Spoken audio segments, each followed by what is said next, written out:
ground.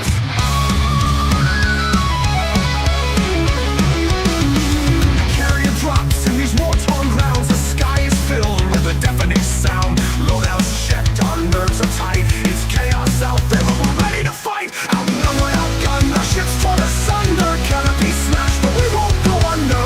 They're too many and we're too few. Is this fight too much for us to break through?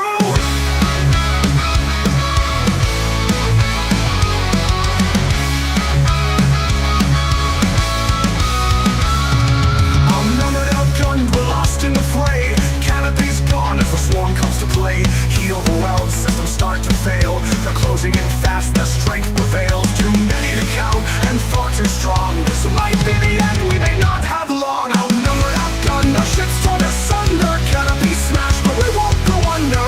There are too many and we're too few. Is this fight too much for us to break through?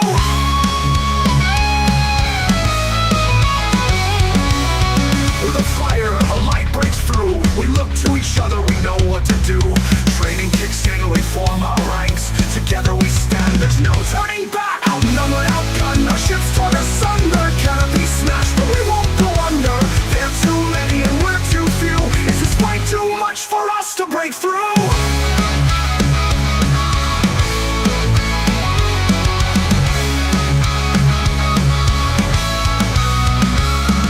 We rise like the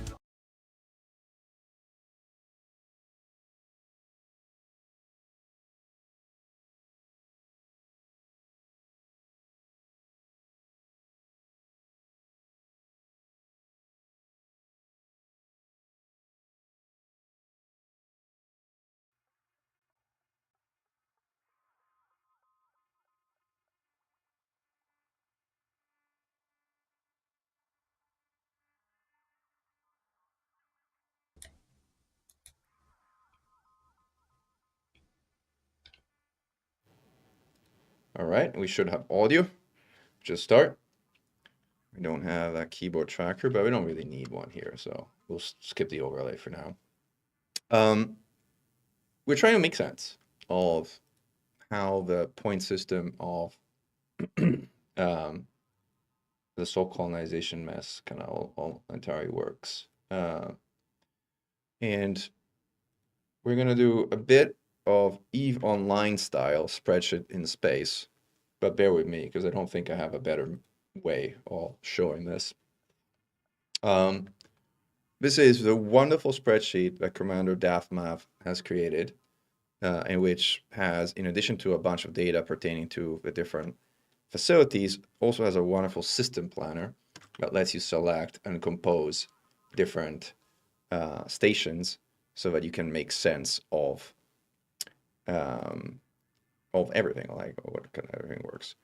So this is the initial row for initial construction, and I built an outpost of type military. So this was my construction. So there's at least one thing I'm missing to get my numbers right for how I set up my system. I think it's an additional planetary facility of some kind. I'm trying to remember what I built. I think I might have built an industrial. Yeah, I think I built an industrial plant of some kind. Hydroponics is a large agricultural one that I built. This is manufacturing. Yeah, it's an industrial one. That's the thing that I'm missing. It's a large industrial thing. So before we got there, there's a surface settlement industrial large. The numbers still don't compute, so do I have the... I'm missing at least one more thing. I think I'm missing another, either industrial or I'm missing another planetary thing. So let's have a look at what else I built. So I built, yeah, another industrial large plant is what I built. Now this is not the exact order, but I think up to this point it doesn't matter. I think it doesn't matter. What does matter is that I have a built-out asteroid base, and do the numbers compute? No, they don't compute at all. what did I think the industrials were medium. That's what happened. Yeah, the 2 industrials were medium, not large.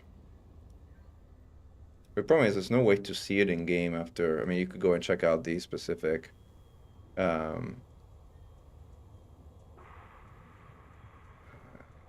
I kind of. Well, this is not 2 instructions. Definitely not 2 extractions. I think this is wrong. You have to go and kind of manually test them out and whatnot. But I definitely built 1 extraction medium. I think I never have another industrial medium. I had an agricultural large, not a second agricultural medium. This is definitely wrong. I don't know what I had here. Let's go back to our list. We had agricultural T2, a tourist T2. Yep. And I think I had another industrial medium.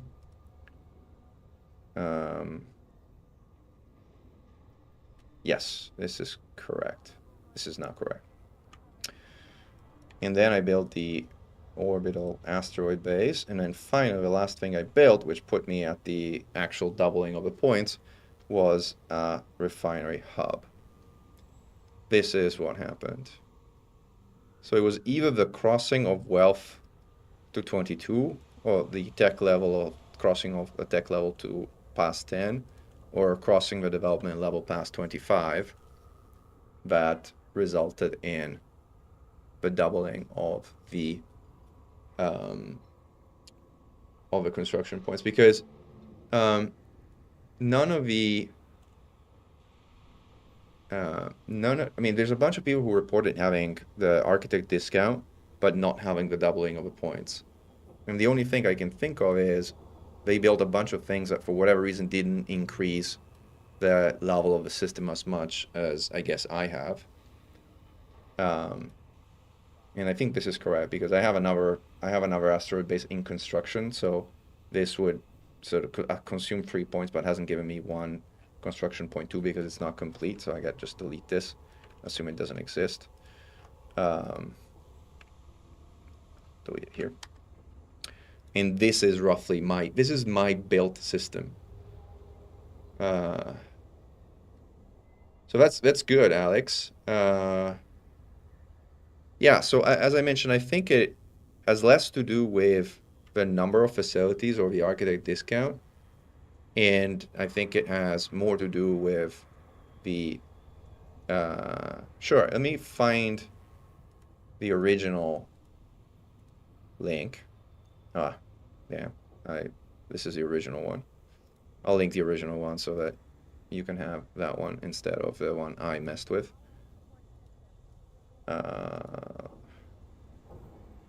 This is a different one. You go back. Yeah, I messed completely up. All right, this is a link to a sheet, and I'm posting it here. Again, give Commander Daftmav some mad props for building it because it's actually very well done and super handy. Like the one thing I've asked him as an additional feature is to add 2 columns, 2 flags that says is planetary and is space, so that we can get a count of the space installations and of the planetary installations in the planner. Because if we do that, then we can fully plan a system by actually looking at the system map and comparing it down here to the number of available sites. So here we have 30 space sites and 17 planetary sites in addition to what I've already built, and I could cross-reference this with a spreadsheet and make sure that I'm making use of the sites appropriately. Now, the thing is, this multiplication of points, especially since we don't really understand exactly how it kicks in, is throwing a wrench in planning for kind of everyone. Because, I mean, take what I did, right? I built things up so that I had 6 tier 3 points, which is what you normally need for a tier 3 station. But unfortunately, based on whatever combination of development level, wealth, tech level, or whatever this whole thing did, the moment I built the final station, which gave me the 6th point, the point cost of tier 3 stations doubled. So I cannot build a tier 3 station in this system, which is frankly very annoying. Oh, hey, Daphne, welcome to the stream. And again, thank you for building the spreadsheet. It really is amazing work. Like, it's really, really well done, and kudos for it. And you've already added the checkbox in there to mark construction that's completed.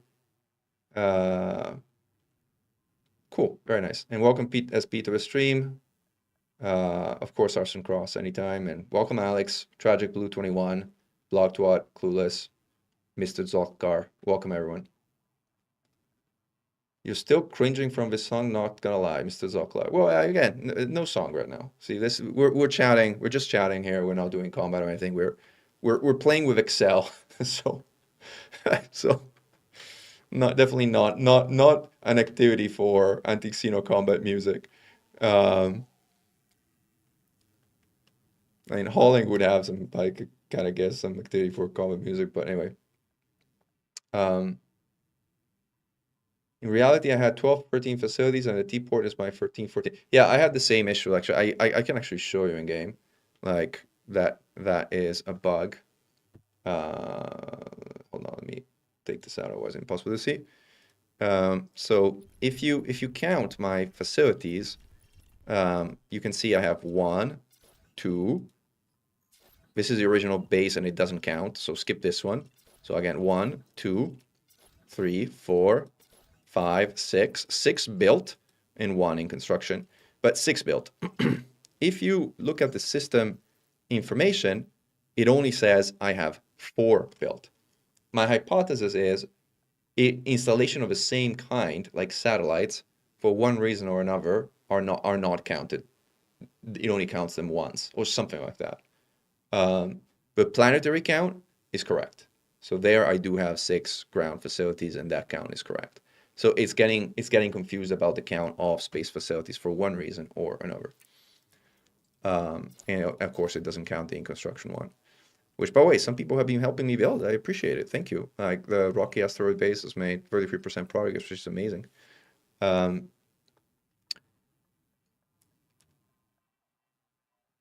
I agree, Radioactive. They should have said something about the point system and the point multiplication system.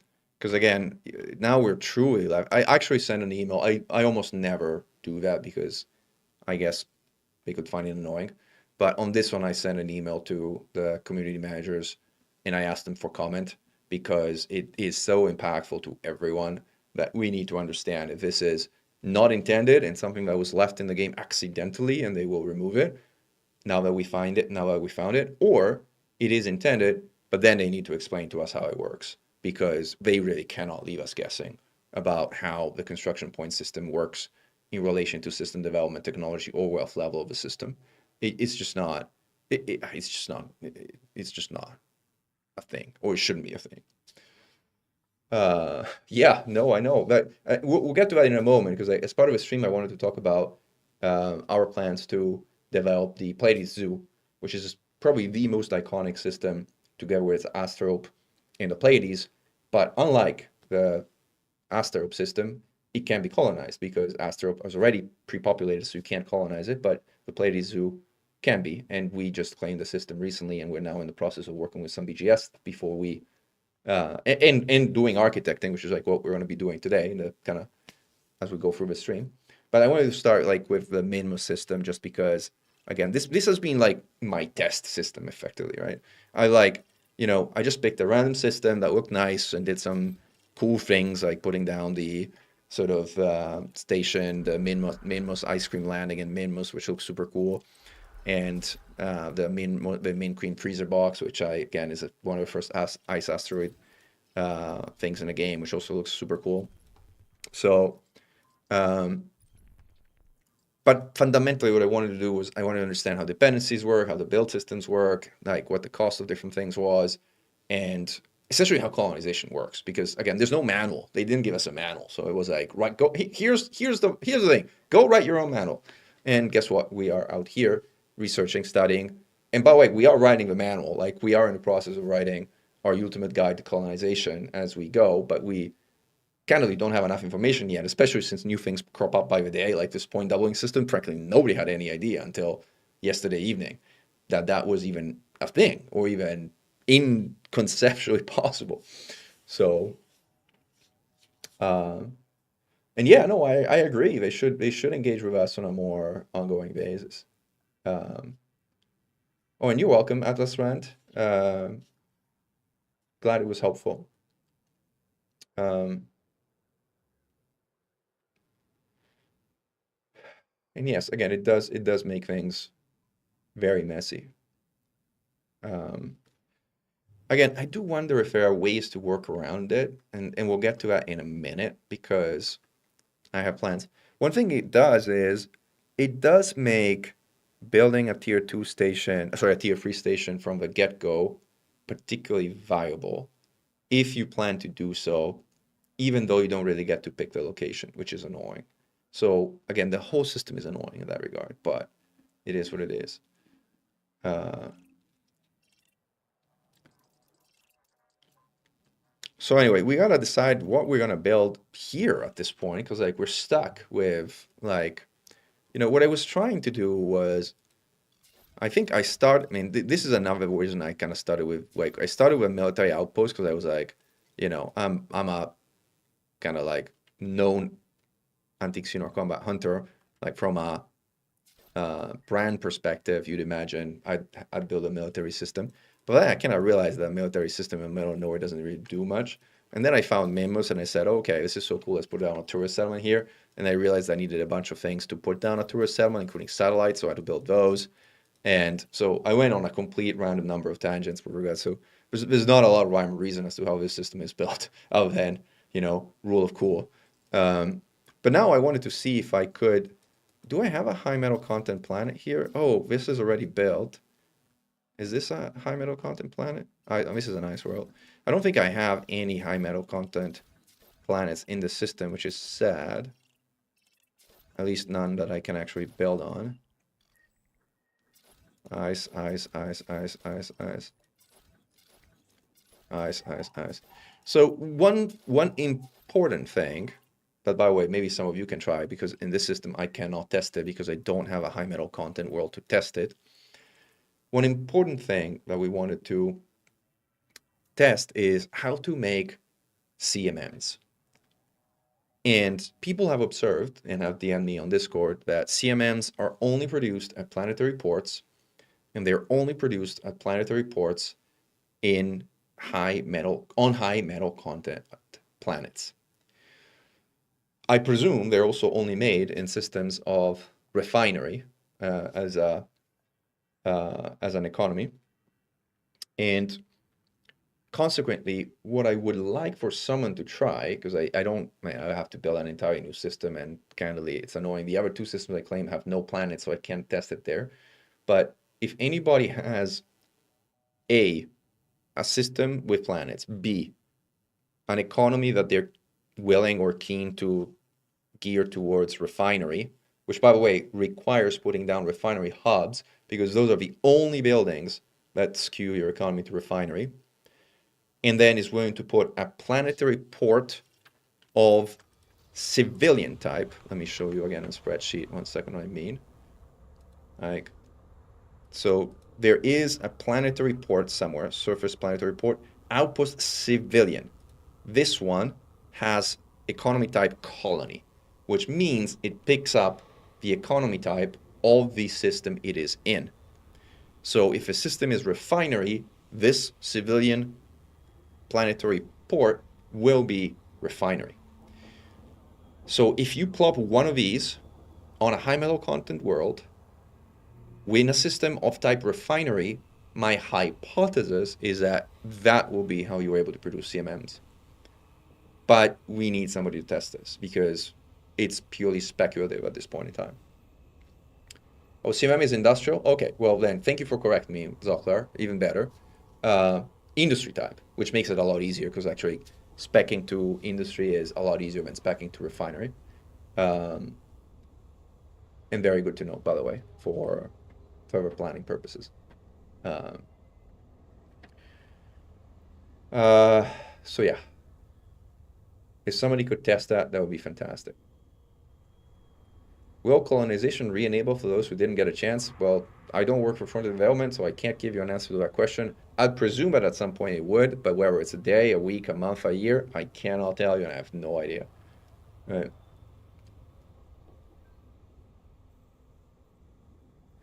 Repeat again what you know about colony type buildings, how they work exactly. Thank you. So, yeah, so some buildings, notably civilian buildings and Coriolis stations, but not asteroid bases of extraction, have colony type. The outpost commercial also has colony type. The outpost civilian has colony type. There's at least another couple. The tier 3 stations have colony type, both of them. And I think there's at least one more that has colony type. Dockable. There's also some not dockable ones that have colony, I think. Like government has none. And I believe one of these has colony, but I can't remember which one it is. I may be wrong. Spacebar maybe? No, that's tourism. Yeah, maybe none of the planetary port is tier 3 also has colony type. And some of the settlements, I think, no, none of the settlements do. And civilian doesn't have colony type, and technically actually lines up to agriculture for whatever reason. So this one's an odd one, but you can't dock at it, so it doesn't really matter. Um, Same with outpost. Outpost goes hand in hand for whatever reason with space farm. Don't ask me why. And it's almost identical, except it reduces security a little less. So these two are weird ones, but again, these don't really apply. So let me kind of like delete these two. Colony basically means this port will pick up the industry type of the system it is in. So again, let me give you an idea, and again, remove this from the screen. If you are in a system like this one that has economy, extraction, and military, if you put down a building of colony type, that port will be extraction and military. That's how it works. Hopefully I explained it decently. Do you know how to increase happiness in your system? I have no freaking clue because everyone's happiness is 0 this week. Everyone, every single person that built something and got the system architect email, look at this, 0, 0, 0. Everyone has 0 happiness. So as of now, there really isn't any happiness anywhere. So, and let alone increase in happiness.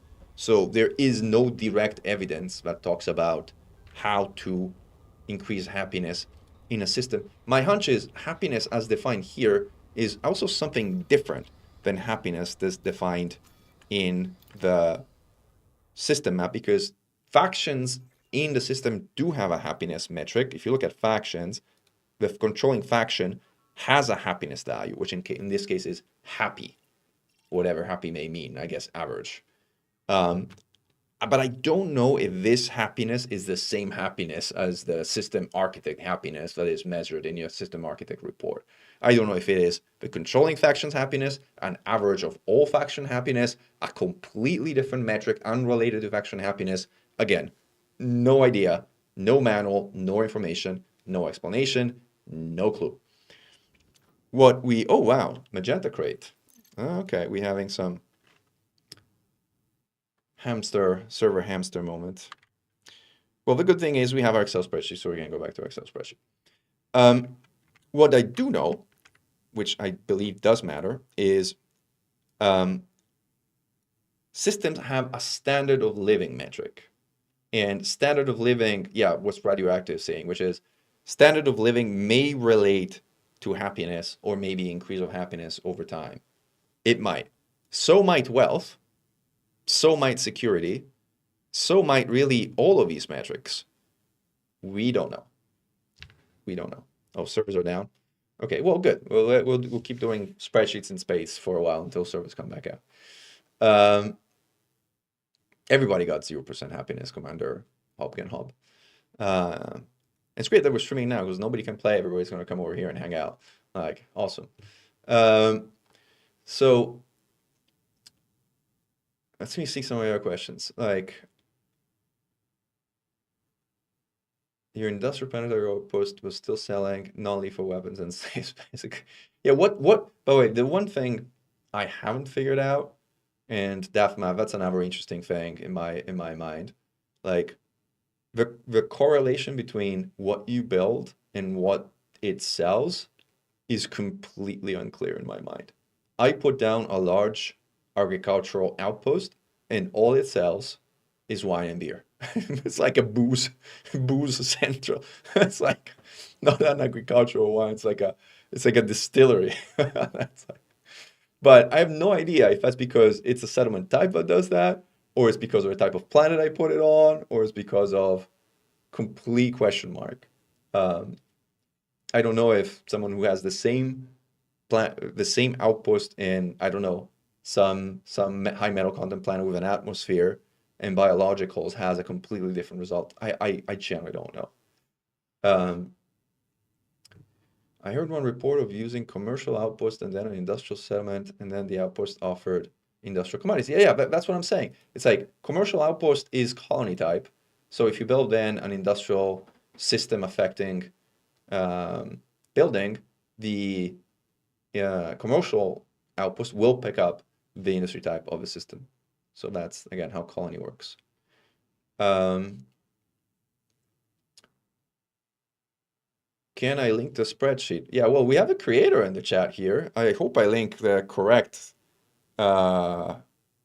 version, Daphma, but like if I'm not, you need to tell me and I will fix it. Like his work. There we go. That's what I got. At least I think it's the latest, but you guys can keep me honest. Yeah, it's more like it's not even a vineyard. Like it doesn't make grapes or fruit and vegetables. It makes wine and beer. That's it.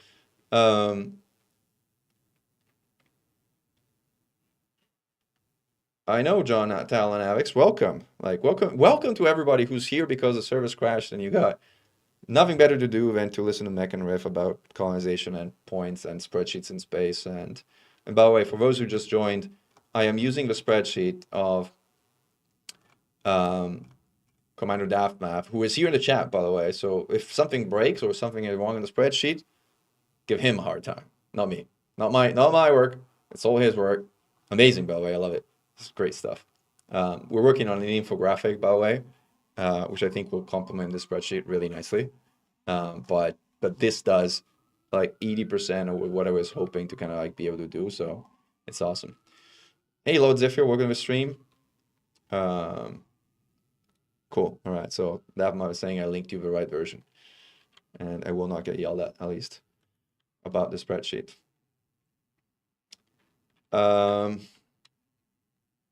Let's see, other questions. I have a high metal content terraformable, says Xenomorph. That would be amazing. Again, if you're willing to build an industrial economy and put a civilian outpost, like the civilian planetary port, the tier 1 down, so that it picks up the industrial economy, we would be delighted to know if it starts producing CMMs, because that is a big factor in terms of planning expansion. And once we're finally back in the game, I think we can start moving away from Minmus. And we should talk about what we plan on doing on Minmus. By the way, you guys are bored, you can sort of keep helping me build the tier 3 asteroid, rocky asteroid. Because we have a nice asteroid, but this is the rocky asteroid. It'd be interesting to have both a rocky asteroid. Oh, maybe we're back in game. That's nice. Let me also go back to, what was I doing here? where's the system plan? This is empty. This is the, yeah, let me delete. Is this, oh, wow, hold on. This is a zoo. Which one is, I kind of lost it. Minus this one. System planner. Let me delete all the stuff that I was just using to show you stuff. All right, so again, this is my system. And again, there's an in the works planetary base number, asteroid base number 2.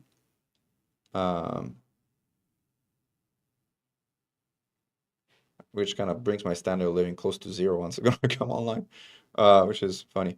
Something that tourism doesn't really increase the standard of living. Hello, Command Ignitus and Sock Malone, welcome to the stream. Hello, Commander Blastard and Vinicius Viana, welcome to the stream. Elite Dangerous is down. Commander Mechan is up and running with DAFMA's spreadsheet that is helping us do system planning actually better than we can do in game. So we're enjoying it. Hey Shyam, Strange Man, welcome to the stream. Clueless, hey there. I was hoping for part of Extinguished Strike Force Boway when they were done with Clueless's project to help me build a tier 3 station in the Mimo system, but now I can't even plot it down, so that project went down the drain. But we'll see. We'll see what happens. It seems that stations can sell stuff from a secondary economy. For example, I buy a lot of my metals refinery economy from a station, a high-tech economy station. Yeah, so Gustavo, systems of type, again, it's the colony type of stations that lets stations do that as a general rule. Yeah, I mean, I don't know what Alex is building, but yeah, we should help with Alex because he probably has more useful stuff. I'm using the FDF game launcher, but load failed. So yeah, that didn't work. Let's try again. Again, I think the servers are having a server hamster moment. I have it on Steam as well, but I find the front development launcher to be more old school and well, it's just habit more than any particular reason.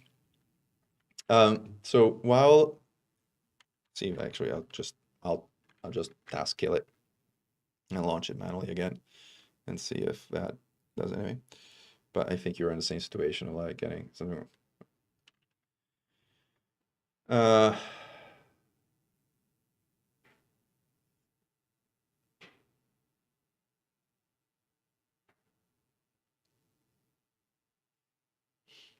So anyway, while the game decides to either launch or not launch, let's move to the other spreadsheet, which is it this one? I made a separate spreadsheet for the zoo, which unfortunately we'll need to completely redo based on things.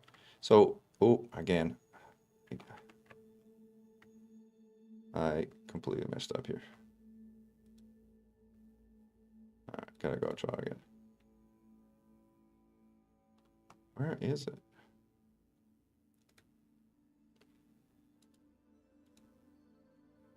So, system planner. All right, this is what I want to do. So, this is, as you can tell, not exactly a simple architecture. You can probably tell, you cannot even see it at this level, but what I wanted to show is like there's 4 phases of build that I had planned for the zoo. And this is never going to work with a point doubling system. So we need to rethink this entirely, right? Because when the development level or tech level kicks in, the point system is going to double and all of this is going to break. So how colony works if it's your primary economy? That's a good question, Mr. Zokhtar. I have the faintest idea how it works if you have only a colony commercial outpost to start and nothing else. I have faintest clue. You tell us. Yeah, I know Schindler's pissed. 100 people, like everyone's like, Elite is down on board. I'm gonna go and hang out and see what Mechan is doing. Because like, he might be doing something interesting. And then they come here and like, he's actually doing spreadsheets in space. That's not that interesting. But I'm gonna maybe hang out here anyway because I don't have Elite to play with. So I guess I don't have other Elite content to kind of like keep me up and running. So anyway, this was my original thinking for the zoo. And it's probably easier to show you in game a few things that I wanted to. Yes, Jacob Nightling, that's Commander Daftmav's sheet. Again, I wish you could right click this thing and just it would send you to kind of like, you know, the original spreadsheet, but you can't. So again, I'll share it here. I wish there was a way to pin a message. I don't know if there's like a way to pin a message. Can I pin a message here or no? Pin message. I did it. All right, it's pinned. Message pinned. So now we have it pinned, and now we can go back to what we're doing. So as I was mentioning, so let me riff for a moment about the Pleiades Zoo and the design intent that we've been debating. By the way, none of this is final. We're just at the design stage. We're still working on BGS. We're not confirming, or there's nothing locked in here. This is just purely theory crafting at this point in stage. It's almost guaranteed that we will change it multiple times.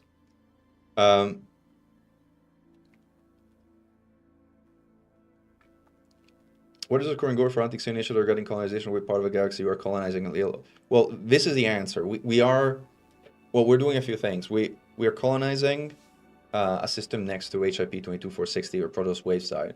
That is primarily Commander Xarian's and a team that he has assemble's job, and that is a current main focus of the anti-Xeno initiative. As soon as we finished with some of the BGS work we're doing around this system I'm going to talk about, which is a Pleiades Zoo, the main focus is going to shift to building out the zoo, which is designed to become the headquarters in the Pleiades of anti-Xeno forces, and host both the headquarters of the anti-Xeno initiative and Xeno Strike Force. The two Tier 3 starports that you see here in blue have been earmarked to be the respective headquarters of the anti-Xeno initiative and of the Xeno Strike Force. And this system will be controlled by the anti-Xeno initiative BGS faction. So you will see anti-Xeno initiative on the sort of label and control information of all stations in the system.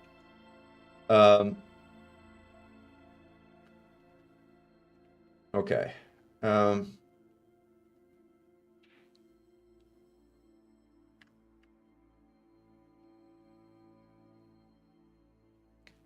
Alchemir is working on an overlay for this. That sounds cool.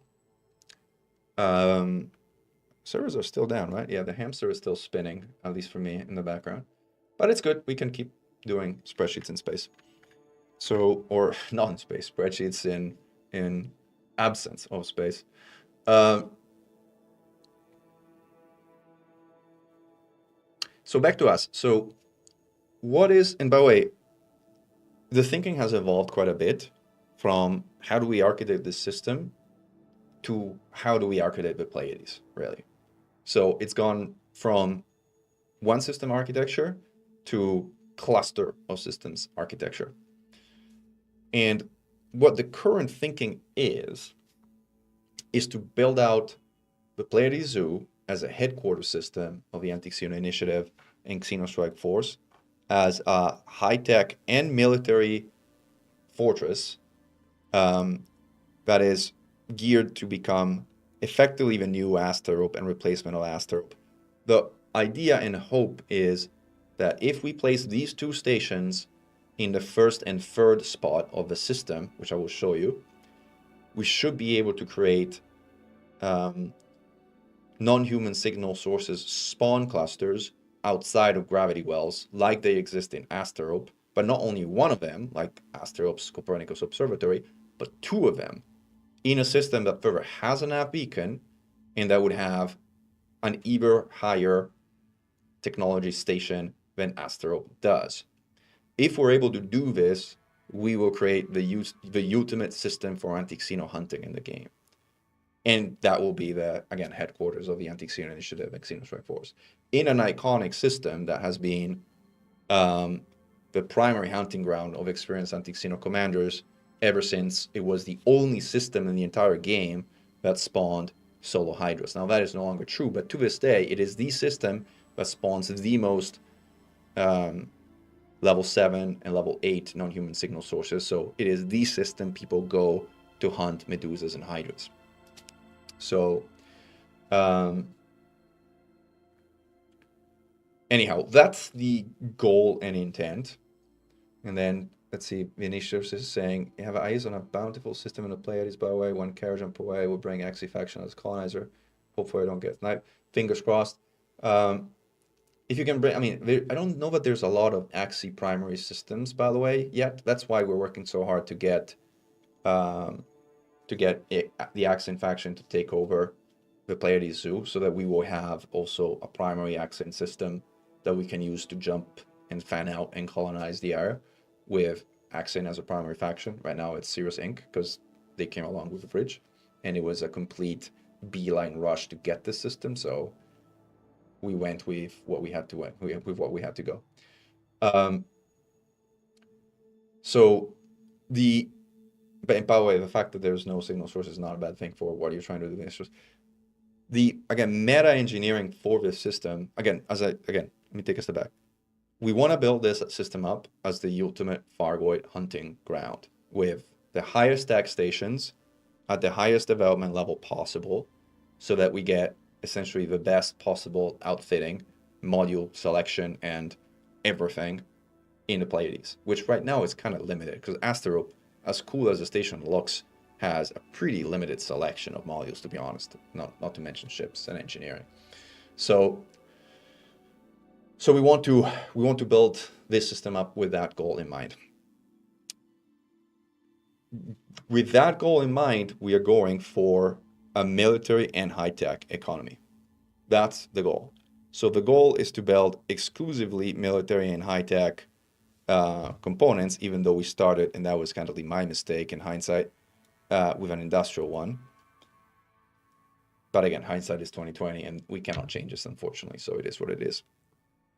The planning would be to go in phases, with a first phase geared to building the 2 tier 3 starports, which then would create the cluster of non-human signal sources, which then would essentially enable the system to operate in the way we described.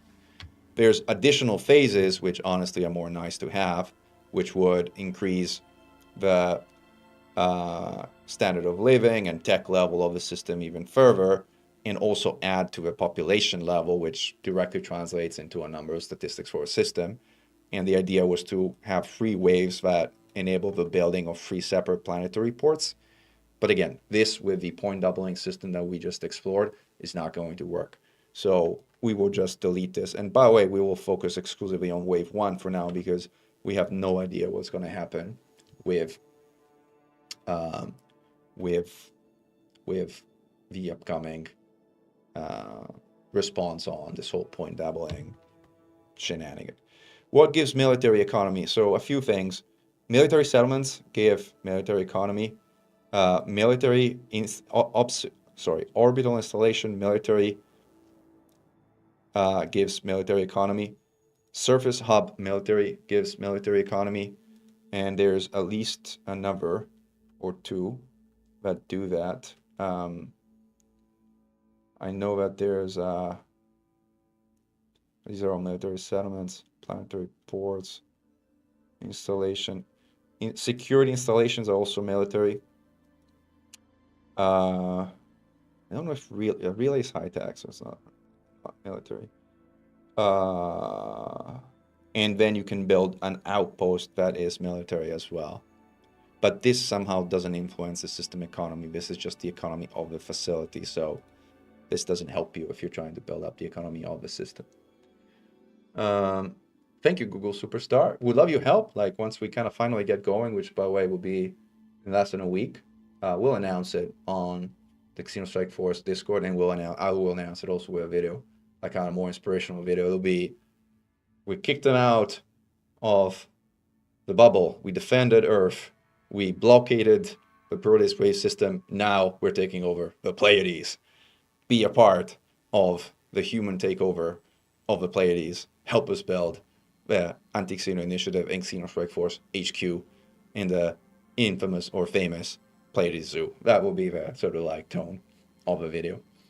And by the way, your contributions are memorialized, because like who contributed to build the port, the list of like how many tons every person delivered is actually in the log, in the port log. So you can see who contributed, and I don't know if actually it remains there forever or not, but I mean, you guys can tell me or not. It would be actually nice, because it would be sort of like a history of the port and who contributed, and having that memorialized forever would be great. And yeah, Hoggenbog, I agree.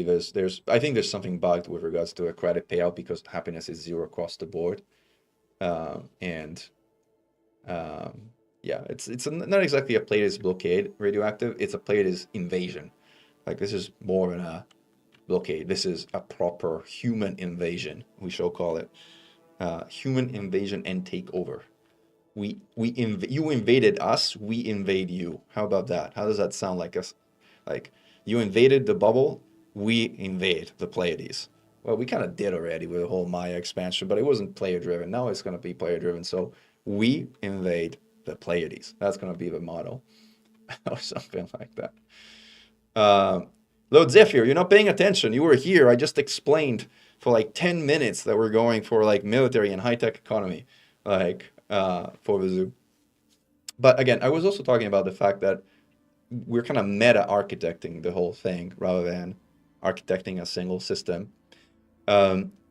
We're going military high-tech in this system, again, with a goal of creating 2 tier 3 starports that would create 2 additional clusters of non-human signal sources outside of gravity wells.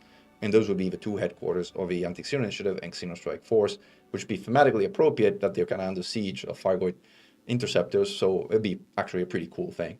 That's a goal. In order to support this infrastructure, which, by the way, I mean, this is just phase 1, and we're looking at 500,000 of commodities, and there's no metals in the Pleiades right now. It's practically zero.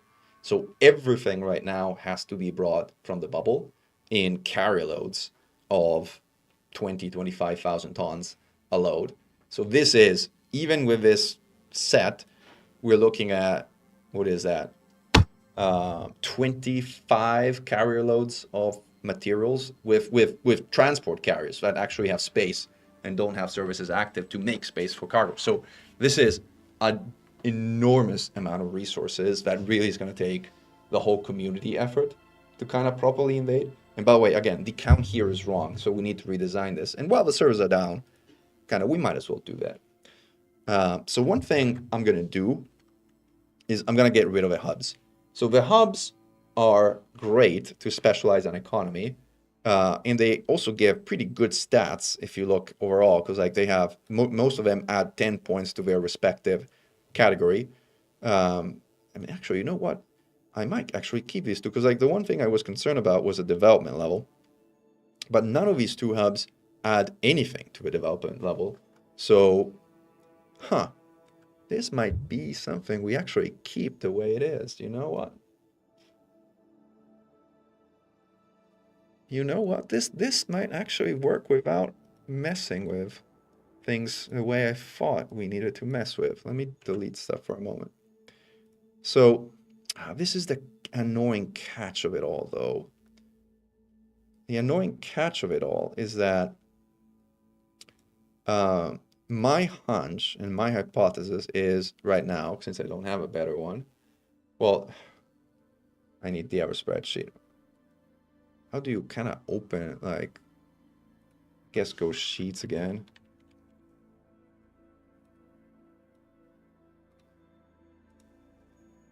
All right, and let's go to, what was I going, the Mimos one? Yeah, this one. So, so I can confirm that the point doubling did not happen at 20 development level, because at this point the points were not doubled. The points got doubled when I completed my refinery hub, which added 7 points to development level and pushed it up to or 5 points to wealth and or 3 points to tech level. Again, I don't know which of these 3 things or any or combination of a total, I have no freaking idea, pushed it over the edge, but it was not development level 20. That I can confirm. Actually, it was none of these things. It was not wealth 17, development 20, or tech level 9. That I can confirm. Yeah, you have to, I mean, again, Alex, you need to give us total numbers though, because, you know, 2 refinery hubs, if you have just those 2, it would be 14 development points, and that's less than anything you have here. So you need to kind of tell us what the actual numbers are. Hey, Flying Monkey Death God. Yeah, no, the whole elite community is just joining my stream. Oh, something went back online. Like the game appears to be back up, at least for me. Let's see if the hamster stops spinning though. And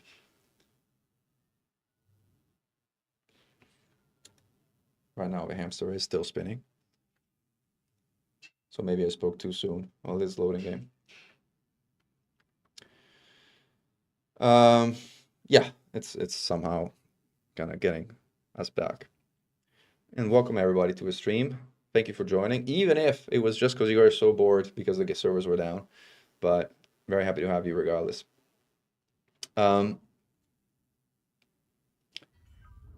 Yeah, so we're back in game. So we can show a few things in game. So we talked a lot about the zoo and blah, blah, blah, and we talked about it in the context of Spreadsheet. So now let's actually have a look at the map. So the Pleiades Zoo, or Pleiades MIS B40, as it is known, is a system that is actually technically outside of the Pleiades Nebula. The Pleiades Nebula, like despite the Pleiades sector system being kind of all over it, is kind of relatively small, and there's only like about a dozen systems that are inside the nebula proper, which isn't a bad thing because, like, again, you actually have a beautiful view of the nebula, right, on the outskirts of a nebula, which is like where the zoo is. So this is the zoo. The zoo has 2 stars, which are actually pretty far apart, but a significant number of construction sites, 51 space and 44 ground, which creates a lot of room for expansion, even though that may be limited and capped by the point doubling system that we've been seeing. Again, we need more information about that. What is this? Oh, this is the controlling faction influence. Okay, cool. As I was mentioning, we started off with industrial outpost, which was dumb and a bad choice. But again, I can't change it, and I regret it. But it's not gonna long term impact the feasibility of or the plans for the system. The goal, as I mentioned, was to use 2 of these slots around the main star, so outside of gravity wells, to build up. And I actually have this claimed as Commander Xeno Strike Force, so I can't actually show you the build, the architect view here. But the idea is to build 1 tier 3 station here and 1 tier 3 station here. I have no idea what we're going to put in the asteroid cluster belt, or whether there's something natural to put here. I don't want to put an asteroid base there because that's an extraction economy, and yeah, and it doesn't really do anything for our system. But it is an interesting spot for something. So it's like something, again, there's another asteroid belt further down here. So we'll think further down the line what the asteroid belts could be used for. Noting that asteroid belts are a lot thinner than rings around gas giants. So if we ever wanted to put something actually in a bunch of rocks, these 2 spots would be far better for that than these. But again, asteroid belts have interesting characteristics. Another, quote, premium spot is this one around the single water world in the zoo. So this could be something of interest. Something that I wonder if we wanted to do at some point is we do have a number of high metal content worlds here. So we could build on the planetary surface on, is there such thing as like an industrial outpost? I'm not sure that that is a thing. Kind of like, not outpost, surface port, I mean. Let me double check. Planetary port. Yes, there is. There is. We might consider building, even though it kind of doesn't really work for my industry specialization, it would allow, if my assumptions are correct, to build CMMs, but I want somebody else to test it on a high metal content world first before I mess with the system again. This is one of the things I love, some information. Hey, Commander Riker, welcome to the stream. Hey, Gustavo again. Oh, you already said hello. Hey, Big Z, welcome to the stream. All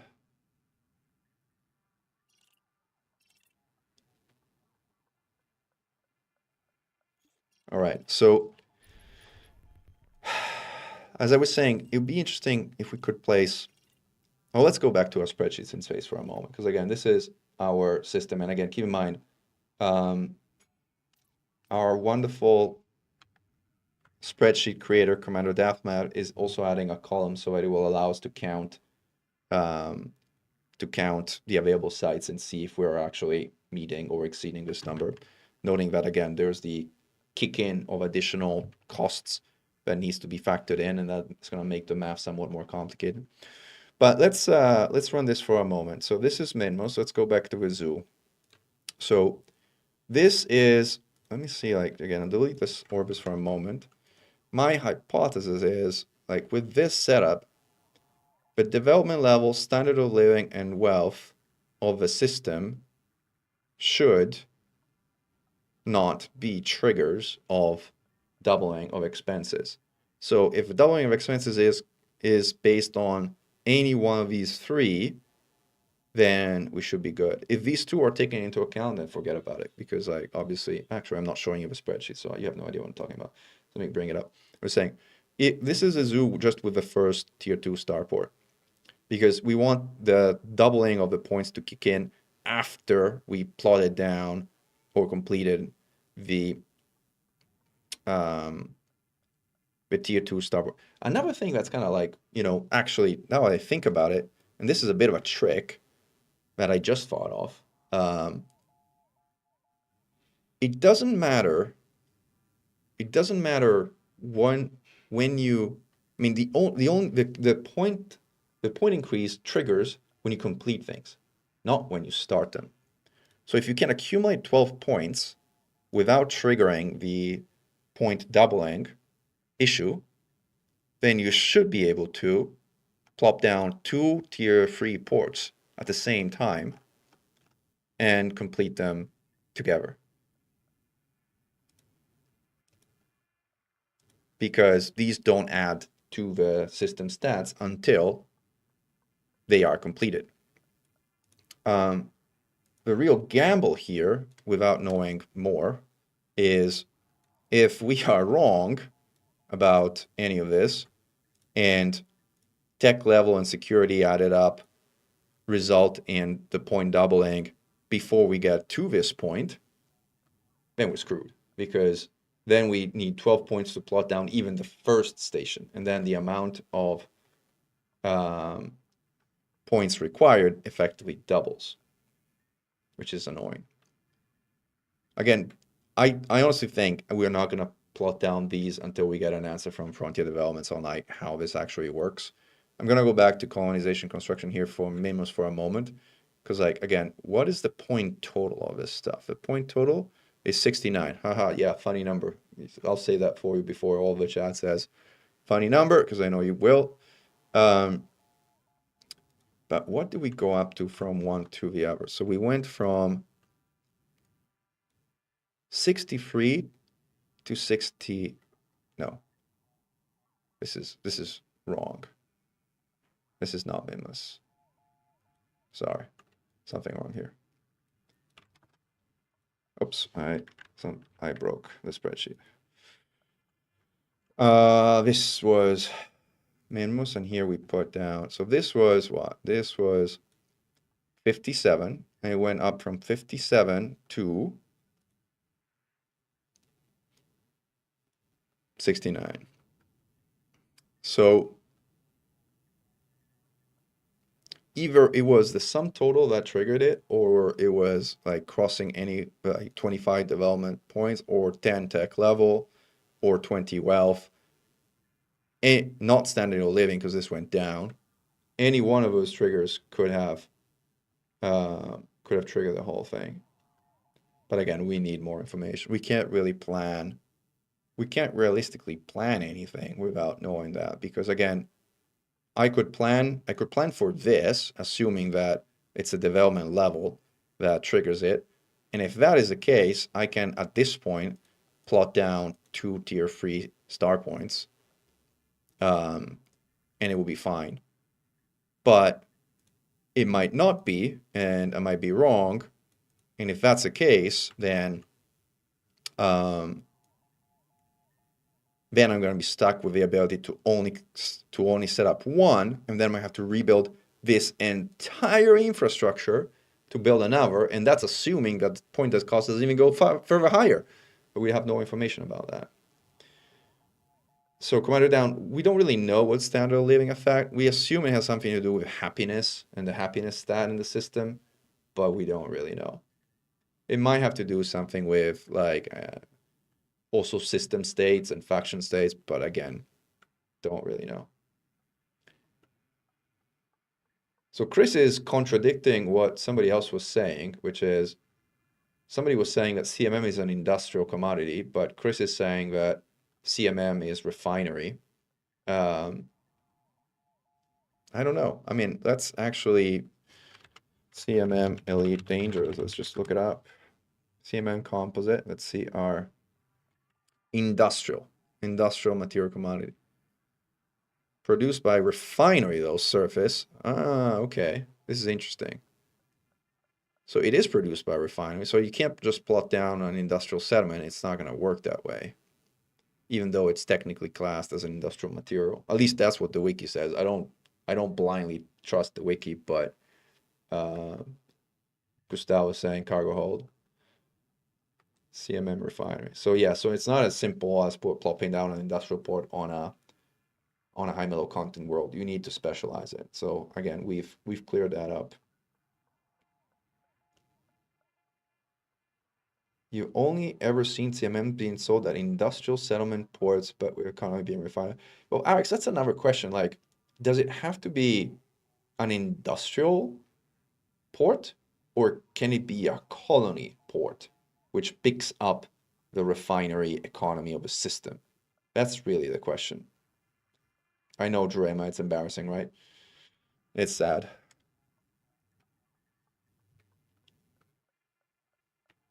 That's right, Mr. Comfy Pants. Literally everyone's colony right now, before this week, has, and I'll show you in game, has 0% happiness. Like everyone's, like this is my architect payment for my free system I had at the time. Like every single one has happiness 0.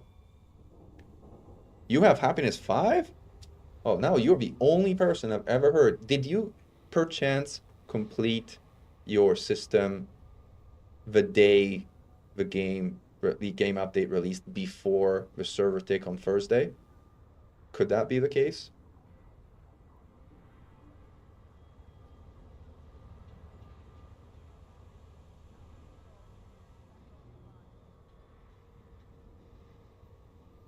Yeah, so one thing I would ask you guys to test.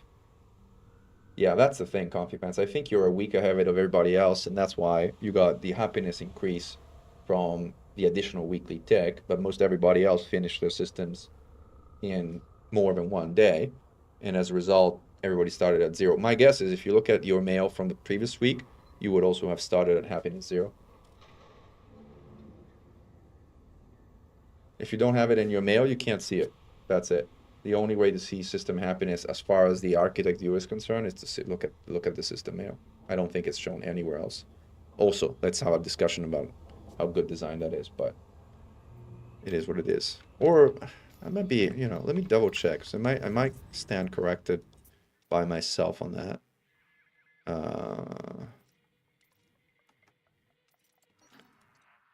don't know if the architect view has that information. I don't think it does. No, it has a system score, which is also reported in the weekly view, but it does not have happiness. I mean, if you know where to find it on the Galaxy map, let me know, because again, I don't know where to look.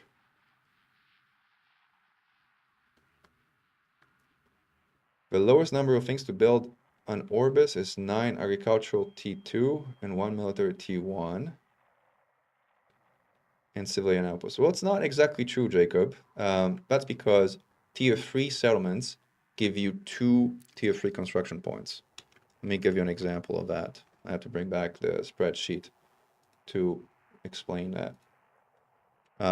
So see here, I have large research, biology, whatever these are called, settlements. They consume one tier 2 point, but they each give 2 tier 2 points. So the lowest number of facilities that you need to build one tier 3 station is the initial outpost or quarterly station, whatever you built, plus 2 medium or small settlements of some kind, but not research, and 3 large settlements which convert those 3 points, because you get 1 point from the original station, you can get 2 additional points from the medium settlements, and then you're gonna convert those 3 points, those 3 tier 2 points, into 6 tier 3 points with the 3 large settlements. And that way, with 5 settlements, you have enough points to build a tier 3 station. That's the fewest number of settlements that you need to build a tier 3 station is 5.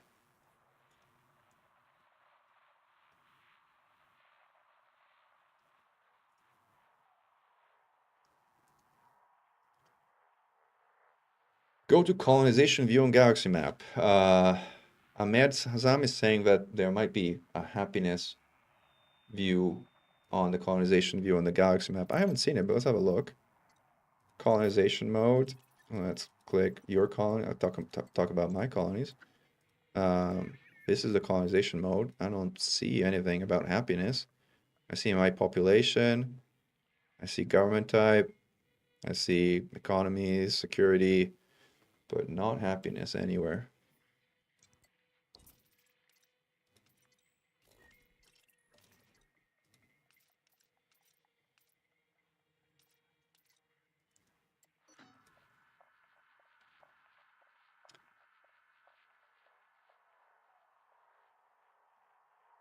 What does a high technology system get you? So that's a good question, Jacob.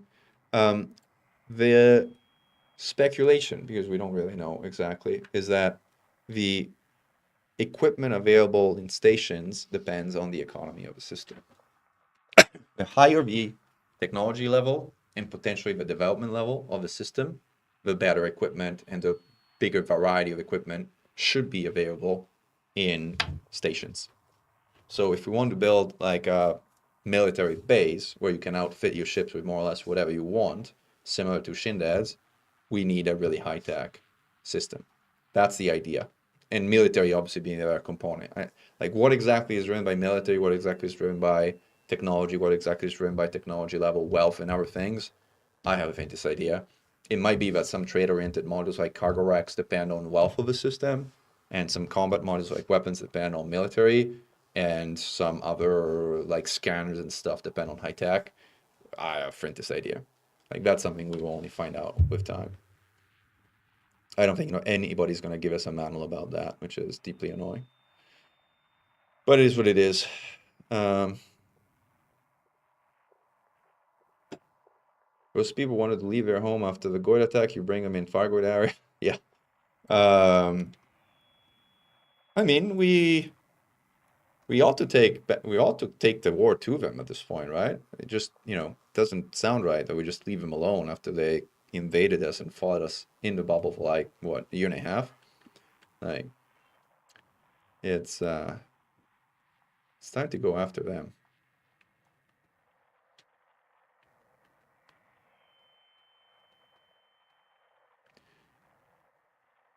So that's a little bit of like the lay of the land. So now let's go back to, do we believe it is possible to get a station like Jameson Memorial? So unfortunately, the discount we're getting is a third or less actually than the discount that we are getting at Jameson Memorial, and even then, it's only for the system architect. It is not for everyone. So no matter what you do, you're gonna miss out on the price discount that you get at Jameson. And I doubt that there is a way for this to replicate to anyone. I also have to say the 3% discount that you get for having built 10 installations in a system is just pitiful. Like, guys, seriously. I mean, I can go to Shindad's and get more than 3 times that discount, right? 3% discount, all prices within system are reduced. I mean, come on. Like, it is truly nickel and diming people for what was an enormous, enormous lift, and it just doesn't feel right.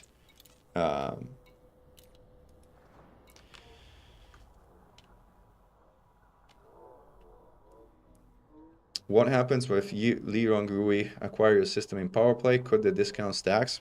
Possibly. Now that could be more interesting. Now, if I had if I'd Leroy and Gui take over the system and the Pleiades and get the 15% discount in addition to the 3% discount from the architects, well, now that would make it more of an interesting system, I think, to source, ship, and modules. Because again, remember, the discount doesn't only apply to the initial purchase, it also applies to the cost of your rebuys. So having a cheaper ship means having cheaper rebuys, which is a nice thing, especially for expensive modules like prismatic shields or crazy stuff like that.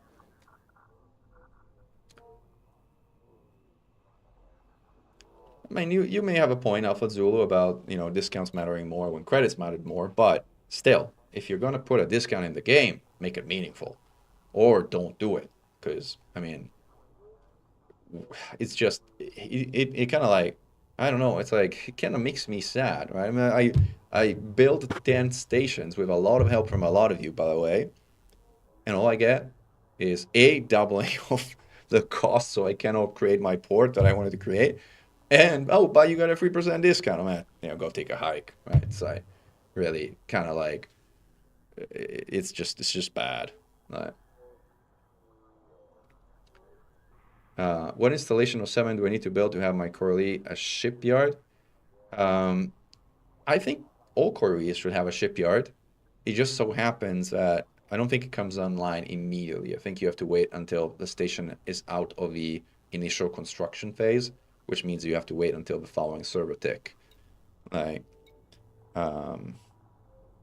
where are we, by the way? I think we are in our minimum system right now.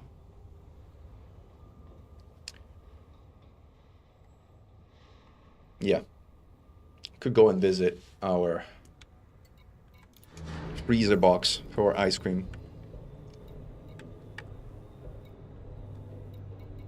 I should also jump my carrier work and restock on some steel. Well, let's do that. Well, we kind of pull up again our spreadsheets in space. Ship released. Restrict speed until a carrier is far behind you.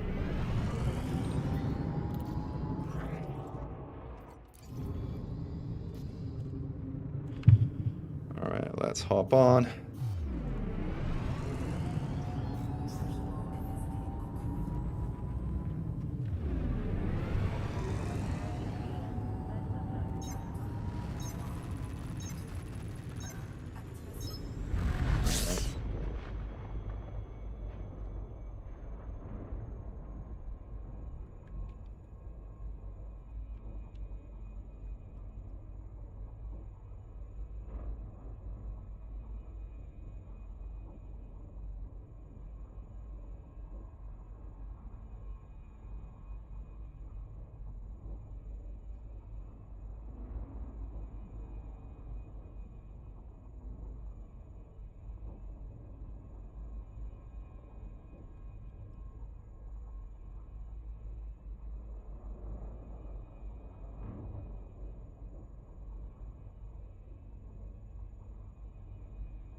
Let's zoom.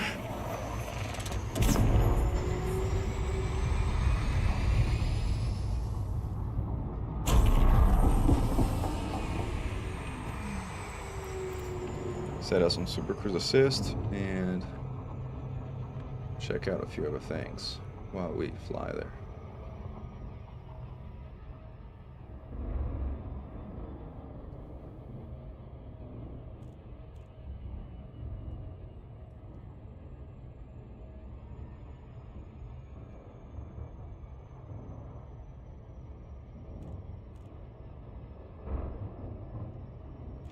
Alex just sent us his system, so let's have a look at what Alex put together. Hold on, let's bring up the spreadsheet again. This should be Alex.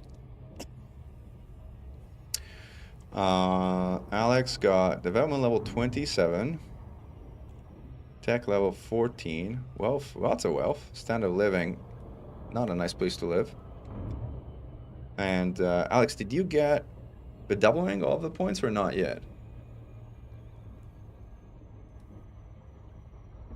Right. I'm curious what the total is. No security. Sum is 66. And again, my sum is 69.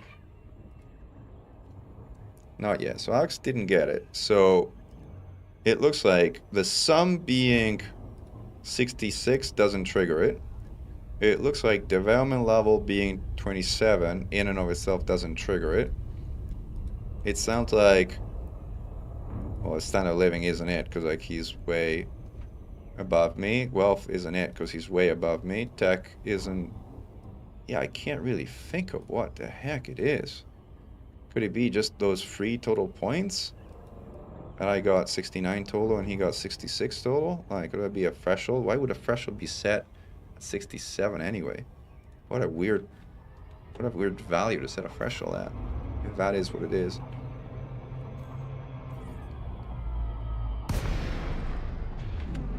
I'm kind of curious about why, because maybe they did, I don't know what they did with servers when the servers were kind of coming offline. Kind of curious to see if I still got the point double situation that I had yesterday. I mean, yesterday I have it on video, so like, you can confirm that I wasn't dreaming. But let's see, for whatever reason it unstuck itself, and today it is less than 12. Artemis. Nope, still got 12. I'm still blessed with double points in my system with no explanation whatsoever. But on the flip side, we have a beautiful ice asteroid that it's truly stunning. I'll let you guys watch us entering the asteroid. Look at this beauty.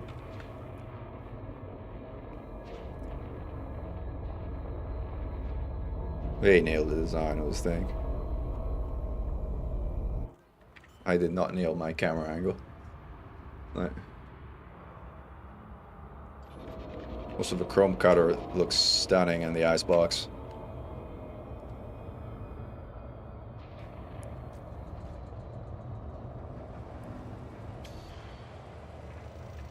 Here we are. Not much to do in the icebox other than pick up some ice cream, I guess. Actually, I might want to go and sorry.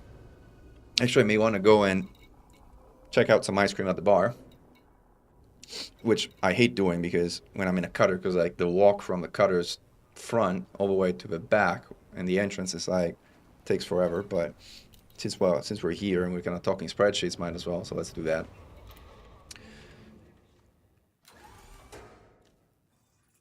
Yeah, I mean the design is not exactly the most polished, but by the way, I do think Odyssey really needs a quality of life update because, walking through this hangar like I'm showing you right now, all the way back and forth just to get into your ship.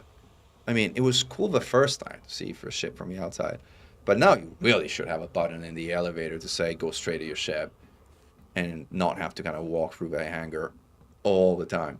Because again, somebody should measure how long it takes, but this is a good at least 30 seconds each way. And with zero gameplay associated with it, so it's like...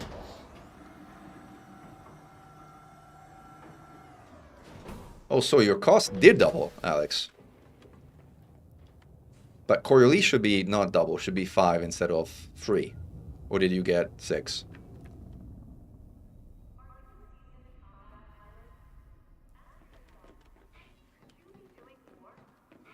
So the base is now online, which is nice. I think we got missions too. I wonder what kind of missions I got here. Huh. Oh, these are all the sort of foot missions. I wonder if it sends you also to your own state, to your own settlements now that they're online. That's the kind of thing I'm curious about. Digital infiltration. Breach the Minmus Min Cream landing network? That's like breaching my own... This is breaching my own settlement. This is so cool. I totally have to do this mission, guys. I can't even remember what the... And it's illegal. So this is so cool. We have to get this mission where we breach the Minmus Min Cream landing network. It's probably going to bug out horrifically, by the way. Reactor output review. I have no idea if I even need these.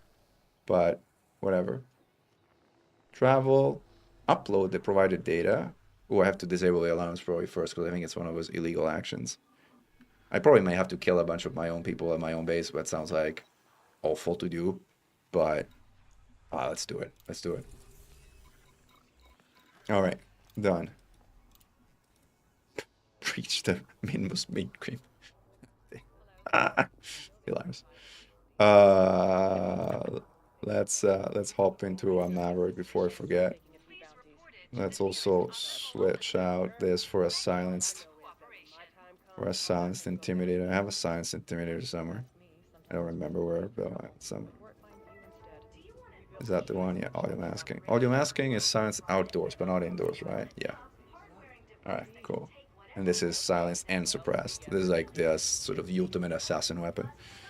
I should probably upgrade this weapon at some point, but it's saved me right. It served me right for mission run, and it's been fine. I should swap loadouts though, like scavenging Maverick, use a loadout. There. Right, we are in our mission layout. Let's look at the bar. This is pretty cool. Hello, guys.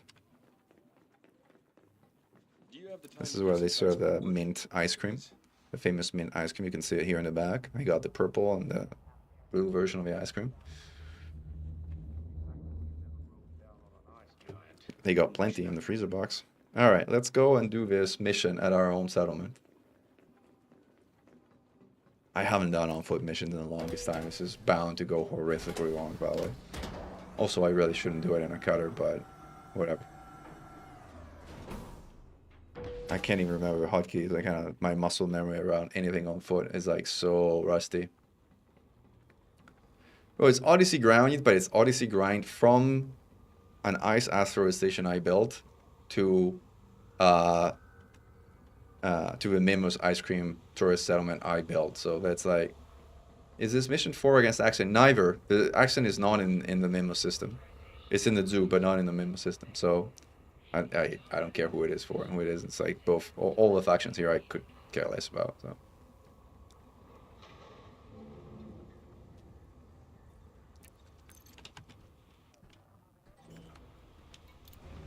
All right, Mimos main cream landing.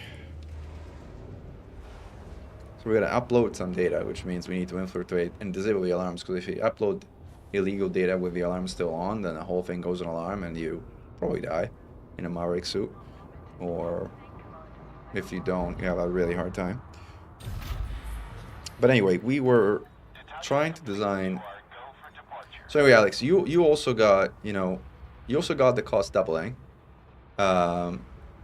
When did you get the cost doubling? Like, if I look at your spreadsheet here, like, let me pull it back up so I can see it as well when my cutter auto launches.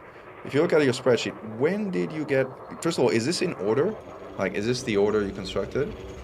And when did you get it? Did you get it at the satellite, at the mining outpost? Well, you probably won't, I mean, these are all things that where the cost doesn't change. So you may not have, if this is the order, you may not have noticed, because the cost of these doesn't change at all. It does look crazy to a dice, right? It's pretty. I think it's pretty beautiful. I mean, it's beautiful. Oh, the outside of the station is beautiful too, I think. I mean, it's like I'm in the shadow of the asteroid here. Look at that.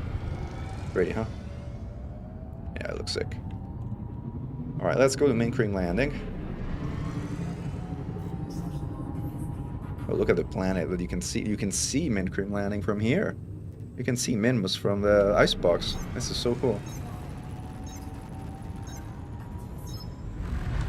Yeah, so Hibiki, we know it's not specifically 10 facilities.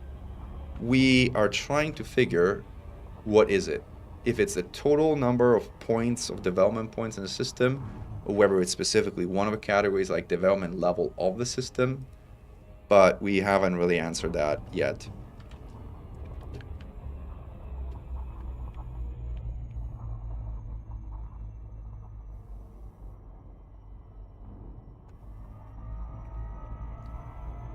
Oh man, you're lucky that you managed to put it down before your points doubled. I mean, that's another bug, I guess. That you managed to put the system down before the thing updated. Like, that's good for you, man. Like, it might be that, or it might be the total number of points spent. It might be the total number of points spent. But it can't be, because like for me, it only happened when the industrial thing went up, which should have triggered. Yeah, it can't be that.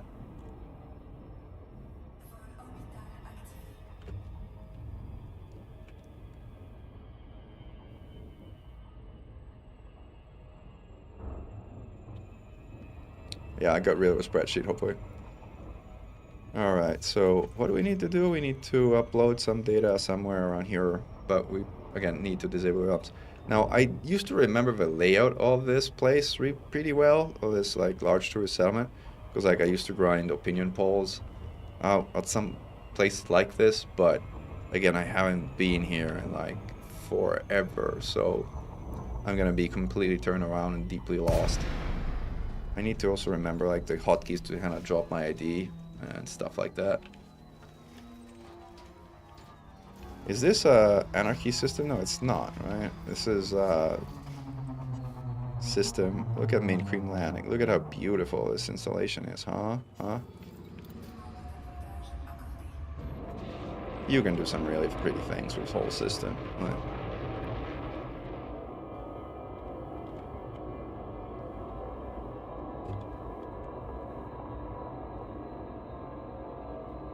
Taking some footage of this I'm gonna use for something. I don't know what yet, but I'll use it for something.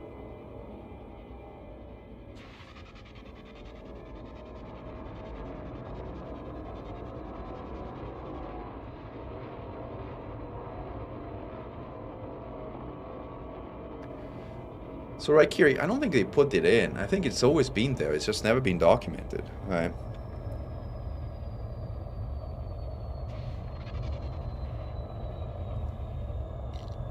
And people got to the threshold only now, after like a week of building, so we just found out. Look at how cool this place is. I may be biased, but still. Alright, so we landed here. We're in the right suit. Hey, Andrake, welcome to the stream. Let's, I can't have weapons out, I remember, but I think I can have... Oh, I can have a weapon out. Where's the scanner thingy? Oh, this one here. So, hello, DBX. Let's see if we can find somebody who has some kind of ID around here. So there's a... First of all, what do I need to do again? Upload the malware to Habitat Data Port 1. But before we do that, we need to find the alarms, otherwise the whole thing is going to go under alarm. When I built the tourist settlement, did the game add the additional land on the crater lip? Or was it really like that? It did build the additional land. It was not like that. The crater was... like, there was just a normal... So this is 0, so this guy's useless. Oh, he's got a bounty too. Ooh. If I kill him with a bounty, do I get a bounty or no? Somebody tell me if, like, I can kill him. Can I kill him if he has a bounty? I should be able to kill him without getting a bounty myself. No? Let's see. I'll try. Did I get a bounty? I claimed a bounty. I didn't get the bounty. But, again, it doesn't have an ID worth anything, so it's like pointless. So, Habitat Data Port. So this is, You're scanning me? So much for professional courtesy. So much for professional courtesy. So this guy is 1, this guy is 0. So we got a 1 ID. Not that I particularly need it, but I kind of want to find the habitat. There's a data port on the other side of the bar. What's your pilot? What's your scan? Oh, whatever. Is this habitat data port 1? Yep, this is the one. So I have to upload the data. Now, this is a very annoying place to upload illegal data because it's in plain view of kind of everybody. So how do I deal with that? Well, first we need to go and disable the alarms, which in turn means first we need to find where the alarms are, which I have no idea. Usually, like, it might be on the complete opposite side of the settlement because, hey, VGT army. No, colonization is not back up. Cabin. Is this like, what is this? This is, I don't know if there's alarms here. Now I have like no authority here to do anything, so. Stay there, Oh, Commander. oh yeah, scam me away. I got nothing Let to me hide scan you for real now. quick. You know how Sure, it is. sure, scam me away. Ha! Caught you red-handed. What do you mean you got me right there? How? Prohibited data. Oh, I had prohibited data. Dang. And I just murdered someone. Well, too bad. Let's actually take your ID while we're at it. Sorry. I didn't mean to kill you. I really didn't. The problem is also like that was an audio mast. It was not a suppressed weapon, so um, it will. Is there some stuff I can pick up here that's like worth anything or no? Not really. Whatever. Now I wonder if I can go to a terminal and see where I can get the alarms and see if I can disable the alarms. Does this thing give me notoriety, by the way? I think it might give me notoriety. Yeah. Let's reload on ammo. I'm a full. Ah, okay, even better. Kind of feels wrong to steal from the settlement I built, but whatever. These are cabin, but these are like tourist cabins. I get it. Sorry, I again didn't mean to do that, but you left me no choice. You were about to shoot me, so you got shot first. I wanted to find if anybody's here. No.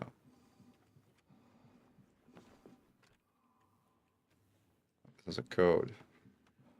It's actually quite nice. I could see myself going for a vacation here. What's the view out here?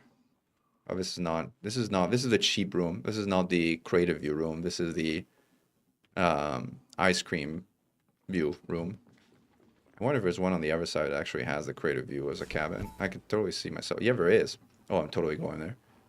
Like, I think there's one upstairs too. Maybe it's even, I think the upstairs, is there one upstairs that actually has a cabin out here with a view? Because if there is, I'm totally kind of just having a look out here. Yeah, this should be it. We should have a view on the crater. Look at that. Wow. This is like the presidential suite. I'm totally hanging out here.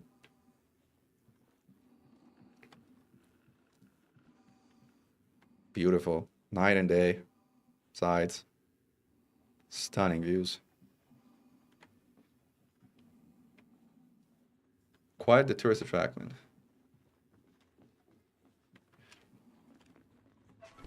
Yeah, that's funny. Like, if I build it, you could argue that it's already mine, so I'm stealing my own property, which is not stealing. Yeah, I guess that's a nice way to kind of ethically rationalize it. But again, these guys scanning me. I gotta stay away from my. I should have scanned the guy and see if he had a bounty. At least I could have shot him. I think the alarms are all the way on the other side of the base, which is kind of the annoying part of building like a large installation is. It's a large installation. Let's see if you got a bounty.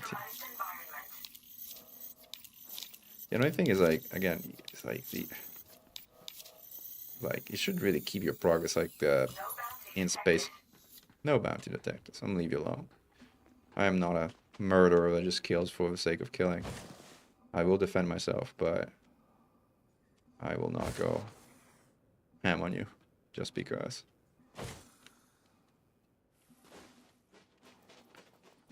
Let's see if I remember how to drop my. That's not this. It's not this. It's out and down. Okay, but even if I could, I can't really just drop my ID because I got the illegal data, so I would have to kind of like I would be still attacked if I'm scanned.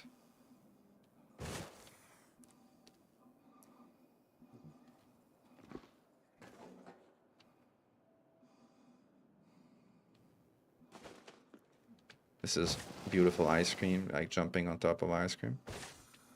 I should have jumped higher. Can I jump on this Fargoid, like, part of my ship? So we can jump from this side. It's gonna jump a little bit higher here and jump on top of my cutter. Wow, no! That's not what I wanted to do. Alright. Let's go! The cutter is freaking humongous. I love the chrome paint job. Alright, so there's a guy there. These guys outside generally have either 0, 1, or 2. This one has 0. This one has 1. And I think we need 3 to go in there, or something. Definitely not just 1. See if there's anybody that has, like, there's a window that I can look through and steal someone's identity from a window. Like, the agricultural ones are nice, because, like, you can, there's glass on top, and you can actually see below, and you can steal level 3 identities from the glass up top. But the power ones do not. The power ones, you need some other way to get through. Oh, no, they do. Never mind. I correct myself. Look at what we got here. We got windows, but we got no people. Well, maybe someone does work in. There's stuff here, but I don't see the settlement alarms. Oh, it's just the settlement defenses, which, I don't know. Maybe there's the alarms too, maybe not. We'll see. In the meanwhile, I'm trying to stay away from, like, the security guys. The fewer I have to deal with, the better. Ooh, there's someone there. Oh, hopefully get far enough. Yeah. Wonder if there's windows also on the other side that let me get the idea I need to go in. Are there windows here? Nope. Are there windows down here? Nope. Oh, there's a level 2 access, but again, I don't have the thing. Where are the guys, though? One is there. I think if he walks through and he doesn't come this way, I might be able to kind of, like, open this with my arc cutter. And then get in. Gosh, you're walking slow, man. Speed it up. Get some exercise. There's another guy there, too, by the way.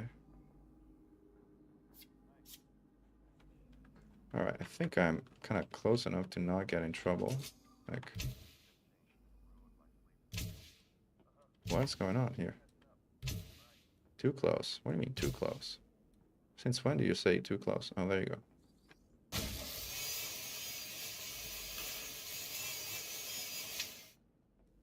Alright, oh, time to overload. We got it. Let's skedaddle. Entering pressurized environment. Pressurized environment.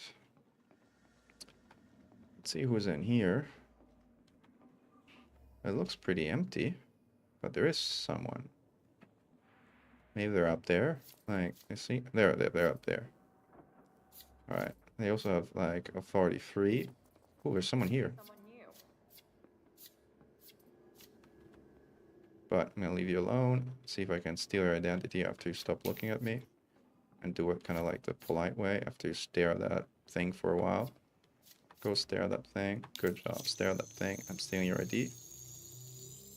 Security profile closed. Alright, we got access free, which is what we need to go places. Now let's find authorization scans. Rid of this. Where there's authorization scans is usually also... I'm actually gonna download this, why not? Downloading data. Should be fast, I always use data. Transfer complete. Transfer complete. Let's see if we can find... I don't want to disable the entire settlement, but I want... Oh, settlement alarms. We got it. We did what we came to do. Now let's get out of here and let's get back to the habitat side. Alright, see if there's people around here. Yeah, well, let's actually... Well, there should be a... Pressurized environment. I think we can just use an energy cell if we need to. Alright, let's hop out here.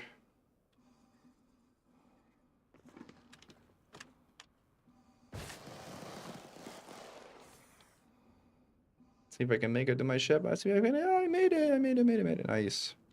Let's jump to the rest of the ship. The Titan bits on the Titan color livery I don't like, but on the Chrome one I do like. Last time I checked Andre, the claim pause was not lifted, so the claim pause is still in effect. Oh, look at this icon. Anybody recognize this icon? Yeah? I mean something.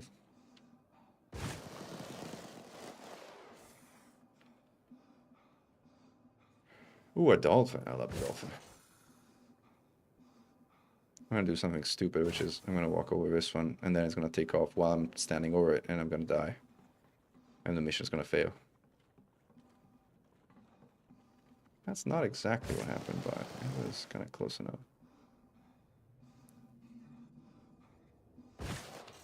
I was hoping to try and do this without doing anything being caught doing anything illegal, but unfortunately I did have to take care of one person. Now the real question is, how do I do this? How do I actually upload this stuff without being seen by the 10 freaking people in this room?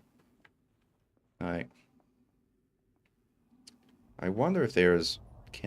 No. I don't think that, like, even depressurizing the room wouldn't do very much.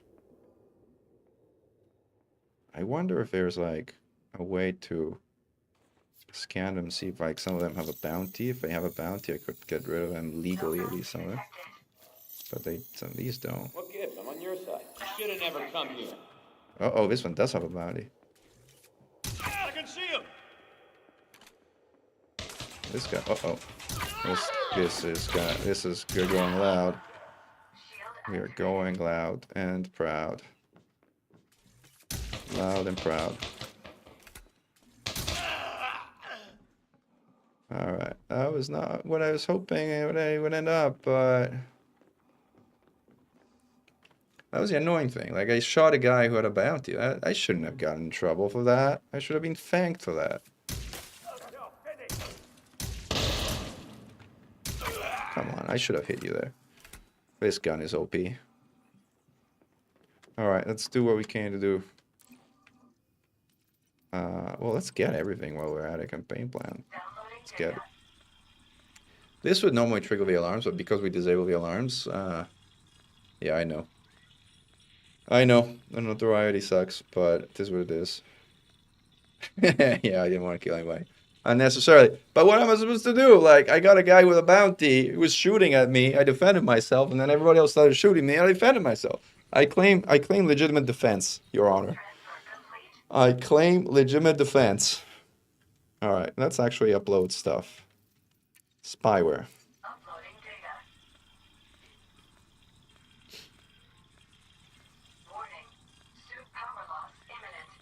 Suit power loss imminent. Well, good thing we can now, like, recharge without anybody complaining because everybody's dead. Gosh, this is gonna take 60 seconds? I hate it when it takes so freaking long. I turn off my shields. I don't think anybody's gonna come say hello at this point. We got some ice cream here too from, like, fresh from the planet. We're gonna go get some after we finished with the... The only person with a bounty you can shoot without getting a settlement turning on you is a player. All the NPCs at a settlement of the union. Well, good to know. I now know. I now know.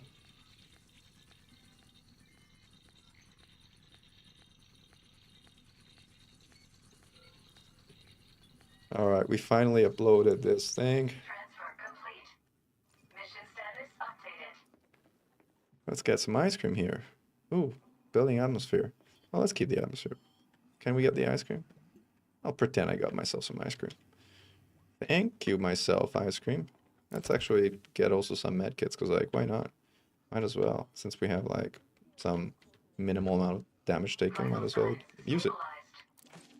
After all, again, we built this whole thing. Might as well take a medkit, right? Should we decompress this thing? Nah. But we should recharge while we're here.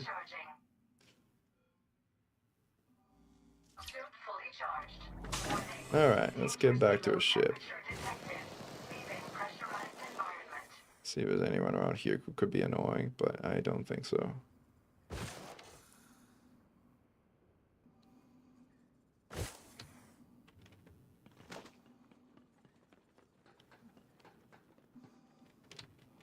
The medkit is actually ice cream. Well, that's it definitely, you know, ice cream with curative properties.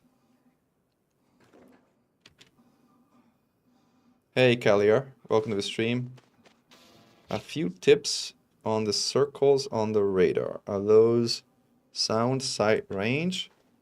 It's a good question. I have no idea. Like, I guess I should know. I don't know. Does it change if I'm like running or just change or I don't think it's sight range, and I don't think it's either because like you make more noise when you're running and it doesn't change anything when you're running. So I think it's just like 10 meters, 20 meters, 30 meters or something like that. It's just how far you are from things relative to you. I don't even know if you can dynamically change the range of a radar up there. Like, oh, red circle on the radar. So Flying Monkey knows a lot more about Odyssey than I do, so listen to him. Like, all right, so we did what we came to do. We had a few casualties, a few extra casualties than we had planned. Sorry, Min, Ice Cream Landing. Sorry, Minmus Ice Cream Landing, but you know, we tapped auto launch, but we're not really auto launching. Oh, there we go. We are auto launching.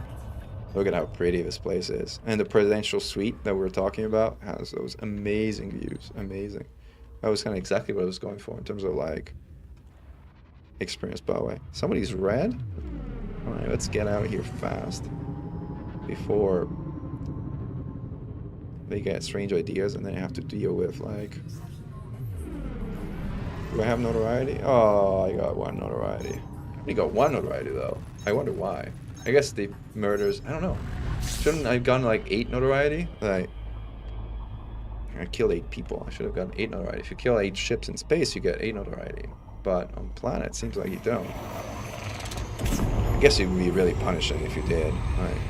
But I guess you should be punished for what I just did. Whoa, a bit too much.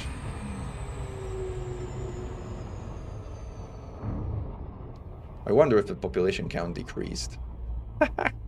It'd be funny if your population count decreases when people are murdered at your settlements. I was open for some interesting gameplay ideas, but I hope I don't give ideas to certain people about. But I'm gonna check just for the sake of curiosity. No, it doesn't. Still 31,900. It increased, by the way. I don't know if it increased when I built the industrial settlement. Did something else. Oh, that's cool. Thanks for doing that, Daphmob. That's gonna come in handy.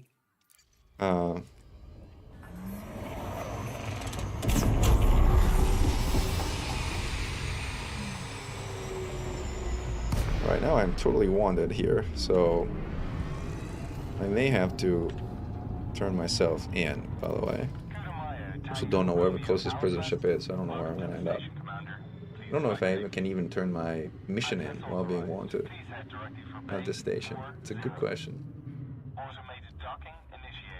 I think if I turn myself in, by the way, I would, wouldn't I fail a mission? Do I have to go somewhere else and use an insta-stealth factor? Begging for mercy after my notoriety expires in 2 hours or something? Okay, well, that's if I'm not scanned on the way in and I gotta get out of here quickly. Any information about how the type of building station and system affect signal source inside the system? No idea is the short answer. I think in general, systems that have more installations and or higher population, I'm not sure I know exactly what the math is, have higher quality signal sources. So systems with a lot of installation and a lot of population tend to have high grade emissions versus systems that are barely populated or completely unpopulated tend to have a degraded signal sources. But beyond that, I don't really know the math or the specifics.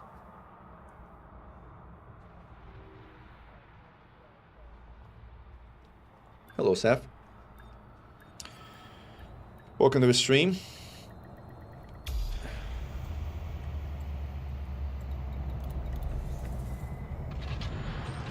Ship is on the ground. Engaging docking restraints. Let's see if I can pay fines or if I have to turn myself in for 18,000 credit. But I think I can turn the mission in. It looks like it though. Yeah.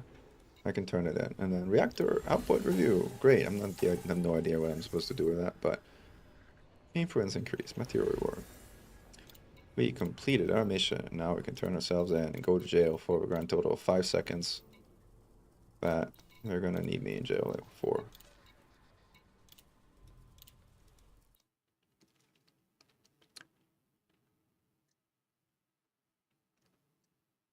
One of settlement customization option had better be assigned reading. It has been 0 days since the last incident.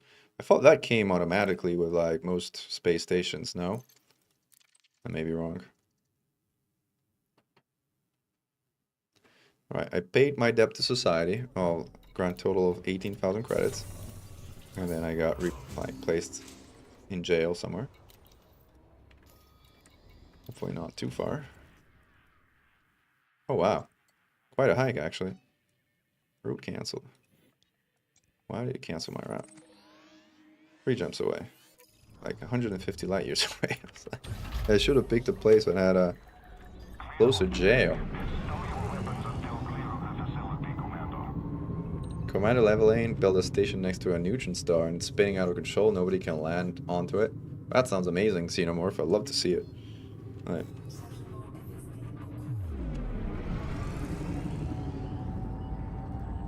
I guess that's also one of the reasons why they don't let you colonize black hole or neutron star primary stars, to avoid that kind of stuff. I guess he built it around the secondary star or something like that.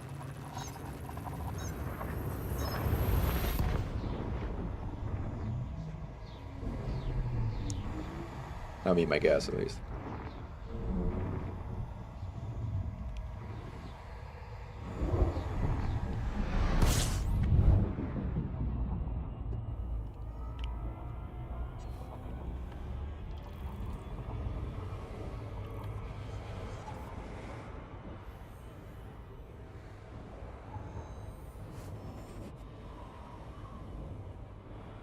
Oh, we have a System Planner V2 now. I'm looking at the new spreadsheet. Planetary slots used, total build. That's pretty cool. And in construction, huh? I love it. You did like Deathmouth. I really like your improvements to a spreadsheet. I'll bring them on online in a second after I'm done kind of jumping back from jail here.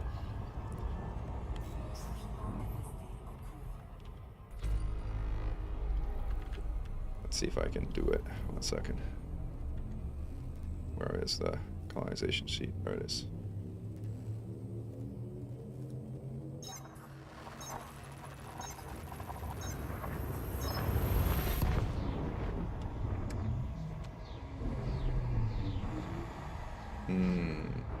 Oh no, this is Alex's sheet. Hold on.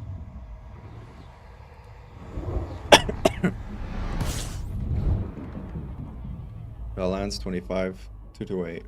Let's see how far it is from where I am right now. If it's not too far, I might go check it out directly from here. Whoops. Wrong click.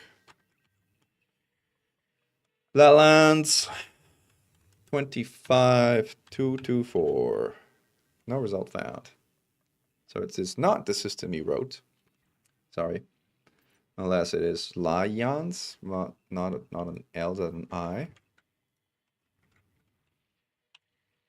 Nope.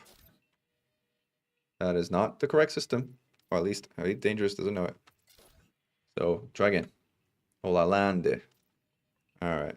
Laplande. 25224. How far is it? Ooh, 367 light years. No, we're not going there. It's cool that it has a neutron star secondary, but I did guess correct. It has a secondary. A neutron star has a secondary. Exactly, because people want to avoid that from happening. But fine. We'll go visit someday. Just not today. Let's go back to Minmus for now. I don't need this. I just need to.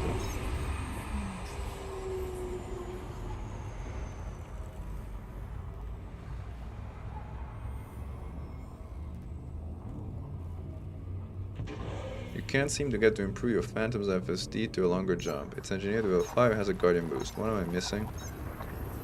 Game feels overwhelming sometimes. Well,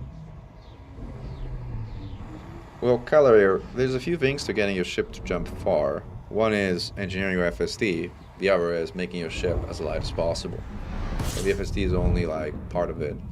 Like you also want to make your sensors lightweight and D-rated. You also want to make your life support D-rated and lightweight. You gotta lose a lot of weight before your ship is gonna jump significantly more than 40 light years. Like how much your ship jumps is really a relationship of like the FSD's rating compared to the ship's weight. And whether you're laden or not. Like, if you're... Why am I carrying around 582 tons of steel? I should have dropped this on my carrier. I'm surprised I still have them after I went to jail. I thought I'd lose my cargo after going to jail, but apparently not. Which is nice. Like, I got a load of steel I can just drop on my carrier.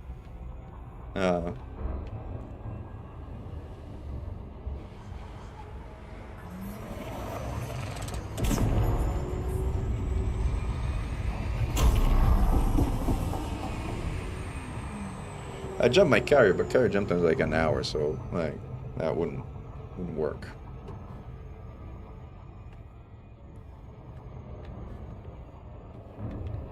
Yeah, maybe I used part of my cargo to bribe the guard to let me out immediately.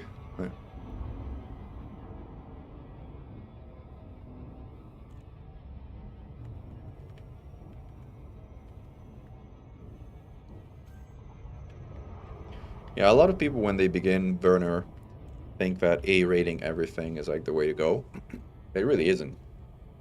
Life support in particular, you don't need A-rated life support almost ever. And D-rated life support is a lot lighter. So all combat ships you'll see have D-rated life support for that reason. Because weight matters not only for jump range, it also matters for combat speed and agility. So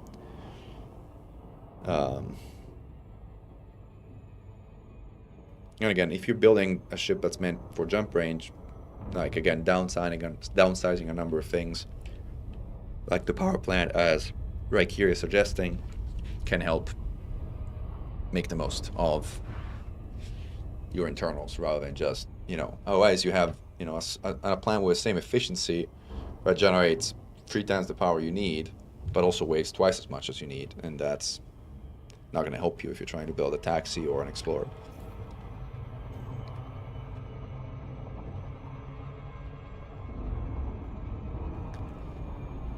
Yeah, sensors, I think sensors are a bit more of a trade-off.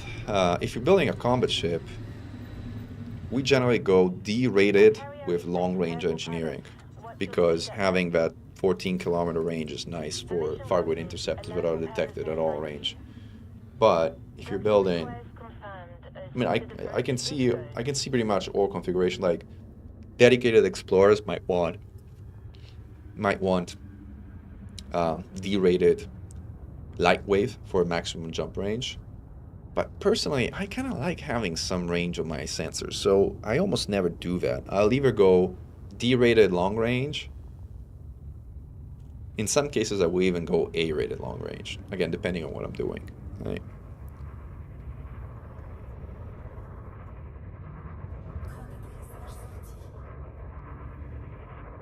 Yeah, Hibiki uses A-rated life support for his combat ships, but I would not, as a general rule, do that.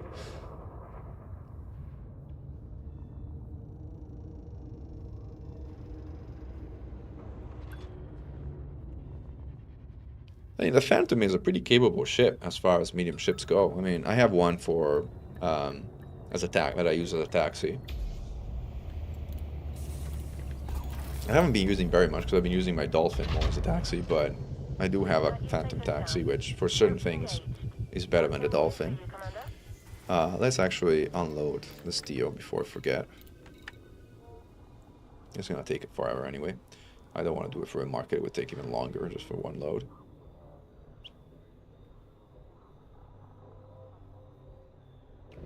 Look at the stream count dropping. Everybody came here over when the servers died, and then they're like, oh, okay, let's go back to playing the game. We gotta grind, we gotta haul. The factory must grow. Wait, sorry, wrong game. The colonization must grow. The system must grow.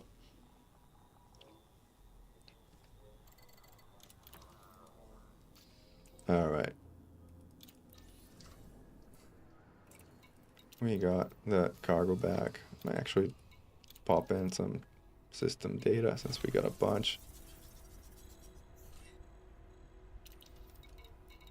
You know, one thing I may do since while we're here is might go and detail scan a bunch of systems talking about taxis using the Dolphin.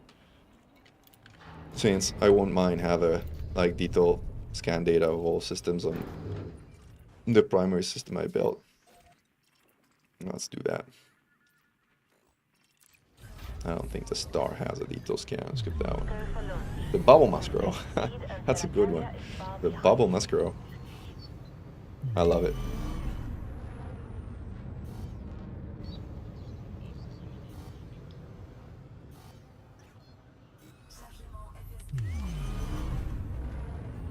You have now departed.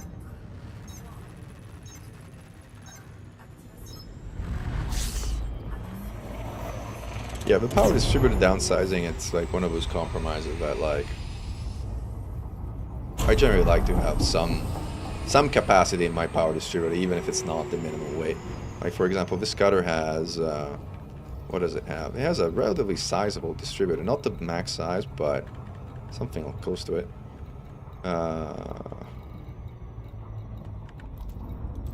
It's got engine focused 3D. No, never mind. It's got a very small. Oh, sorry. I thought this was a cutter. This is a dolphin. I was like, yeah, no way I put a 3D. I mean, you actually can put a 3D with cluster capacitors, engine focused, and still be able to boost on the cutter, but I really don't recommend it. I really don't. I have a 6D, I think, on the cutter, even though the nominal size is class 7.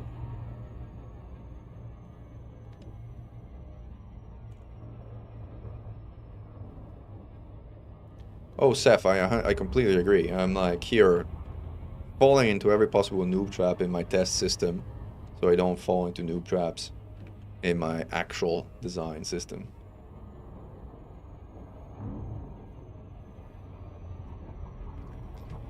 Let's see if we have out of range though. Is that a gas giant? Class 2 gas giant. I don't know what class 1, class 2 mean. I should know by now.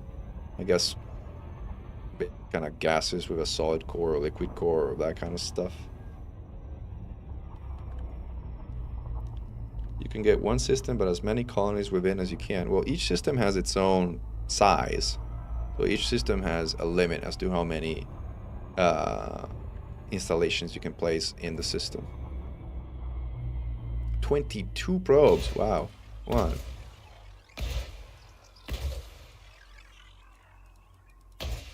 This is gonna take a while. These are also the super double engineered, crazy high range probes. How did I go for toggle planet side view? Oh, this is the other side.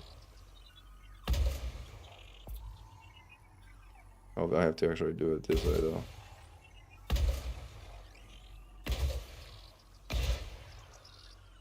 I have no idea how precise or imprecise. I'm like doing a silly job here. Like I wasted 2 of them, like by shooting them like straight at the thing. We're at 34% coverage. Like I am not gonna get the bonus. Or maybe I will. We're close to it. We're close to it. Alright, so there's something up here, I guess. And here. Some back here. Yeah, I should be able to get the efficiency bonus. I'm back here. And somewhere here. Let's see. 3% away from the efficiency bonus.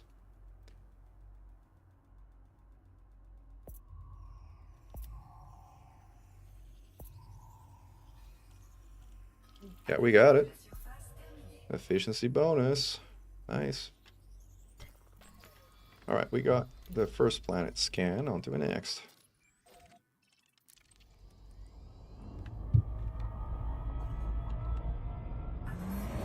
Oh, we're already in Super Cruise. That's nice. Where's my pre-engineered DSS? This is my pre-engineered DSS. Is it not? I think it is. I believe it is my pre-engineered DSS.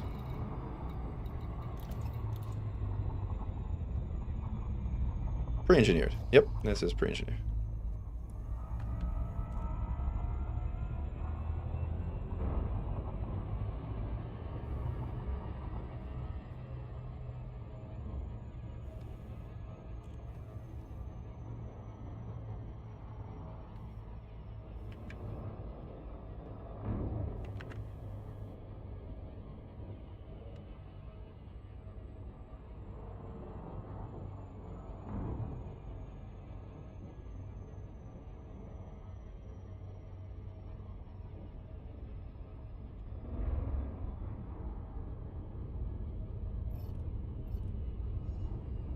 Slow down.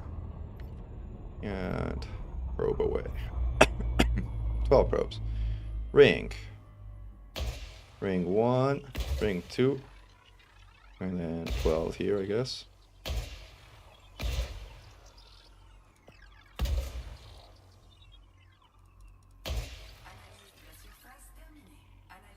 The still ring. I can go shoot around the ring here, but I don't think I can. Yeah, it goes from ring to miss. Or barely. This is only 49%. I think I have to actually move.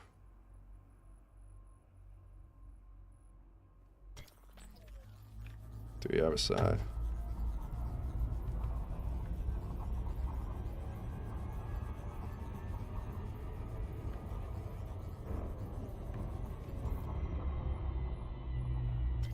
Didn't move fast enough. Didn't move enough.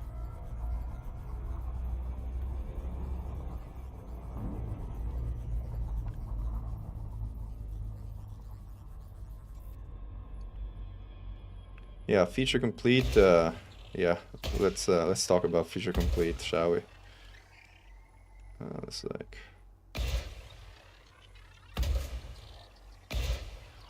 this should be enough.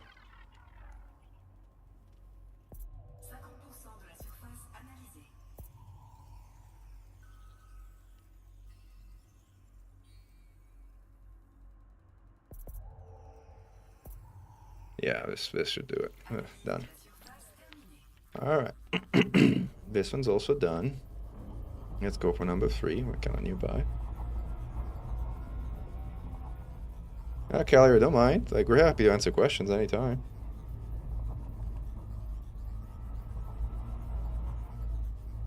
Yeah, but game chat is not exactly a great way to ask questions. The best way is join a group on Discord. You'll find a lot of communities on Discord, especially if you're a new player of the New Pirate Initiative, or Noob, is a great place and welcoming community. So much traffic to a V2 builder. Well, it's a great tool. It's like definitely worth using. So like, what do you mean too far out of range? So okay. I guess I am in range.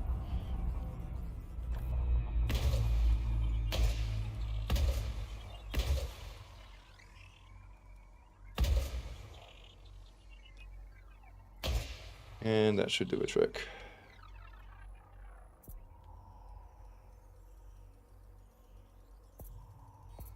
Hey V Hobbs, welcome to the stream. Alright, and this one's done.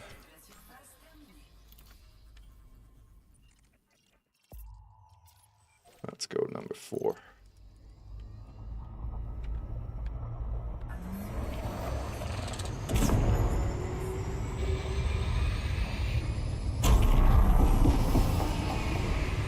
We went a little too far.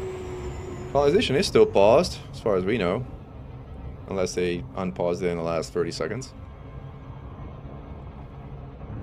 And there's no indication of when it will reopen. And I sincerely doubt that it will be over the weekend.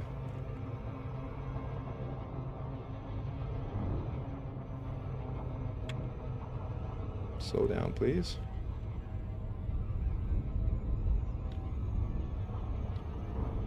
Thank you. If you're gonna scan a gas giant with rings, it's better to do it from the side, so you can get the ring, but then you can also get most the upper and lower side of the gas giant.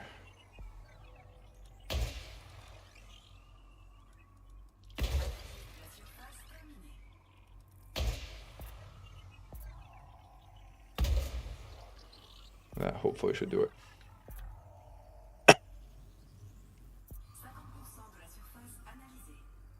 Say the opposite side.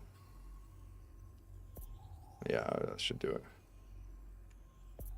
Oh, come on. 2%? Oh, there you go. 1%. Done. Alright, let's get the moons, including Mimus. There's a low temperature diamond hotspot. That's cool. And void opal hotspot. Wow. Fancy. Including stuff that doesn't matter. But fine. Oh, 2 void off a hotspot. Very nice. Alright, let's get first moon. Which is actually Minmus. Let's go to Minmus. Yeah, that's where the mint freezer box is. It is an icy ring.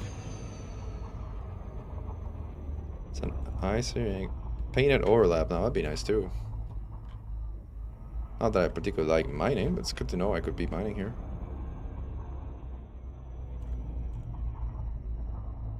Oh wait, those are mint cream. Those, that's a vote up a hotspot, but it doesn't look like there's an overlap. Just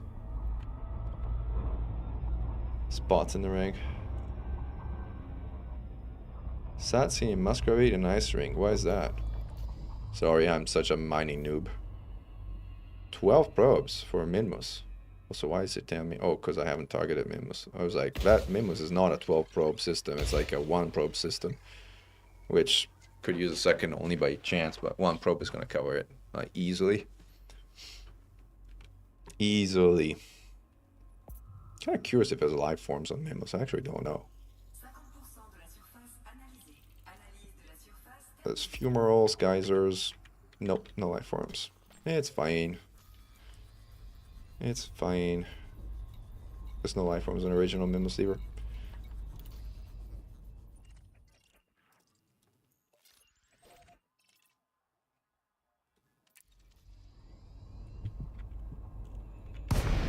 Oops, wrong button.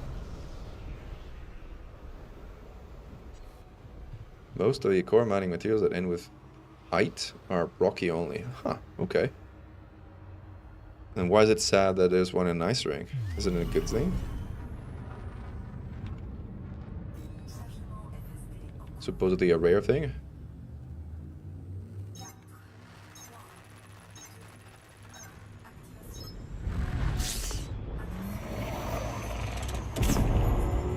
So you can get past the gas giant. More like an approach orbit. On the second moon.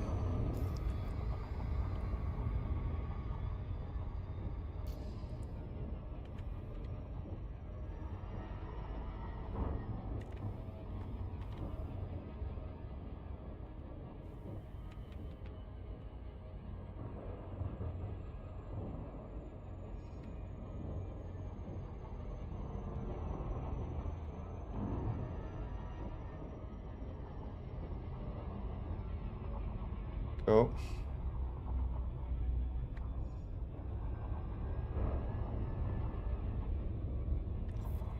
This should also be a single probe situation. And we can move to number 5.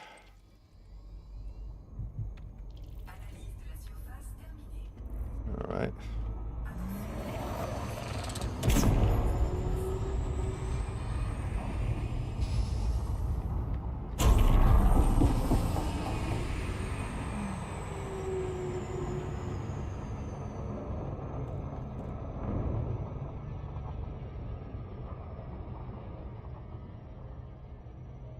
Oh, that's odd. Again, I know very little about mining, as you can tell.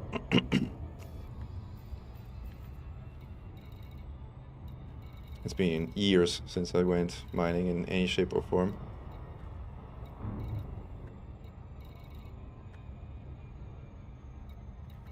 I'll probably also filter out points of interest because I don't think we need them right now.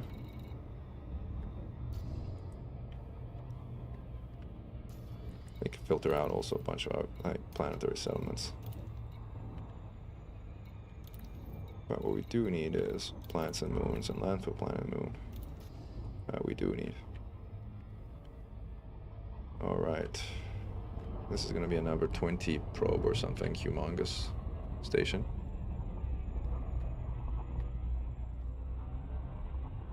Too fast. Not too fast anymore. 14 probes.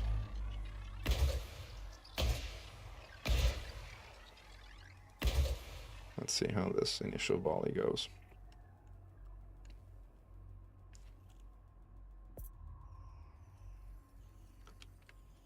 Pre-engineered DSS, really nice. That's not a bad initial coverage. My rear shot wasn't that precise, but I'll take it.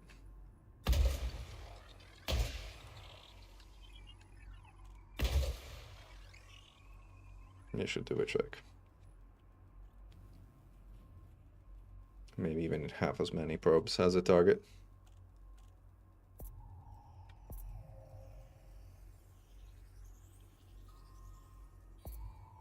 Yep, there you go. Scan complete. Let's go to Moon 8.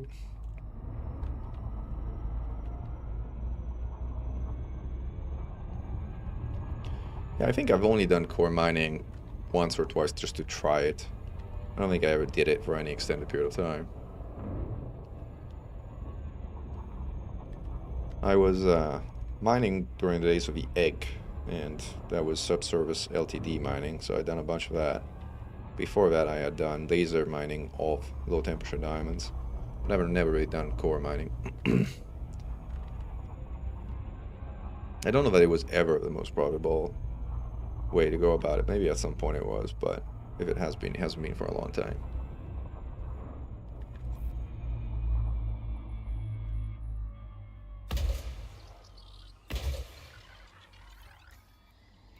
Let's get Moon 2.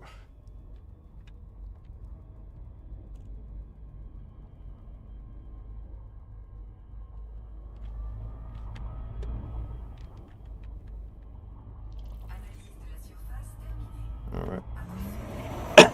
Sorry.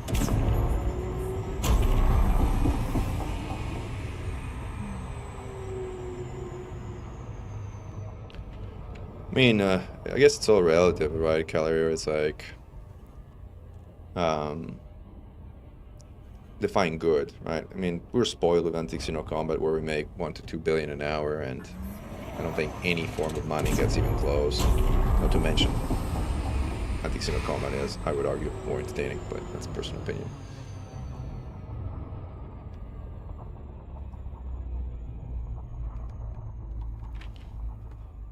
Yeah, you can't ask me, Seth, about mining. I wouldn't be able to tell you what is more or less entertaining, because I've never found mining to be particularly entertaining, so my opinion would not be worth very much.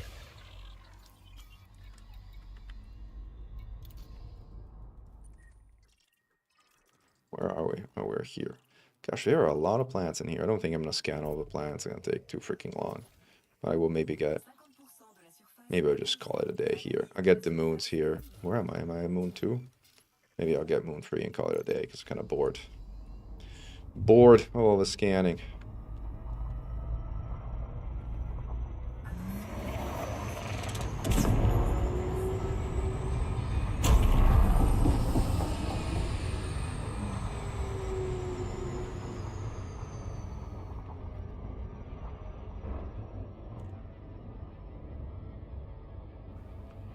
Yeah, that's the thing. You can, you know, if you do mining, you can kind of watch Netflix or listen to Commander Mechan talking about mining while you do mining, like that kind of stuff. Makes it more bearable, I would argue.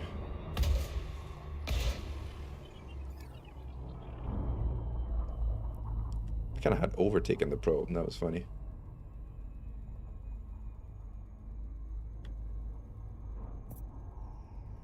Yeah, I would agree. Stacking bounties and 4 railguns is more fun, at least in my book. Alright, let's go turn this data in. The good thing of having cartographics on your carrier is you can turn in data even at the original system. You don't have to jump 20 light years to turn it in. Oh, I was about to jump 20 light years.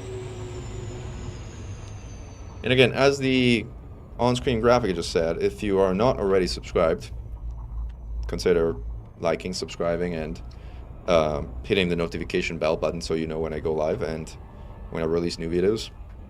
More recently about the shenanigans around colonization. And also, since I think a number of so-called green names have left the chat, it's possible to join the channel as a supporter in the Glory to Mankind support tier, which for less than the price of a coffee a month is a great way to support a creator that does exclusively elite dangerous content. And again, it doesn't give you any special perks other than a green name and a Mechan bodyguard icon next to your name to show you support. I will not create content that is gated for members only or anything like that, because I believe content should be made available to the broader community.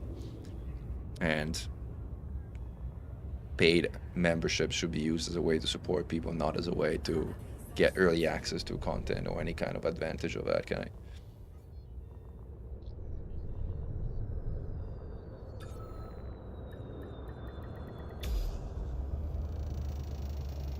Ah, it's okay, Color. That is funny. Landing successful. Commence shutdown. Enjoy your stay with us. Yeah, well, everybody sucks at the beginning, Seth. We all started sucking, and we got less sucky over time, and less sucky over additional time, and eventually we got not all that sucky, but we all still have our skill issues, and we are all still learning. Alright. Turn the data in, which is nice, which means when we inevitably explode at some point, we're going to keep the detailed scans of the first half of the system at least.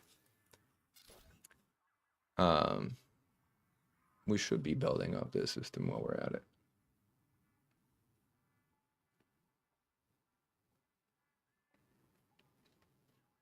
How long are jump times? I should move my carrier there, by the way. Let's switch back to our hauling cutter.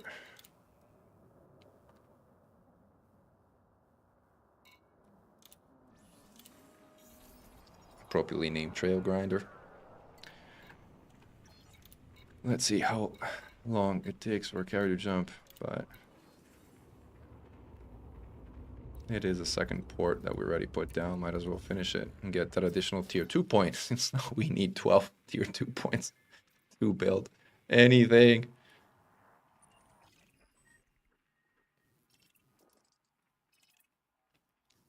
Yeah, Datmav, I will. Do I need to remove a pin, or is the pin in the channel still correct?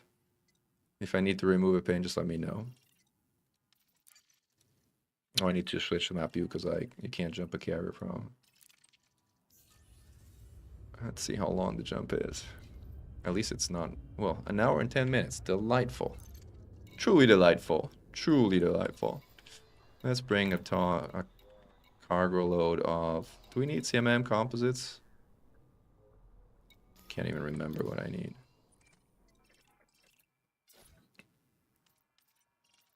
Go back to architect view. Ah, gosh. So counterintuitive. Architect view. There you are. No, CMM composites have been delivered. That is exciting. Steel, insulating membrane, titanium, water.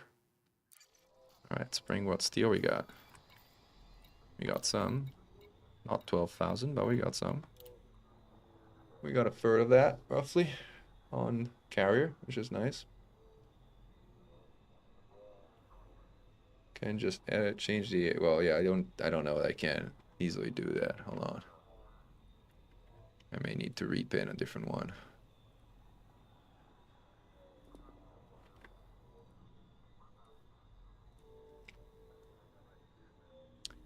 Send the link, ask to share, copy, link copied. I think I copied the right link. Let's see. Hopefully this works. All right, message pinned. I click it and it sends me to the new one, which is good. Let's keep moving our steel. And then let's play with your version 2 system planner, which is nice. And by the way, there is possibly an additional feature for system planner version 3 that we can discuss live if you want. Dathmav. Because again, we'll get to that in a second.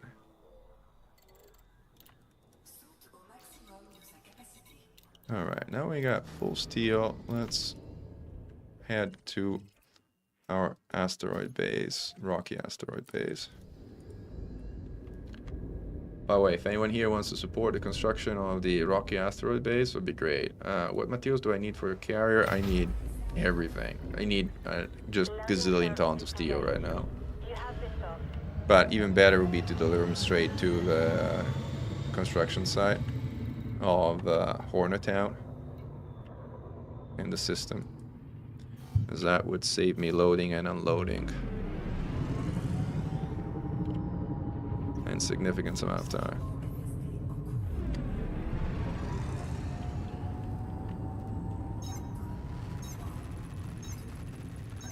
Yeah, so DevMap, the tricky additional feature would be to implement the increased tier 2 and tier 3 costs for things. But it's tricky, right? Because it only kicks in after certain criteria is met, and it only kicks in for facilities that are built after the threshold is met. So kind of a logic to implement that would require taking into account when you click. First of all, the order now matters. Like in your spreadsheet, the order doesn't matter up till now, which is a good thing in general. But if you want to implement the logic of a system point doubling, you need to introduce a logic where the order does matter, right?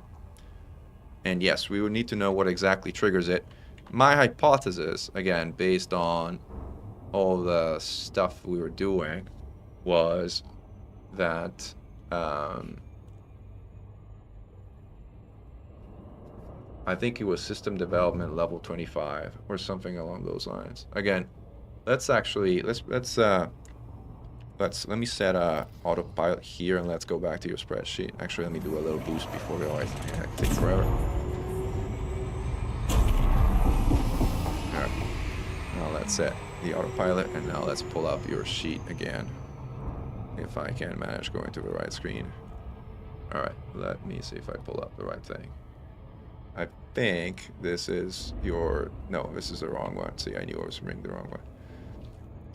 Well, let's bring this one up. Alright. I think this is now the right one.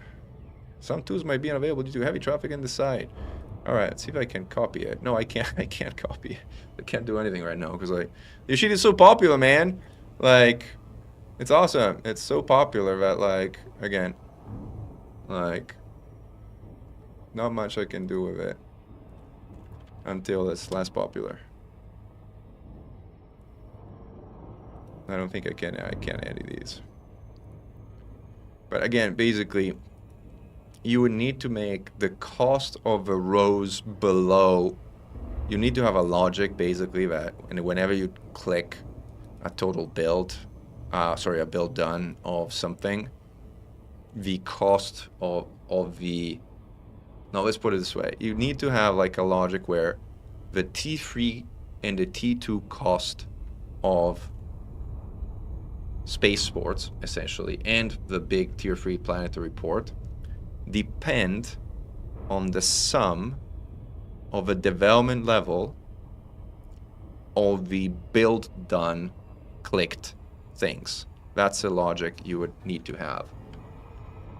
But only for the ones after the threshold. So it's kind of pretty complicated. Like, yeah, I need to think a little bit through, like, I'm on the wrong side of this thing. Whatever. Thankfully, the cutter is very fast. So yeah, it's a little tricky to implement. Like, thank you, Commander Blastard.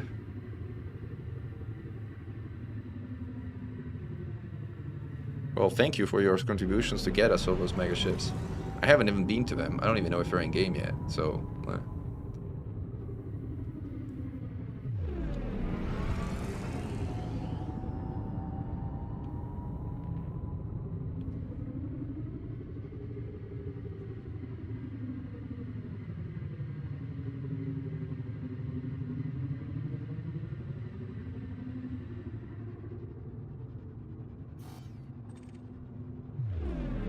Don't need to. Super Cruise, we can slow boat it to a destination.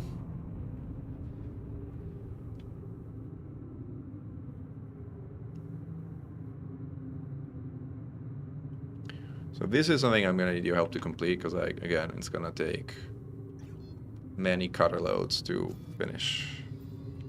And some good soul already delivered the CMMs, so very thankful for that. But we have a huge amount of steel to deliver.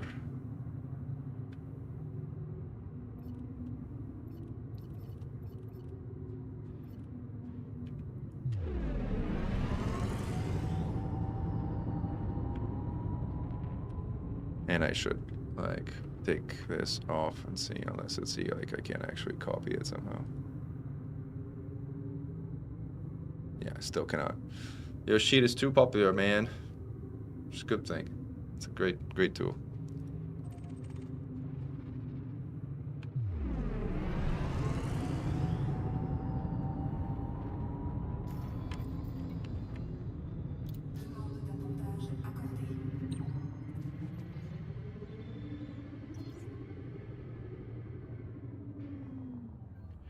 No, steel levels, there's a couple of systems that have steel supply in the millions. So so long as you're willing to be around the bubble or you are around the bubble, steel is pretty plentiful. If you go to the Pleiades though, there's no metals whatsoever, so you got to bring it all, carrier loads from the bubble.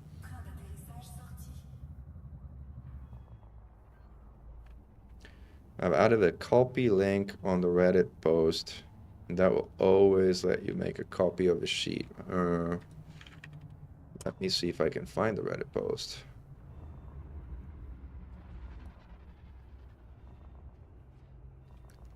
Oh, I just saw an image of like the spinning station and the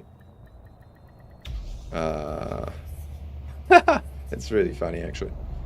Spinning station in the neutral star system is having a stroke. It is very funny. Also, what did they build? Did they build an Ocellus station out there just for it to go insane? Wow, that's quite the effort for something that's clearly not going to work. But now you understand why they blocked out neutron star systems from being colonized in the first place. They really should not have spots around the colonization piece. I'm trying to find a link to your spreadsheet in Reddit, but I can't quite immediately find it. Is it in the post I made a while back? Maybe. See if I can do what you said and just copy this thing and just the, without the edit, but with a copy. Yes, I see. That's the one that says make a copy. All right. I think I got it. Let me also update the pin in the live stream. Thank you, Callier. Best of luck with the game. We're around. You'll find us around. We're not going anywhere. Well, we're going down to the Pleiades, so, but you can come see us in the Pleiades. What was the last thing I built before things doubled? It was a refinery hub, a planetary tier 2 refinery hub. That was the last thing.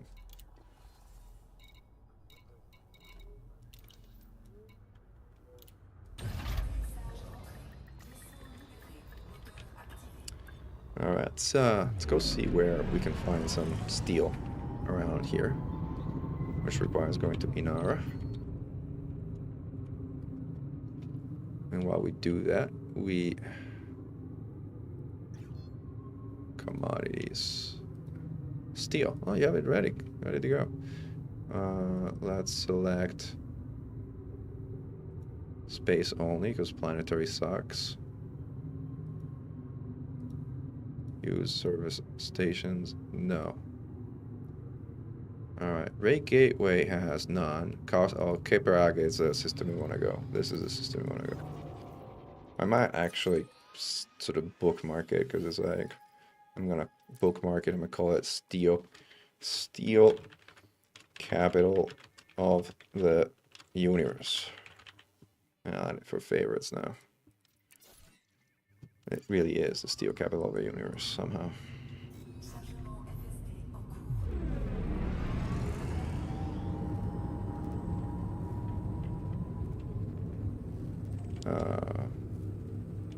Well, maybe I should set a course to it also. What do you guys think? That would allow me to actually go there. Well, the good thing is I'm just one jump away from the steel capital. Well, no, I lied. I'm 2 jumps away from the steel capital of the universe.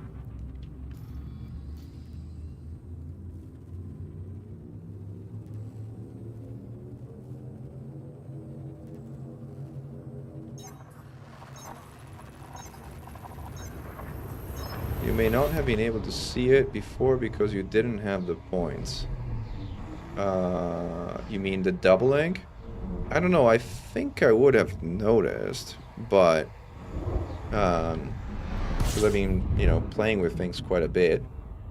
I did notice, I actually didn't notice though until I went to try and build something and I realized, whoops, I can't build it. It says I don't have the points. What do you mean you don't have the points? I have 6 points.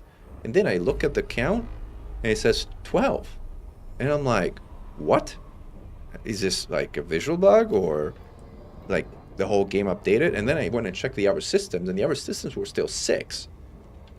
And that's when I kind of like, my mind exploded and I was like, wow, this is something they have not documented and is increase in the cost of both tier 3 and tier 2 space stations that there's no information about. And that's what drove me to make yesterday's video.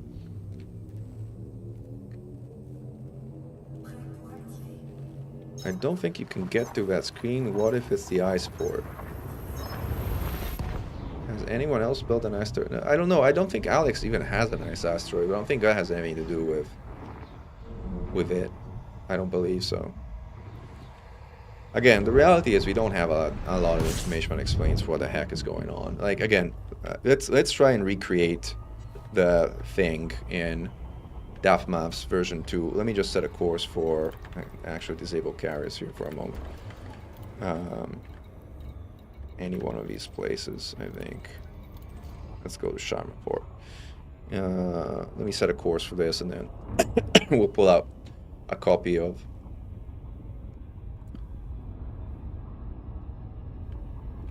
the spreadsheet. Alright, so let's go back here.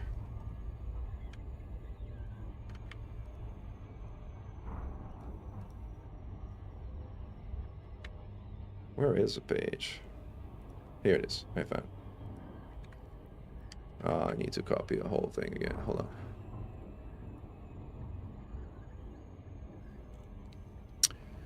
Oh gosh.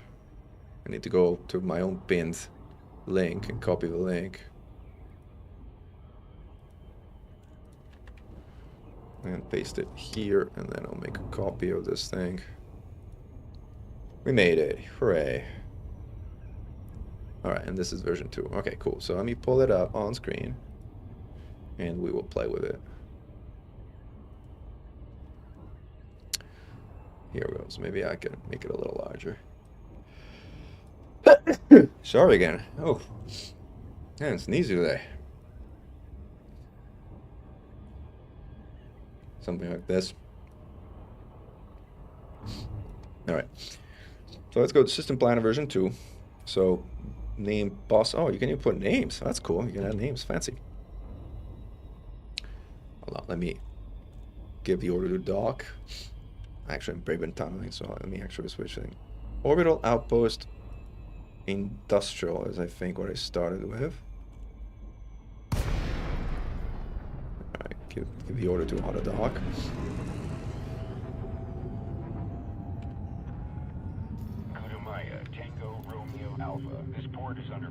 Order to dock given, and then so what we're doing, we're doing Minmus or are we doing the zoo? I think we're doing Minmus. Then if we're doing Minmus, then the first was actually a military outpost of some kind, and then I had plotted down a number of stuff. I remember building 2 satellites because, by the way, the first one didn't satisfy the requirement for a tourist settlement. And then I built a comm station and a relay station because there were requirements for some other stuff. And at least one more orbital thing, which I can't immediately remember what it was. No, I think this is it. I think the fifth one was the asteroid thing, but I built that later. And then I think I had a number of industrial medium settlements. I think I had 2 medium industrial medium settlements or something like that. And then I had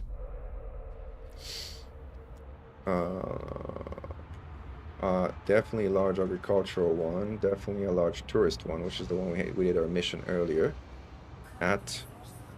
And this gives us T.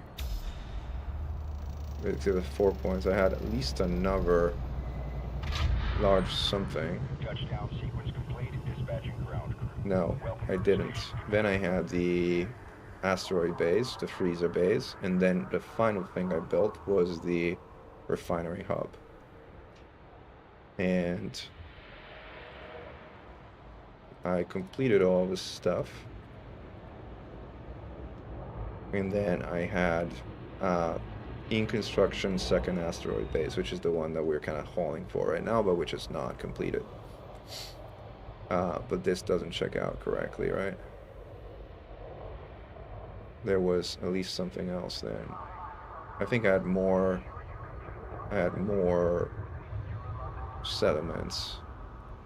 Let me just load up on steel and then we'll go see what else we had.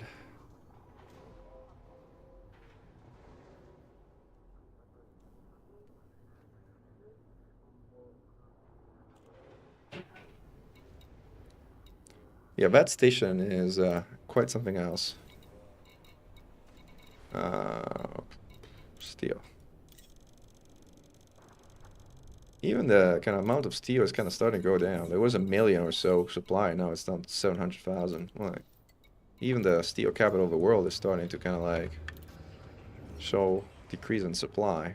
It's quite interesting. This is 3 jumps away. Auto launch. Let's go back to a spreadsheet. Actually, let me look at the system map for 1 second of the MIMO system and see what I had there. You are go for departure.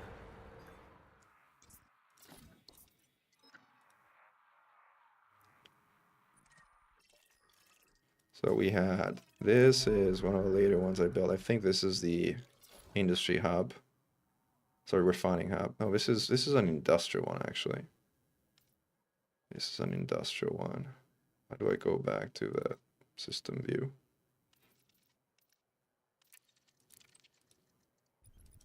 Like this, I guess. Yeah. Industrial one. Should have 6 total, right?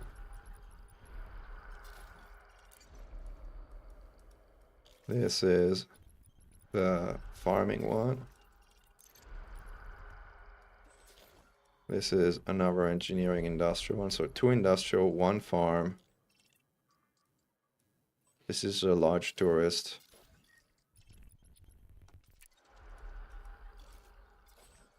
Mineralogic installation. I think this is the refinery hub.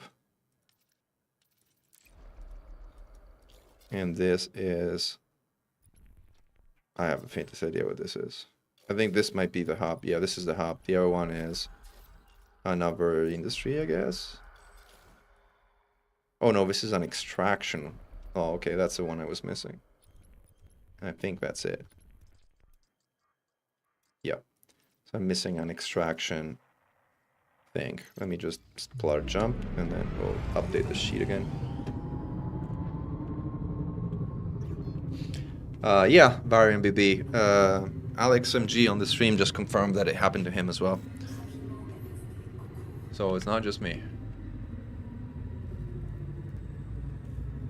It's good to know that my sanity, that they didn't target me personally by saying, nope, Mechan, you cannot expand. Everybody else, build all you want, but you get point doubling. Why? Because we don't like you. Alright, so what were we doing? We were doing extraction, medium, something. Yeah. And then we were doing sort of like asteroid base. And we were doing in a refinery hub. We're still missing one. We're still missing one.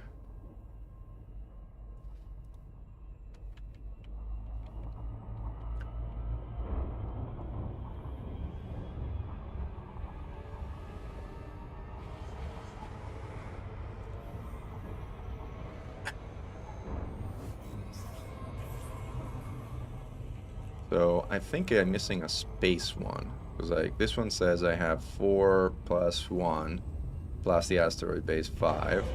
And I think I actually have 5 or 6. Man, I'm so confused. But let's get back to the list. And then this says I have 5 plus 1, 6.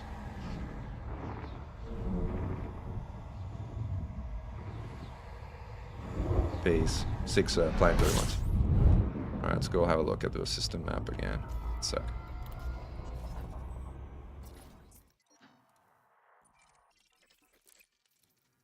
So this one says 6 ground, and I know it's 6 space because I know it's miscounting here. Because it is 1, 2, this one doesn't count. 3, 4, 5, 6, including the asteroid base. Yeah, I'm missing a space station of some kind. What was it? What else did I build? 2 satellites, a comm station, a relay station, and what else was it?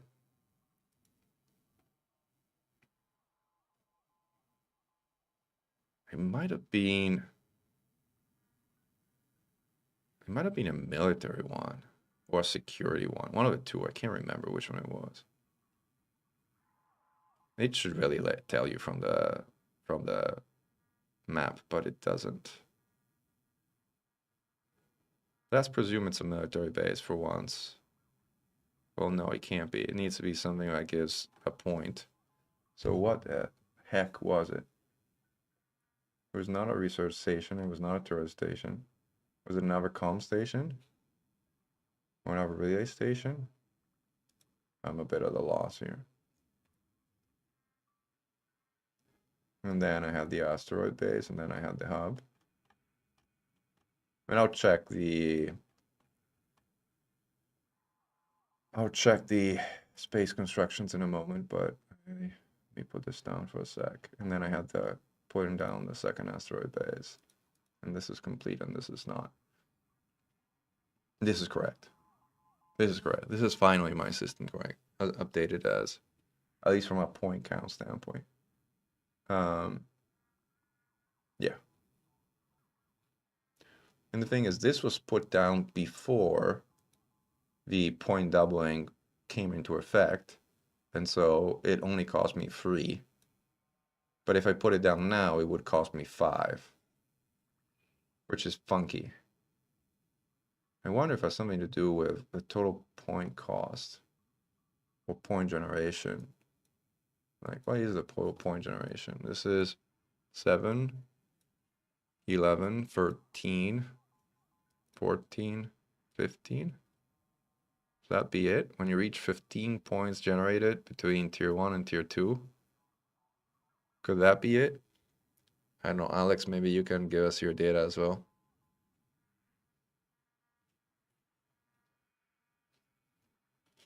It is a mystery. Alright, set a course for the next jump while we're at it. This is the slowest building station ever. Well, we kind of like, no, I pressed wrong button. Alright, cool.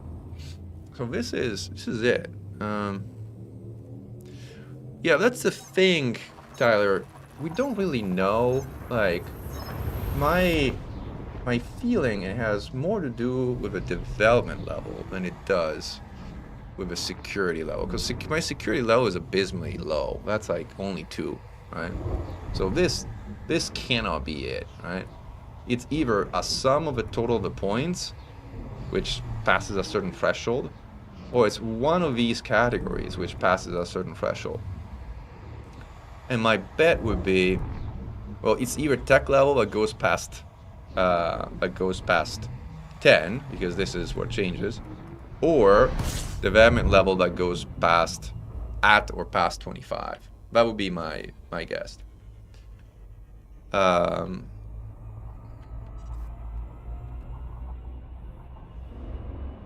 Yeah, no, Alex. Again, I was just, you know, we're trying to kind of reverse engineer difficult stuff that is difficult to reverse engineer without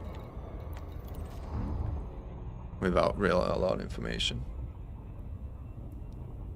Has the 10 things being built causes it being debunked? Yes, it has been for the most part, because a number of people have reported having more than 10 systems built without the point doubling kicking in, so it can't be that. But it's got to be something sort of related, close to that, in terms of like either number of development points or total number of point tiers or something else. Like, has a single player been able to produce steel yet? That's a good question, Jay, but I think that's a refinery economy thing. And to create a refinery economy, you need some very specific buildings in the system. So it's been kind of tricky. Maybe we can go and explore down in the Pleiades, guys, and see if we can find a system that would make for a good refinery system to be built around the zoo. That could be a good thing to do. My carrier is bound to jump soon, but I should be able to swap out to a dolphin and head down to the Pleiades and do some linking. Yeah, Alex, I updated the pin. It's in the pin. You need to click that link and copy it, and that's going to be the updated pin, the updated link. Everyone has theories on how to create a refinery, but not a single person I've talked to has managed. Everyone has theories and advice, but no first-hand success. Yeah, well, J-Bot, I don't have any first-hand success either. So if you're looking for first-hand success, I can't provide that. Kind of curious.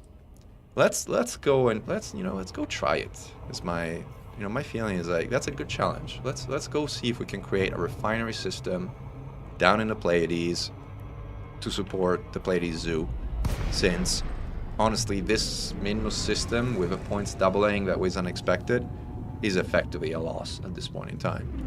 Like I feel very little motivation to continue developing it further. I was trying to put a plan to report to boost the population, but again, with that surprise doubling, I can't. Very frustrating.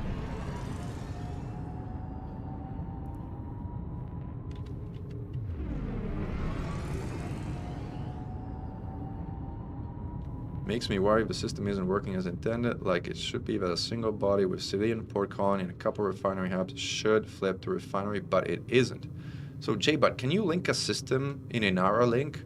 Or even give me a system name in game where that is the case, that you have refinery hubs and in a colony initial system and it's not flipping. I would love to firsthand see it. Oh wow, no, I don't want to start it.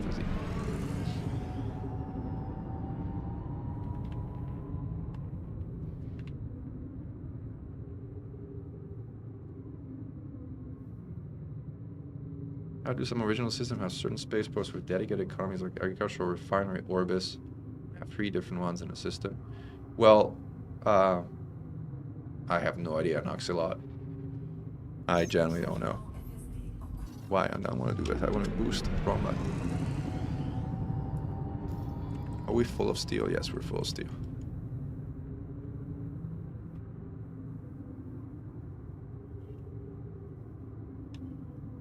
But no, J-Bot, if you or someone tried and has a system as an example of that, I would be really, really interested in seeing the system in game.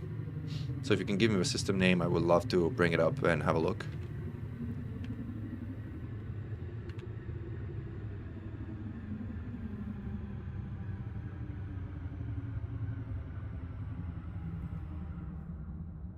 You have an industrial outpost in orbit. Civilian colony on the ground, but on what planet? Oh, okay, let me go see, because the planet I think matters for the refinery purposes. Let me get to that in a moment. Let me give a docking order and then we'll go look up that system in game. All right, pull it up.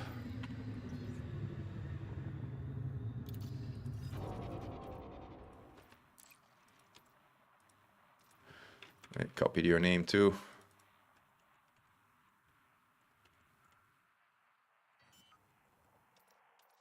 Call 285. Sector. I can't type properly, sorry. 285. Alright, found the system. That's... I don't have a system map, but it's 200 light years. Is it in the right direction? No, it's in the opposite direction. Let me see if I can pull it up on Inara, if this is updated on Inara. Oops, I clicked the wrong button. Unpin this message. Let me repin the right one. Too many clicks. Alright, let's go to Inara.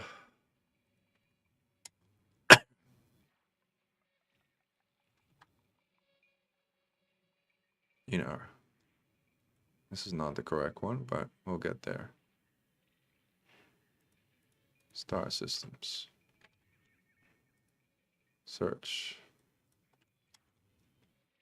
Found it. Found the system. Barbusi installation, outpost, industrial. So you have an industrial outpost to start. Or at least it looks industrial from Inara, for what it's worth. View all stations. You have 2 construction sites, and you have 2 construction sites. So Inara doesn't really say what you have here other than you having an industrial outpost, which may or may not be correct because Inara isn't exactly aware of architecture. You may need you may need extraction. Maybe you may be right.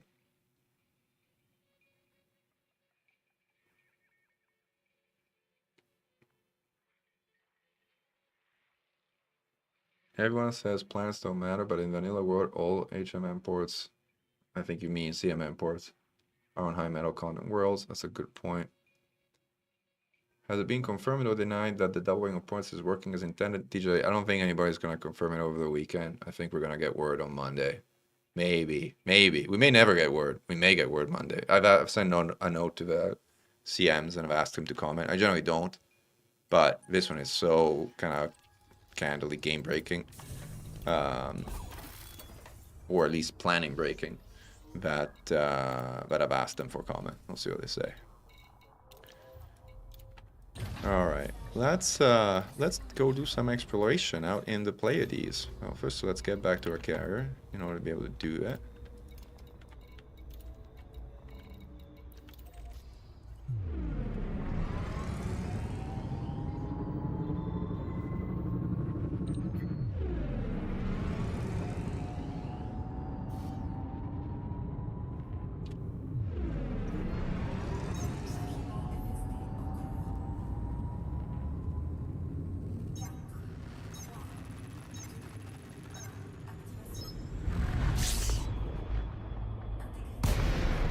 Oh, I ended up crashing into the asteroid field. That was dumb. I thought it was gonna go through, but no, I didn't. The system has some high metal worlds with ports and refinery hubs and extraction settlements. But Alex, is the, and they don't say, but what's the economy of your system? That's the thing. It's like, is your system economy refinery / extraction? Is that the economy of your system? And are the ports on the planet of type colony?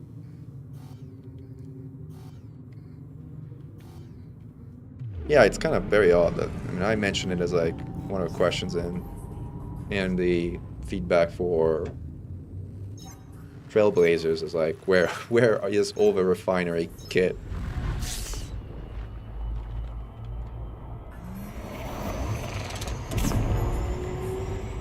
Where is all refinery kit?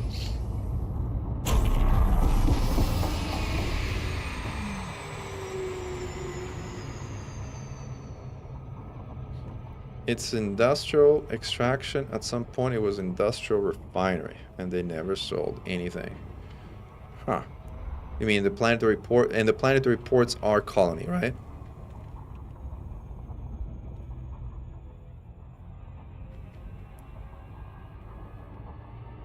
The guy's making steel at his ground port. Encino effort, not much though. Well, that I think has to do with population and a few other factors, like how much you're making, like in development level and whatnot. You're saying Encino effort JB1 is making steel. Now I'm kind of curious about that one.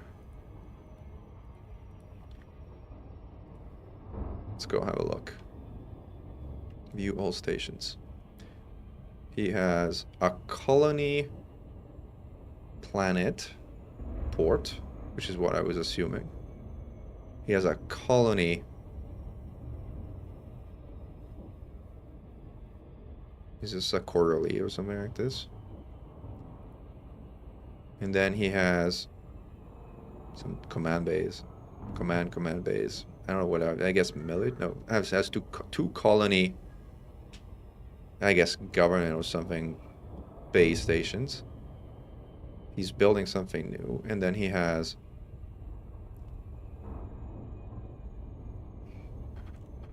Ad Grana Depot. Again, everything. He's got colony only and refinery. And he's like, so he's got colony only and refinery, and he's making steel.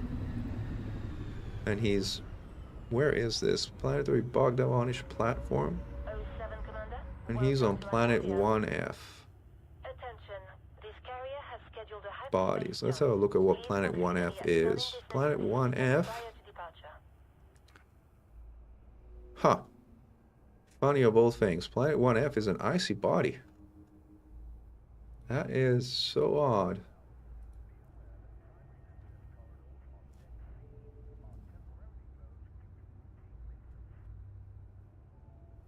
Yeah, you should have picked colony, Alex. That's the reason. If you have an industrial planetary port, that's not going to work. I know. It's you should be able to switch it. I agree with you. But it is what it is. But that explains, I think, why you're not making steel or anything. He has CMMs too. And ceramics. Everything. So he managed to do a pure refinery economy. That's the thing. I think in order to do it, you have to have like a refinery-only economy or something. So I'm almost keen to see if we can build, and maybe we start with a Coriolis station, because I mean you could start with civilian outposts, but then you only have a medium station to pick up stuff. Do you guys want to try? Do you guys want to help me test this theory by building a Coriolis station and then building the no, don't start with asteroid Danium BB, because that gives you extraction as an economy, and we're going for refinery. So we don't want that. We want a colony thing to start. T3 ports are colony, yes, Alex. That's right.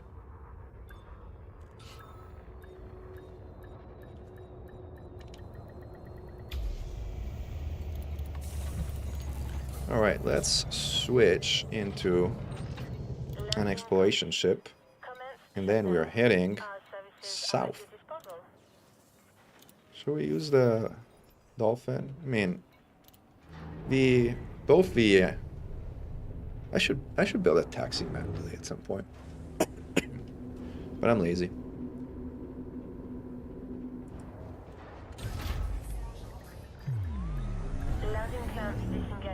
Plus, I like my dolphin. Let's be like, I will confess. Doesn't jump as much as a Mandalay, but I like it. All right, let's head over down here.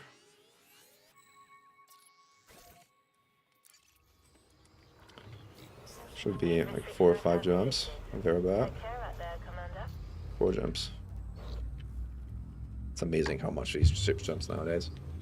I think population matters for how much you produce, but I don't think it matters for what you produce.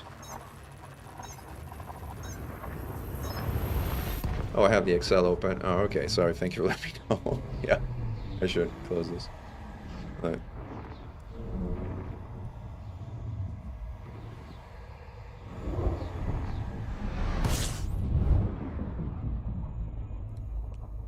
But actually, you know what? Let's play with the Excel.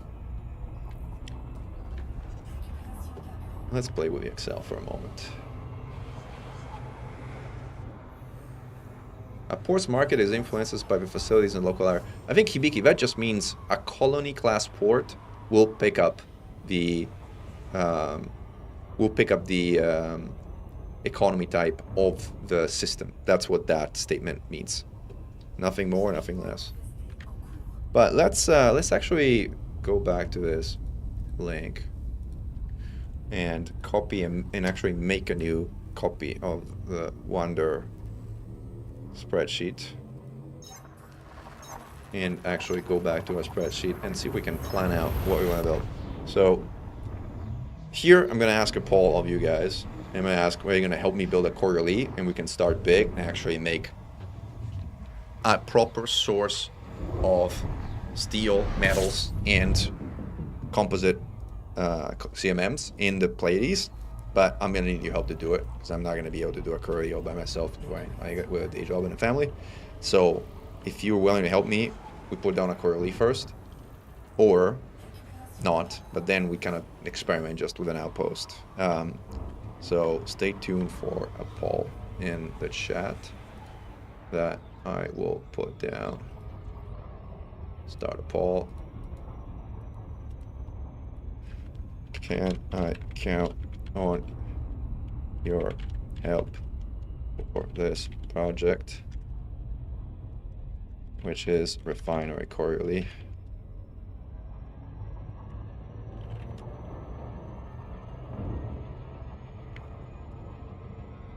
Yes. Put Coriolis down. No. Put an outpost. And miss out. I miss out. I feel like we're gonna miss out on supply. Alright, I'm gonna put the poll down. See what you guys say.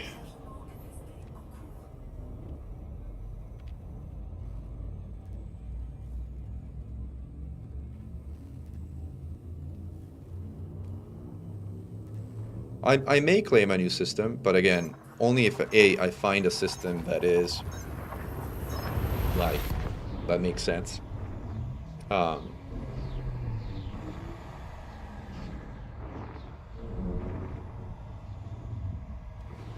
only if, like, again, if I get some help and support. But again, I created this. I also created this spreadsheet because I wanted to. Actually, I'm in the zone, so let me sort of get rid of a spreadsheet for a second and see if we can find a system nearby. So somebody who is an explorer or knows explorer stuff, please remind me. There's a code that tells you which systems are bigger or smaller or have more or less planets related to C20, C25. Can somebody remind me, like, how can I tell based on that? I actually go to unclaimed.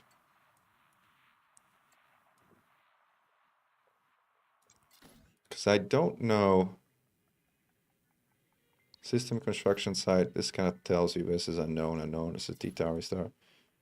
But this has 3 stars. Oh, the claiming is on pause. Never mind, my brain is. Psst. But at least let's do some scouting and see if there is a system. First letter of the last group. So C, D, E, that letter. So that tells you how big of a system it is. And how does it work? Like B is the biggest. Oh, A, B, and small, which is not necessarily true, because like B40 is kind of humongous and has like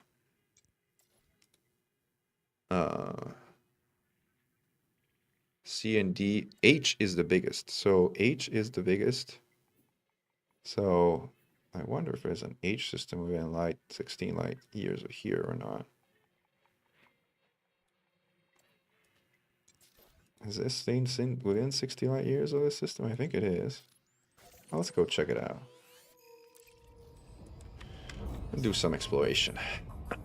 The letter is about the total solar system mass. So more likely you have stuff. But the big D system might just be a single big star or trinary system with no planets. Okay, that's thought. That's cool. Different bodies have an hours, but it gives you an idea. But wouldn't the star mass be by far the biggest? I mean, in the solar system, I think the sun is like 99% of the overall mass of the solar system or something like that. Like, yeah, I mean, if you have like a red giant, I guess you'd be. Oh, this system is not interesting, for example.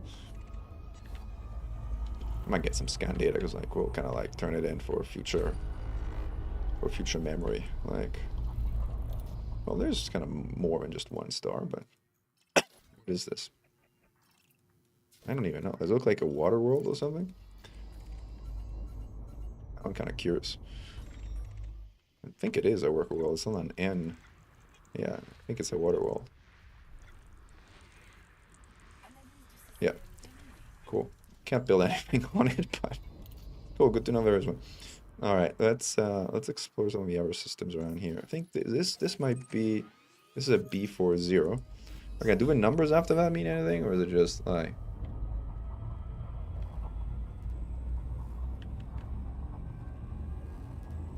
Juicy bees, most of them, but the letters are kind of offer a hint. Okay.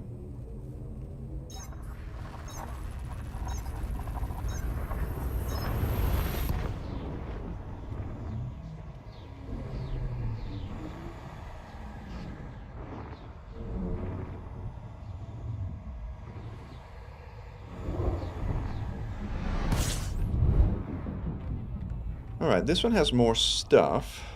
Let's see what it got. NDS B40. Now what I'm looking for is one or more high metal content planets, which can be built on. This one even has an atmosphere, which looks cute, and has 7 locations and a certain number of space sites. So if this is a high metal content planet, which it may or may not be, it looks like it might be though, just based on the scanner positioning. We'll see. You know, a bunch of these are icy bodies, so let's see if I can get the scan on this one here. High metal content world. I think that's our. I think this is our world actually. It is, with pristine reserves to boot. And by the way, the primary port will be built right in orbit of this planet. So I think this meets our criteria, guys. What do you think? What do you think? This should let us place also a bunch of things close to each other on the surface. By close, I mean 200 kilometers apart, but still, it kind of lets you build quickly. There's only one planetary body, and there's only 7. There's only 7 spots. Why does this say 6 question mark? It should kind of tell you, right? How many it actually has. 1, 2, should have more than 6. Why is this confused? I guess I have to scan the bodies to kind of tell me or something like that. I don't know. This is very odd. Let's get the actual scans.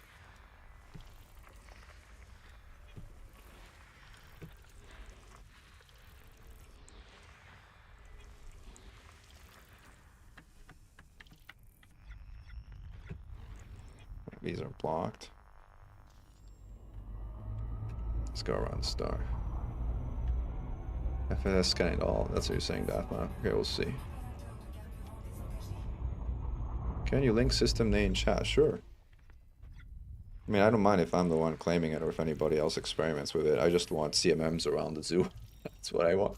So if you want to claim it, but you commit to actually build it up, to build refinery only materials and colony only materials, I am very happy for you to do it. Let me put the system in system chat.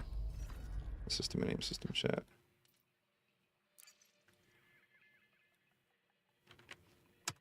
This is the system name.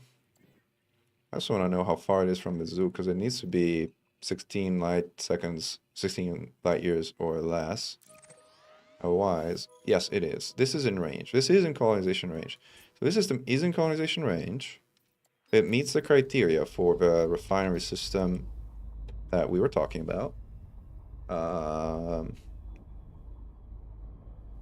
If we can build a correlate to start, it would allow large pad ships to come and exchange stuff. Unless you want to go really big and build an Ocellus, but I don't think this system is interesting enough to build anything more on a Coriolis, so I wouldn't. You asked for gravity. Gravity is 1.76 G, so it will make for some interesting landings. It will make for some interesting landings, but the fact that we can place down, we can put down 5 installation at a time down at the same time.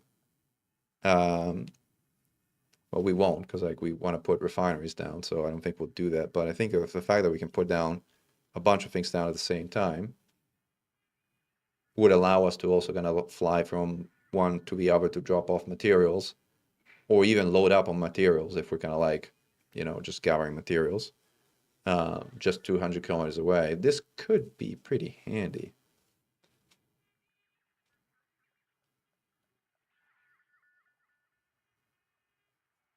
Maybe, J-Bot, you might be right, but I guess I haven't personally tested it, but again, I was figuring if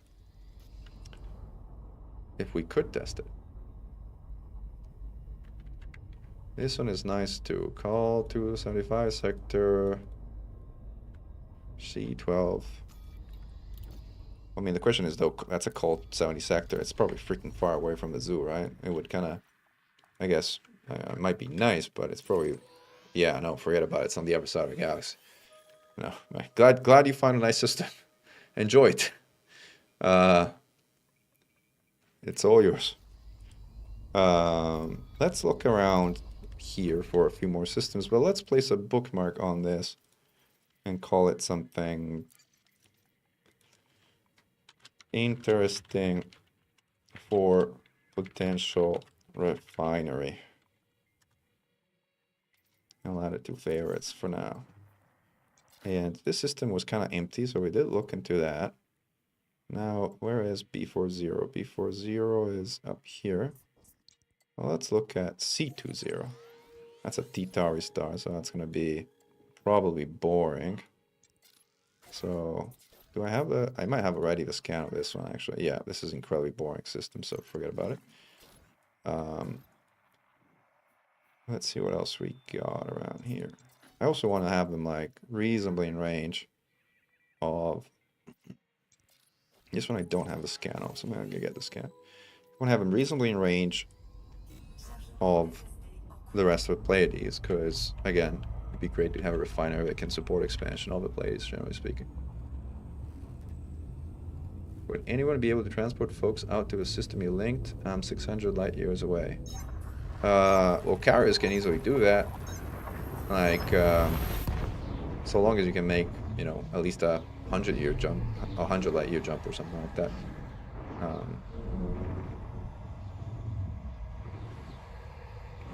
But again, it'll be at least a week, I want to bet, before we can proceed with hold on, where am I? I was like, there's nothing here, and the reason is because there is nothing here. This is a very uninteresting system, I think. Yeah, deeply uninteresting.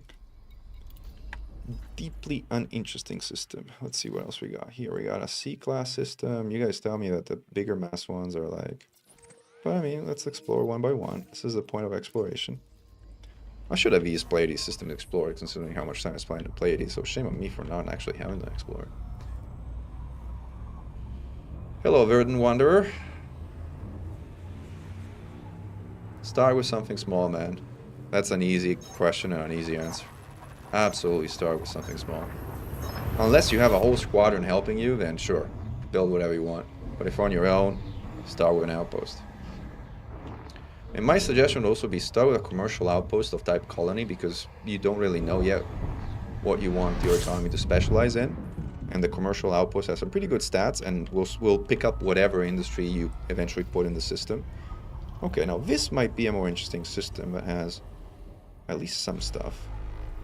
16 bodies. Let's see what they got. Okay, now this is more interesting. Is this a high metal content planet? Alright, let's get some scans. Let's get some scans.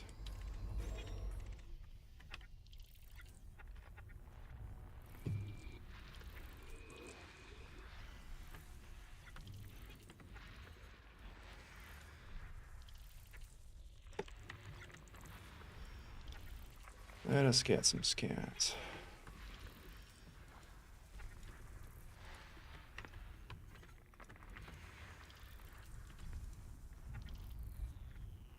There's probably some blocked by the star, which is sad.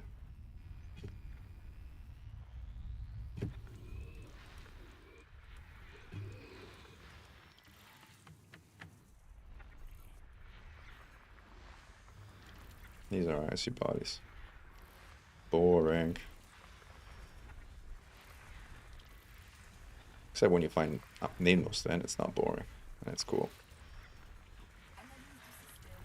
Okay, we got the full scan. So now you're telling me that this should tell me exact numbers. So 24 space slots and 23 construction slots. Now this is better. Is this high metal? No, this is rocky. So this is not, doesn't meet our requirements.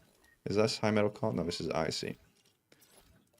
So this, unfortunately, it's more interesting on a variety of other dimensions, but it's not really interesting. It's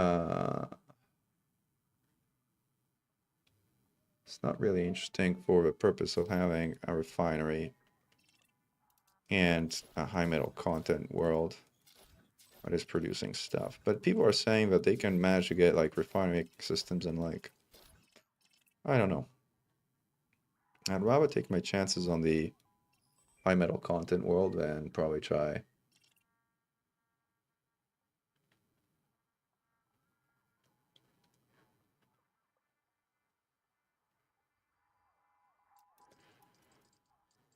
Huh.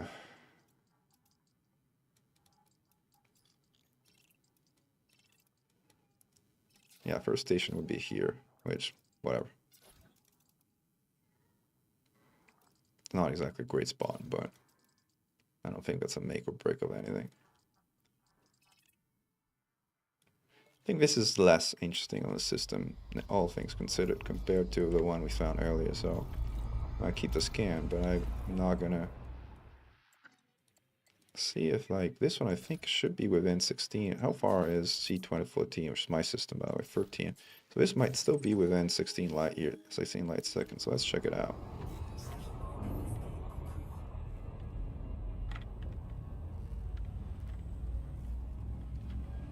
Play these sectors G, W. Alright, let me check out what you're suggesting. Wow, kind of after I just jumps and something like that.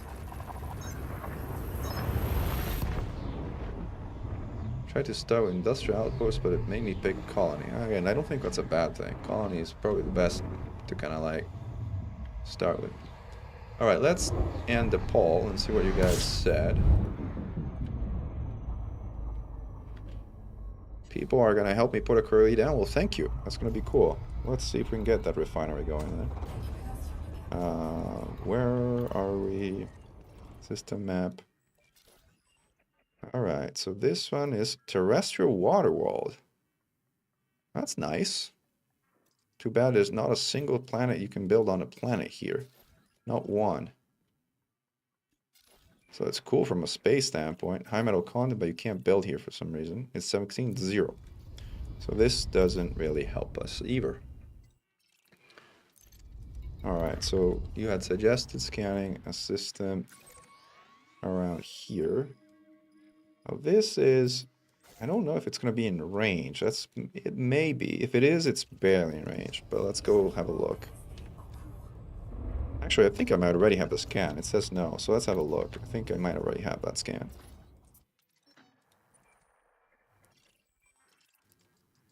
Alright, so this one's interesting. It has tons of planets in a single, and these are high metal content worlds. And this one has 3 slots on an HMC. These I need more data on. Alright, let's go get the additional data there on. But thanks for the tip. That looks promising. That does look promising.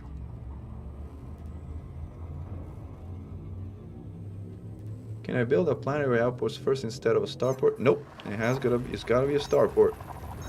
Tier 1, 2, or 3, but it's gotta be a starport. Main starport at the front too. Okay, that's pretty cool. I didn't notice that. If it puts the Coriolis straight in orbit of a star, is even better. That'll be actually pretty cool. All right, let's get the additional scans. Let me move away from the star so the star doesn't block stuff.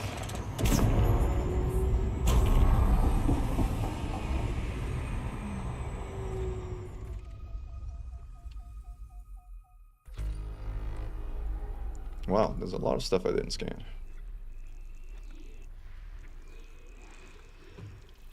This is an ammonia something. Gas giant with ammonia-based life. It's cool. Fargoids. And a water wall next to it.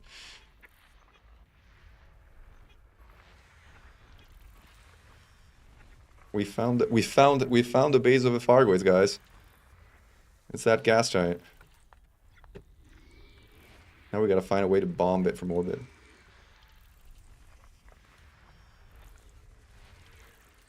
Just fire nanite torpedoes at it.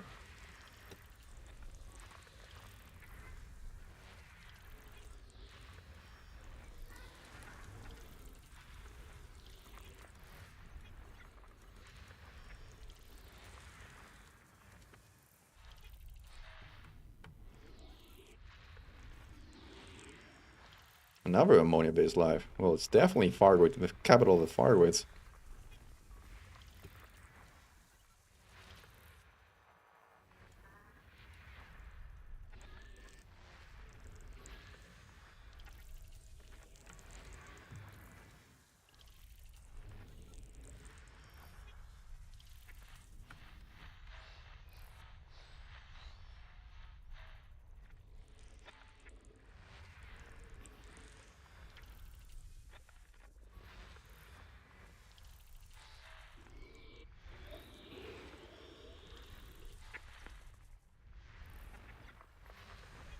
There's a lot of scanning going on here.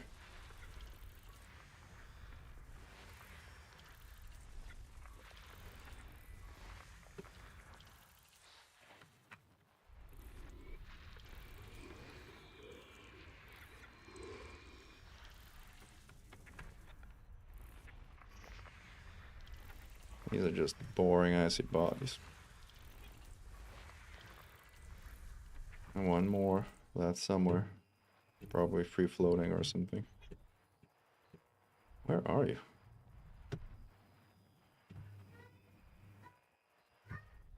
No trace. There it is. HMC.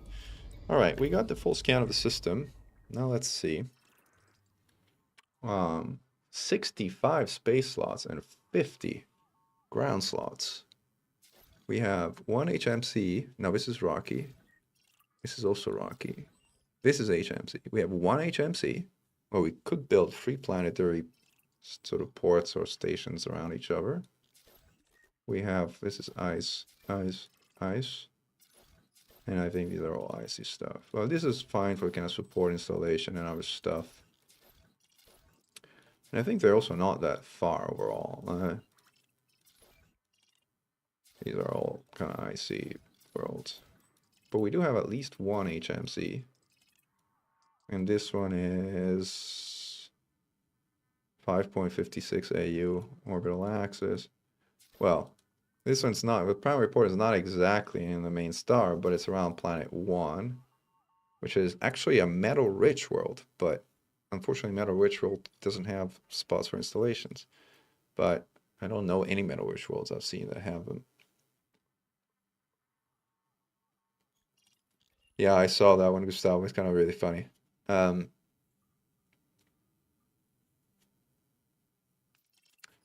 This is...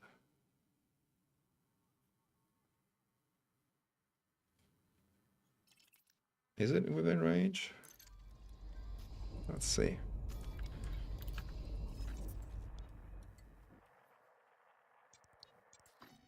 We are 17, too far from there. We are... Hold on, let me change the filter here.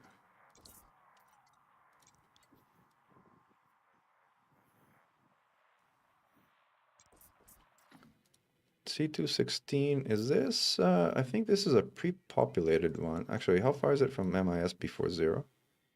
16.82, so barely out of range. Barely out of range. Is that stereo P2? No, that is... These are all pre-populated stuff. This is all pre-populated. C214. This one is in range, but I don't know that anybody completed this one. I was trying to claim that system on my way to the zoo, I think. No, that's a different one.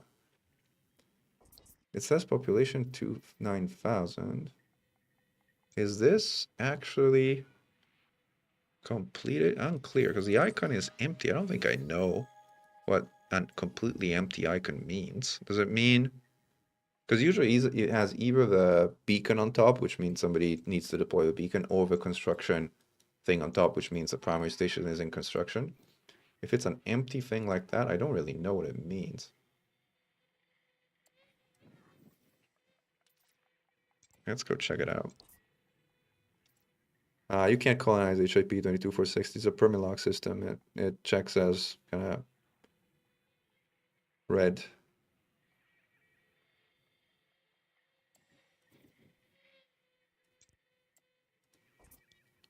Let's put a, I think there's another. Actually, see if I filter bookmarks or something. We have way too many bookmarks from a squadron standpoint. We cannot delete some of this stuff.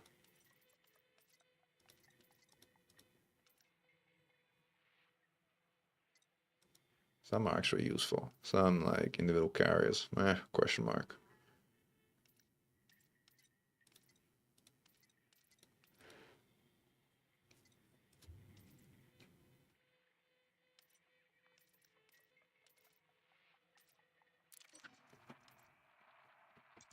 Let's add another footnote here.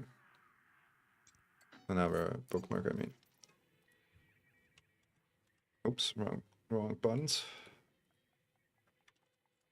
Interesting for potential refinery 2 from C214. I think I did C214. Yeah. Let's go check out that system if it is built though, because I'm not sure it is. It says it has population, which means it should be.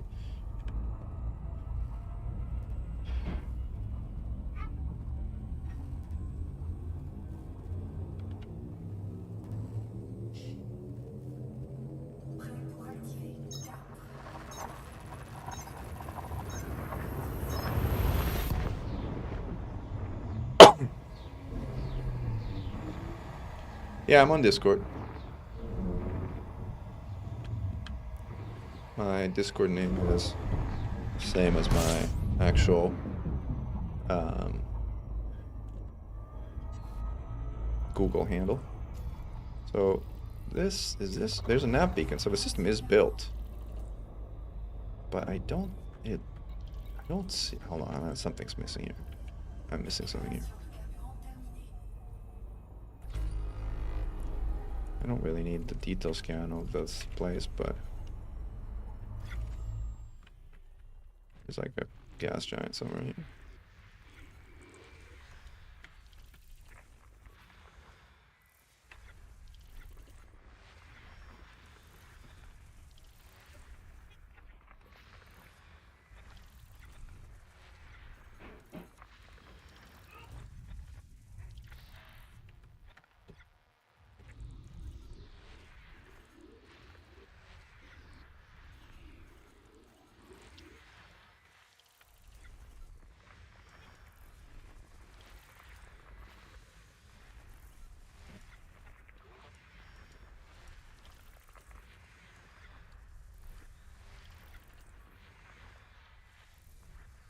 I think we got it all. I think the rest is random stuff.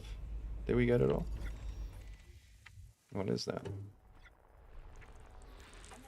Ah, I'm in O'Connor world. Now we got it all. Let's see if there is a primary port built. There is. Waffle Research and Development Hub. Yep. There is. They're building our stuff, but this is operational, so there should be a colonization contact here. Let's go check it out.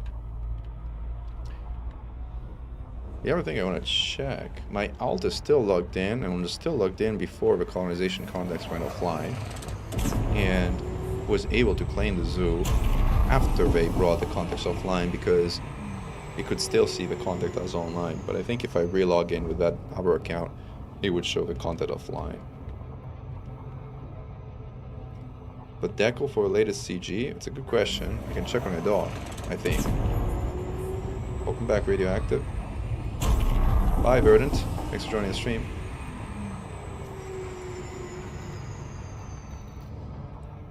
Uh-oh. Two vest.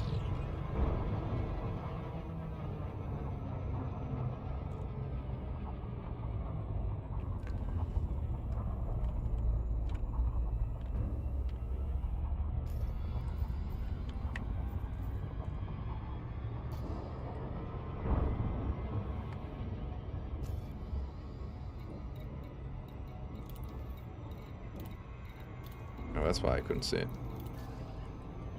Alright. On approach. Wow, that's nice, Radioactive. Thanks for doing that. Cool, Xenomorph. Great to be neighbors. Love being neighbors.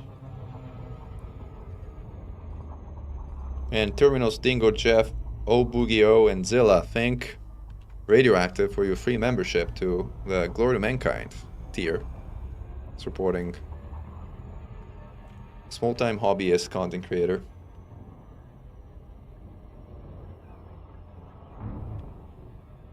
Yeah, I try to be a good neighbor. The whole AXI has been trying to be pretty good neighbors in the Pleiades with all the factions in the Pleiades for years now. Yeah, I think it's fair to say we're pretty good neighbors. So long as you don't actively try to piss us off, then, you know, F-A-F-O, as they say, right? A few factions did that, and it did not go well for them, I will say. Sears Inc., most notably.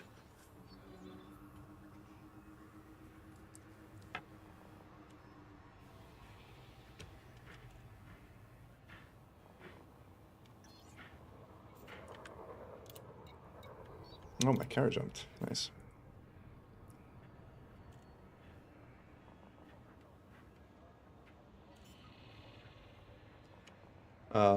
Do I have this system scan? GWW something something C115. Let me have a look. While this thing docks me. I do not have it scanned, but it doesn't show up as available. So it's probably invalid. Yeah, it's invalid for some reason. So you can't colonize that one.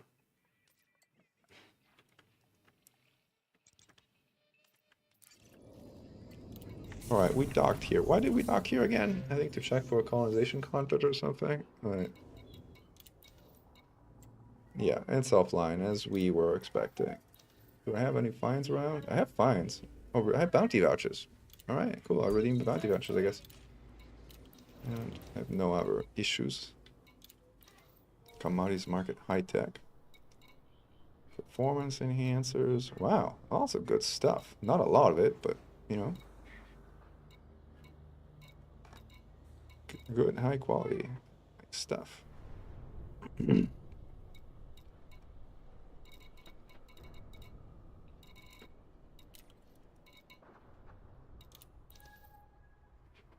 Turn in my data at least for stuff that's like far enough.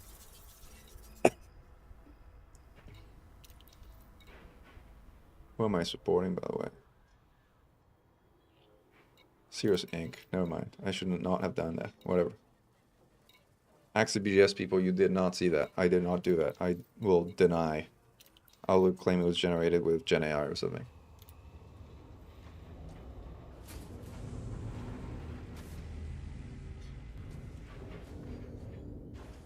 That's nice, Only Dabs. Have you built an economy? Or like, what are you building right? Yeah, we're trying to find out like somebody who's like willing to like help test out this approach to refinery, which is we want colony only ports and ground installations with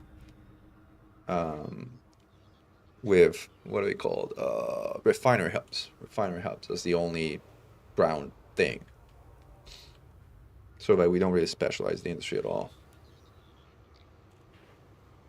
Oh, I know why I had docked, because somebody was asking me to check the paint job. So let me actually redock. See if I can do that one. Denied, because I'm just too far. Somebody when I dock remind me that I docked to check the paint job. Oh wait, what? Sorry, never mind. I can't check the paint job here because I'm in a dolphin and the paint jobs are like for a keel back and something. So I have to go back to my carrier. My carrier is like halfway around the universe. Let's keep looking around here. What we got? Like, again, that's B40. Like these are all systems that are available. I don't think I've checked this one. It's a T-Tauri star, and those are generally uninteresting. C210. That's a yellow-orange star. So this one I think might be worth having a look. Let's do that. See how that goes.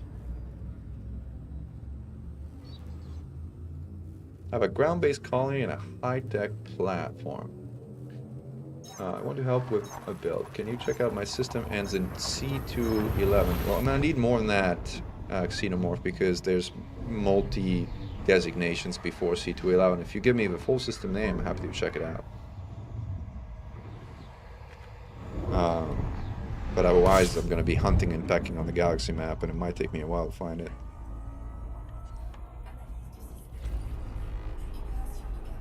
Oh, the deco should be for every ship. Oh, yeah, I've gotten myself confused. No, I've gotten myself confused, Pekka. You're completely right. I thought it was a livery. I was thinking about the Twitch drops for the keelback and the Type 7, and not about the decal. I got myself completely confused. It's your system, just 11 at the end. All right, well, wait, where is my system around here? So this is C214. So yours C211, this one, I guess. So I think I actually have a system map for the system. So you got, oh, you got a Coriolis. Well, a Kipling orbital. What is this? Like, is this? This is an orbit station. Is it? Are you sure this is a system with 1.2 million inhabitants? That doesn't sound right. See, that's why I told you, you can't just tell me C211, because there's different C211s. All right, let's see which one it is. All right, I got it now, thank you. I was like, you built an orbit system all by yourself, kudos. And you already have 1.2 million people. All right, let's go check your system out.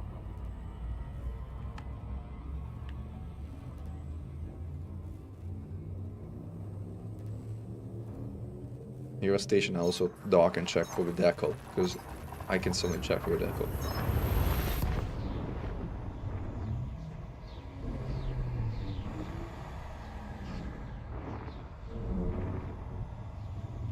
Yeah, I'll let you know my thoughts. I mean, at the end of the day, look, you're the system architect, so you should decide. I shouldn't tell you. Like, I tell you my thoughts, but again, you should feel free to disregard my thoughts and to go with whatever your gut tells you.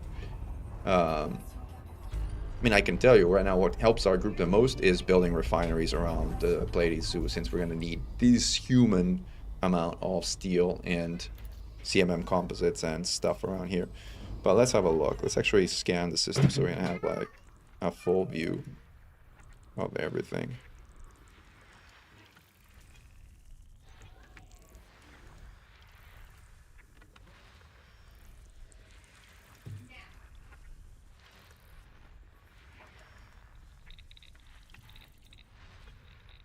Asteroids. Boring asteroids. Get those out of the way. Get more interesting things in the way. You got a good amount of stuff here. See how much of that is usable. You got a high metal content world, that's nice. You got something behind the star, I can't see right now.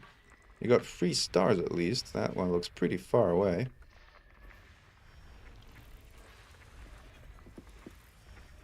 What? These are either rocky or high metal content planets, which is interesting.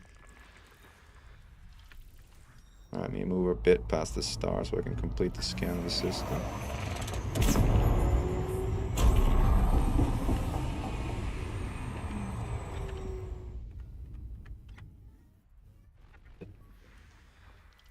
think I got one more HMC and then we're done. Or two more, I guess. Alright, that should be it. Let's have a look.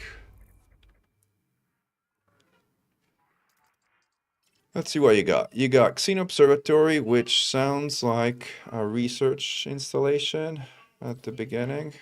Something like that. Colony, you got economies, colony, and high tech, which means you only have high tech because the colony only kind of shows up, I guess, if you don't have anything but colony. So let's see what else you built. You built something on the planet here. So let's have a look at what it is.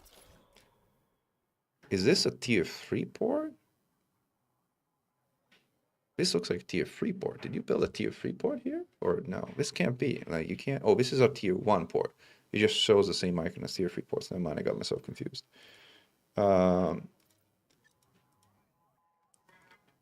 So, high metal content. This is great. System colonization, auto-dock, power contact, planetary port. Does this say what it is? Suspended synchronization. It doesn't really tell you much. Is this what kind of planetary port this is? Is colony? Colony port. Colony port is great. It's exactly what we wanted there. And these are also high metal content. Like, these are great. We got 4. This is a kind of exactly the kind of system that we were kind of looking for. And these are terrestrial water worlds. That's nice. High metal content. Wow, man. You got like all the high metal content. And then you got a nice world out here. Okay. This is kind of probably going to be pretty far. And if you build this stuff, you probably have 2 tier 2 construction points. Is that right? Because you got 1 tier 2 construction point from Xeno Observatory, and you got another tier 2 construction point from Sheila's Sanctuary. Is that correct?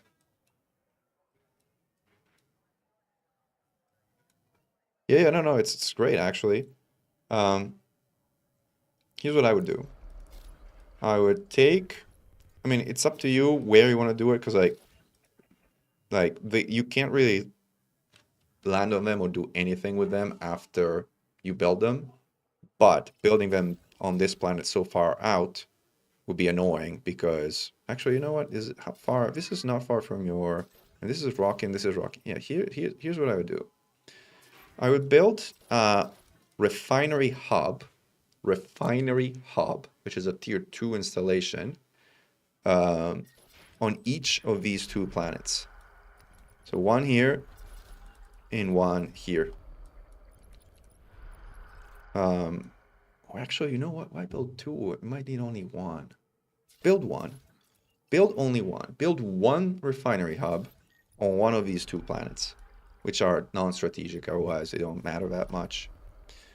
And that would give you, that should specialize your industry to high tech and refinery.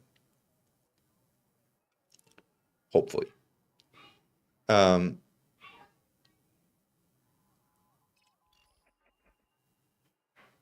If it does that, if after you build 1 hub, 1 refinery hub, you get in your overall system statistics, which are somewhere here, where it is, system information. If after you build 1 hub, you end up with refinery and high tech, you're done. You don't need to build additional hubs.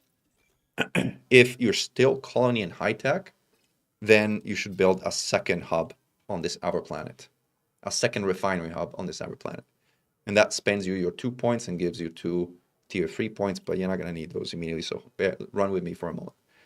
That would be a first priority, build a refinery club on these 2 and get your economy to spec to refinery high tech. And if it doesn't, build another until it specs to refinery high tech. Once that happens, go back to your to a planet where you built your initial port, and build additional tier 1 colony ports here. Ideally 200 kilometers apart, which is the minimum, so that you can have them as close as possible to each other. So you have, depending on whether you needed to build one, or let's assume for a moment that one refinery hub is enough. So the build order would be, actually, let me show you on the spreadsheet. It's probably easier. And like, let's use the tools that we have, which are kind of pretty amazing. So let's use them. Let me bring it back up. Here you go. So here's what I would do. So you started with a high-tech hub, sorry, not hub, outpost, which again, I in general, for what we're trying to do with Pleiades, it's ideal to start with the commercial outpost because this has colony type. So for anyone listening, if you want to help down with the Pleiades, start with a commercial outpost, not with anything else. Or civilian. Civilian or commercial, but the commercial one has better stats on everything, so you should start with commercial, not civilian, if you ask me, but again, it depends on what you're trying to do. Either one works. You started with scientific, which is high tech. So you started here, then you built surface port civilian, outpost civilian, this one. And that's it. That's what you built so far. What I'm suggesting next is that you build first thing, surface hub refinery.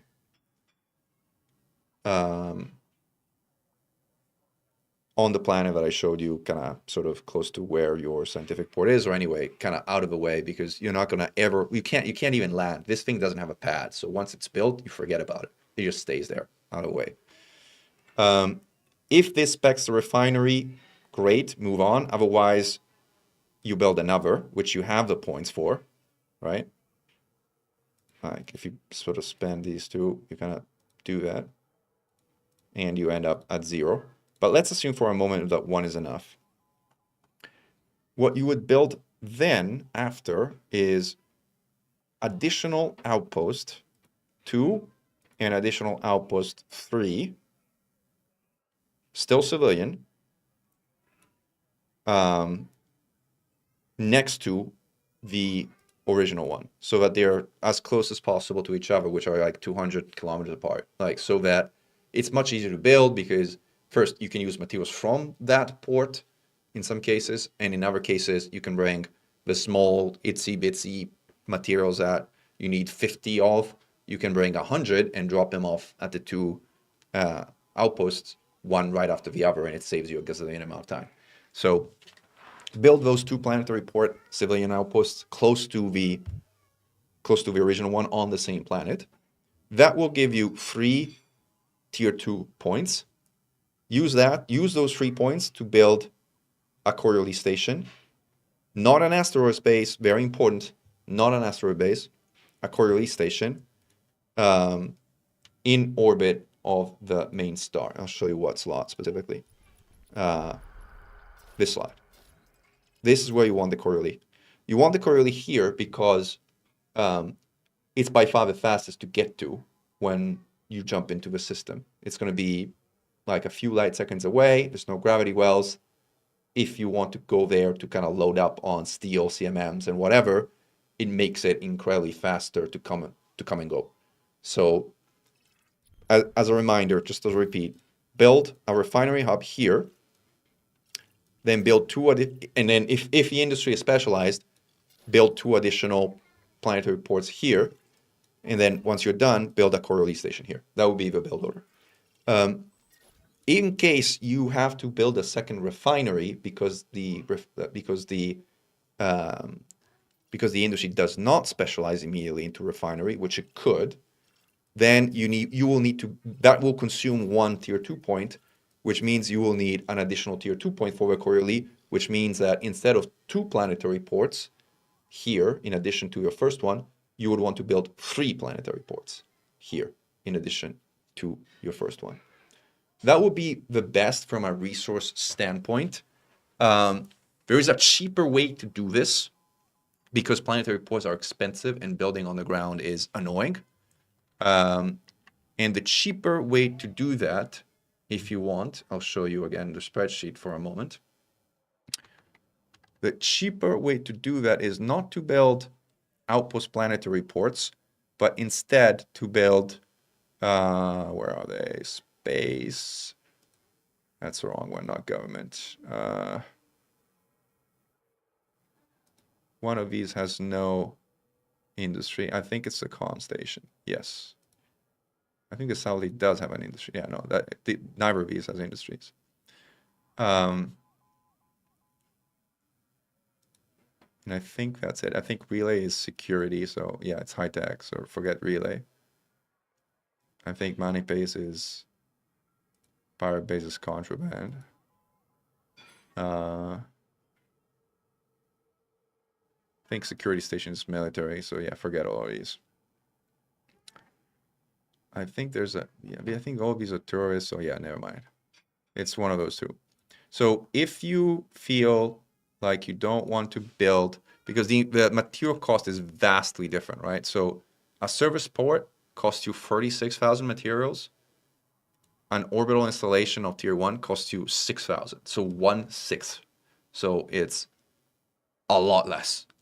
So if you don't want to build planetary ports, so what's the difference? What's the benefit? The planetary port generates resources. So it gives us actually more steel and CMMs if we actually manage to make it work. So again, for the purpose of generating resources, again, from an anti-casino initiative standpoint, we would love if you're willing to build more planetary ports and do the kind of material heavy lifting to do that. But I appreciate that it's kind of very expensive and time consuming. So if you don't want to do that, again, the alternative cheaper option is to build a comm station and a satellite, which don't specialize the industry at all, actually give you a decent amount of stats for the system and cost practically nothing, like as far as industry are concerned.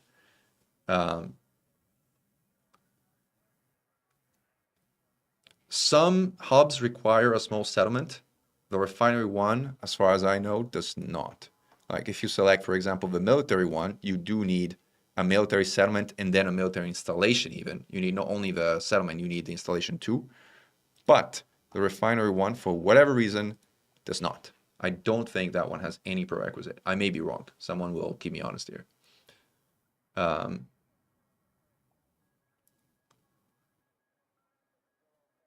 Then xenomorph. Then what I would say is, is what I discussed, which is build a cluster of civilian outposts next to each other, and then build a Coriolis in the main star slot that I show you. Where is it? Coriolis. Here. This is what I would suggest. This gives us 3 planetary ports, which hopefully will produce CMMs and steel and titanium and pretty much everything we need.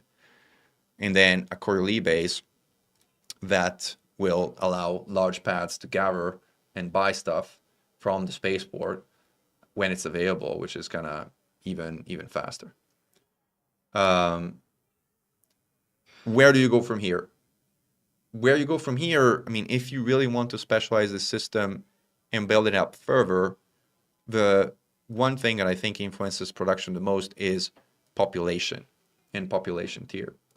So what you kind of want to eventually end up doing is you want to end up doing something that allows you to build up a planetary port. So like, again, if I was to go to a wave 2 for your system, again, assume these are now built, a wave 2 for your system could include, so you have 7 slots on your high metal content planet, right? So I would fill up 6 of those with, again, outpost civilians, all in the same cluster. This will give you 6 colony, hopefully refining things all next to each other. And it gives you 3 tier 1 points. And then on some other faraway planet, and I think you have one with 3 things somewhere. Like, actually, let me see if I can dig it up on your screen here. Like this one, actually. On this planet, which has 3 slots, which is precisely what you're going to need. On that planet that has 3 slots, I would Yeah, again, you don't need 2 refineries for sure. Build one and see if it specs the system. If it specs the system, stop there. Don't build a second. Just build it first. And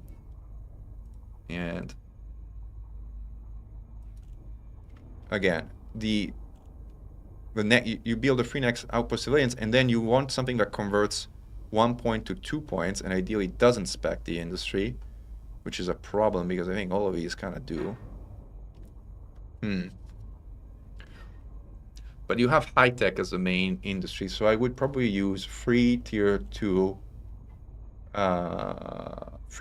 bio installations, because these won't skew your economy away. Oops, wrong one. This won't skew your economy away from the 2 refinery and high tech that you have. And these will consume your free points and will give you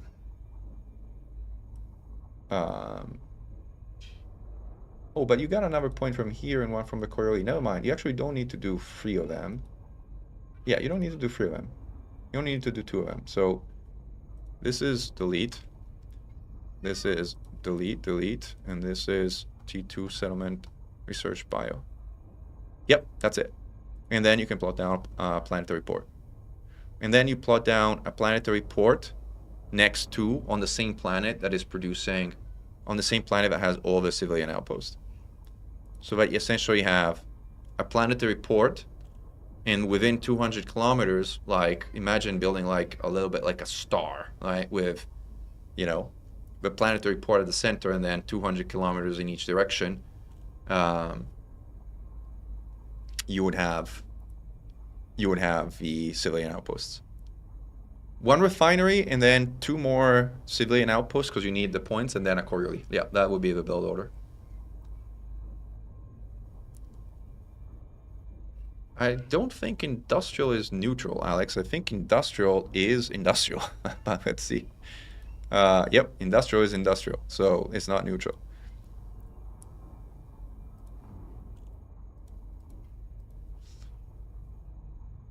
No worries, Xenomorph. I look forward to seeing how your system develops because, I mean, if you invest in building it how we described, you become a major producer of metals and CMMs in the Pleiades, and exactly what we need around the zoo. So that'd be amazing. And yeah, Hibiki, that's why we're not building extraction at all. Like we're just building refinery, and he has high tech. So hopefully like a single hub will be enough to sort of like take over the colony status, and it'll become a refinery high tech place, which again for materials availability, it'd be amazing. So yeah, that would be how I would suggest building it, but it's your system, so you do whatever you want with it, man. Whatever is fun. And where are we? What are we doing here again? I thought we were going... I have no idea where we're going. We're going to try and put our decal on. It's still up there trying to try a decal on. Let's go check out one of the other systems like we haven't yet mapped. Have I mapped this system? Yes, I have. Is it interesting? Well, this one is interesting. There's a bunch of things kind of a bit far out of the way, but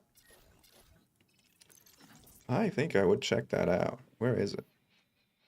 Which one was I clicking? B41? Was it B41? Can't I remember. Yeah, it is B41. Let's go check out B41.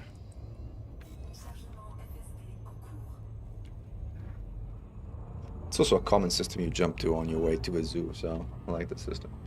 Do you know if someone other than you, if someone other than system architect completes the last cargo load, does it bug out? Well, it hasn't bugged out for me. I've had plenty of situations where somebody else completed the station and it did not bug out and it worked just fine. But as always in this game, in a beta like this, you never know, right? So Daphma, the thing about it is, it has facility economy, but not economy influence listed. Yes, I get that. So it's not going to spec your industry for the system to refinery, but the station itself will have a refinery economy. And what we want is for the station to have a refining economy. And if it has high tech, all the gravy. But we're going for refining first and foremost. Oh, the Tempest is here. I haven't jumped here from like next door. It's odd how I know whose carrier by name is. Like, I spent way too much time in this game, I guess.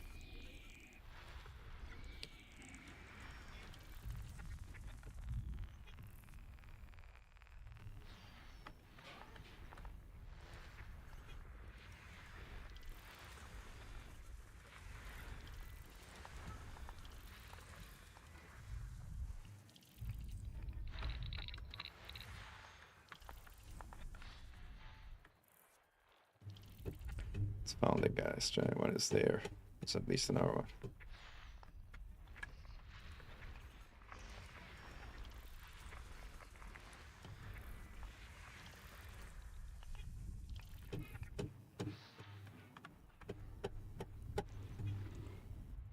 Alright, let's do our little.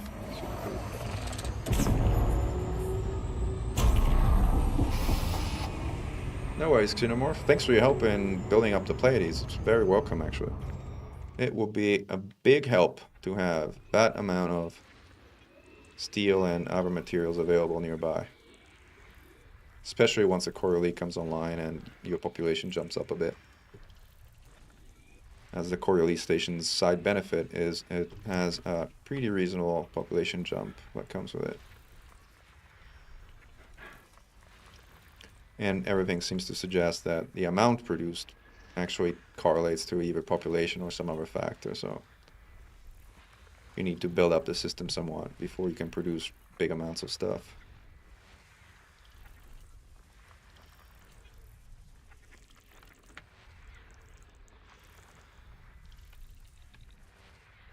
It's like the our asteroid belt, annoying. Get it out of the way.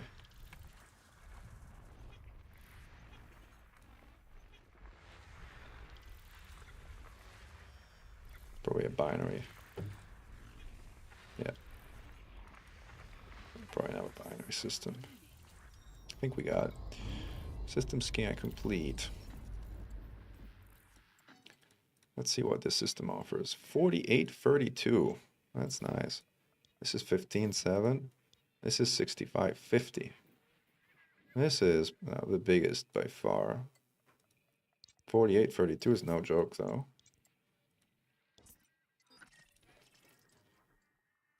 Let's see if we have, well, we don't, we don't know if we have a high metal content. This is an ice world. This is all ice worlds. I don't know if we have any HMCs here. Ice worlds, yeah. This is interesting because it's big, but it doesn't have any high metal content worlds in here, which may or may not matter, depending on like how our research goes, but for the purpose of our research, does not meet the requirements that we set out. That's great, Ghostal Titan. We're excited to have you down in the Pleiades. Sure. I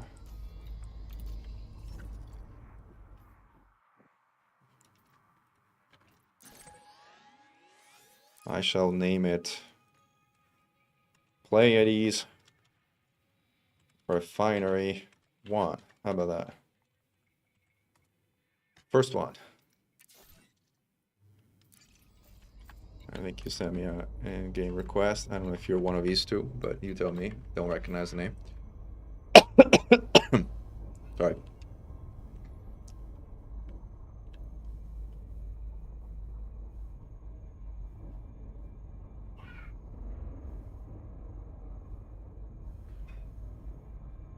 Falcon's Elite. Alright. Alright. So let's see if we can explore a couple other systems in the general neighborhood here. I think, see, this we already explored. Well, we didn't really. I think we have a scan of a system. Yeah, this is kind of empty, not boring. Boring. Like my two systems here, which are incredibly boring. Like, the problem with systems that are only stars, by the way, is that you cannot spec them to refinery because you need an actual planetary slot to put down a refinery hub.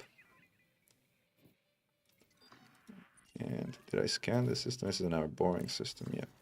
I think I scanned most of the systems in the immediate neighborhood, except maybe one up here, but I don't know how far it is from, well, it's also incredibly boring.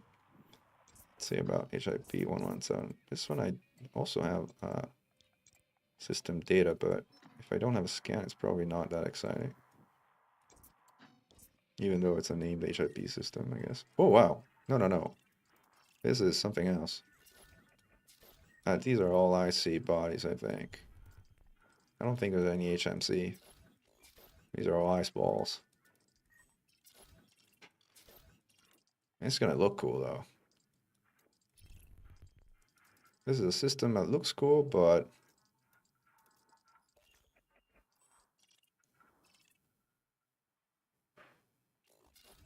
is this a dwarf star with an icy ring around it?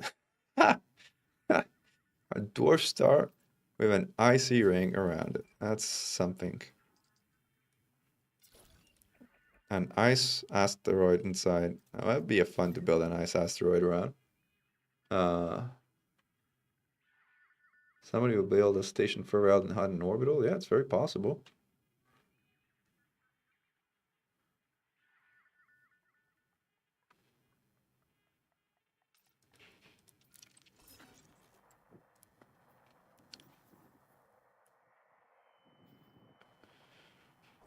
There's another HIP here. This one I haven't scanned, and this one might be a bit too far to be in range, but let's see how far it ends up being. It's 15.2 light seconds from here. The problem is here is not a viable launch point for colonization, so...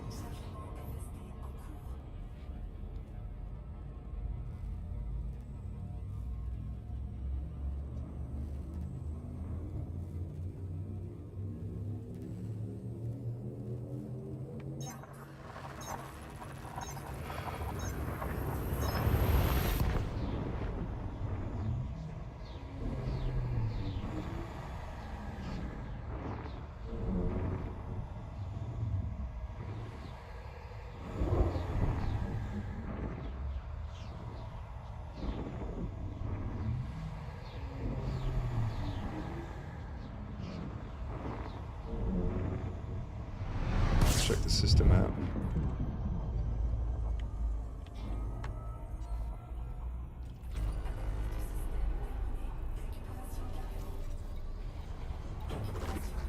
There's only 2 stars. Sad. Sad face. Someone has been building up here, though. Someone that has been built out. Kind of curious to check this one out. That's interesting that someone's gonna have that high up above the Pleiades. Like, it's not a spot I would normally imagine people would care about. Apparently someone does.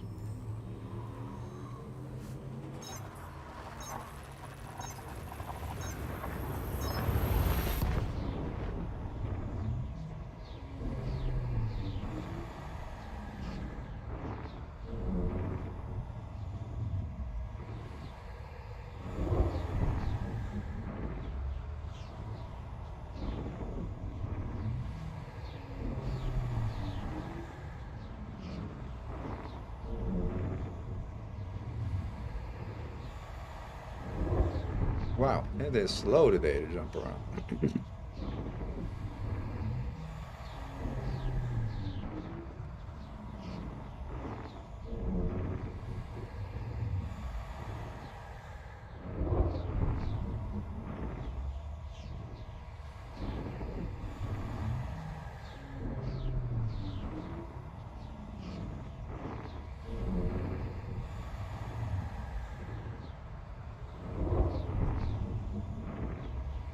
I might end up lagging out here.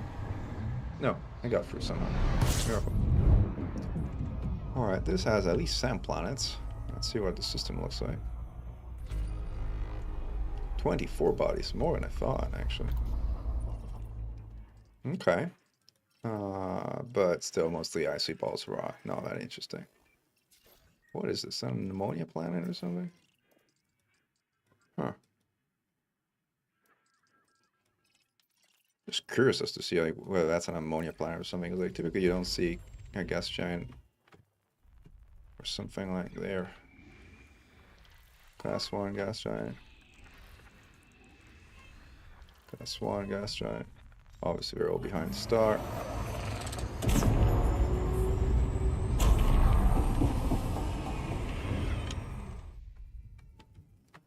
Alright, let's check out the other ones.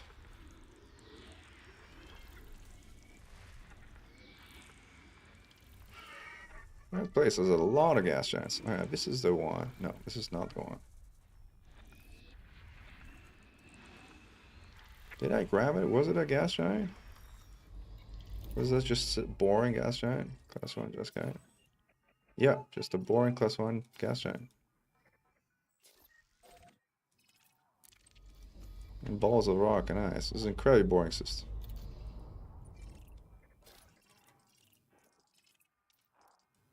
Not a bad place to claim, but not a good place to build. All right, I think we completed our mission in the Pleiades in terms of exploration. So I think we should return back to our Minmus station and proceed with the construction of our asteroid base out there until we can finally go and claim some other stuff down in the Pleiades. But look, one reason I'm also doing this openly is like I'm not personally keen on claiming a bunch of additional systems in the Pleiades. I might claim one to my name just for the sake of it, since the two-way claim were just stepping stones to the zoo. And the zoo has been claimed with Commander Antique Senior Initiative, which is really meant to be a group account and a group activity. I'm kind of fine with my Minmus experimental system, although I would like a system that's not completely experimental to have like down in the Pleiades and kind of also call my own, but it shouldn't be the iconic system like the zoo or something like anything that has a meaning for the community. It should be like a random corner of nowhere that people don't even know about.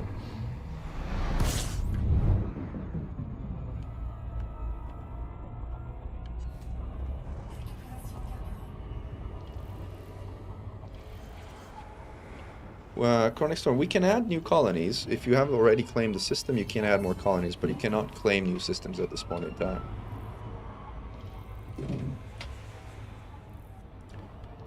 In Jacob Dale, it depends, first of all, what you want to do with it and where you are.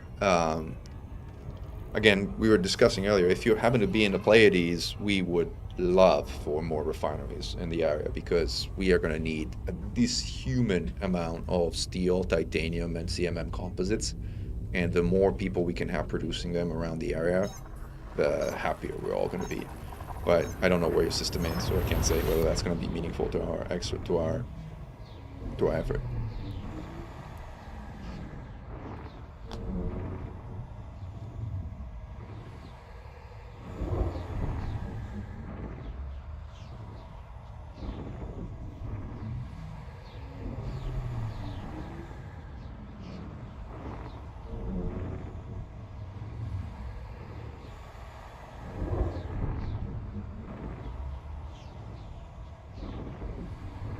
It's gonna be slow to get back, but we're gonna get there.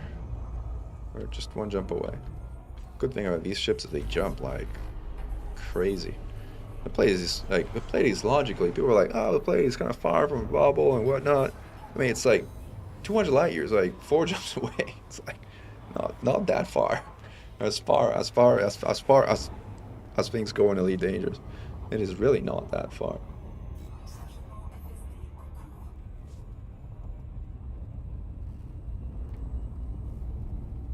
No worry, Jacob. Like, you should do your thing. Like, if you want to help, well, I'm building an asteroid base in the system I'm jumping to right now, and any help to build it out is more than welcome. And then once we finally start building the zoo, Pleiades sector MIS-B40, would love your help in building it out. but we need a bit more information before we commit to something that has no way to reverse or change the decision whatsoever. In particular, we need to understand how this point doubling thing works. Uh-oh, that was not good. I forgot how I'm used to flying the cutter now. I'm like, I forgot how agile the dolphin is. Like,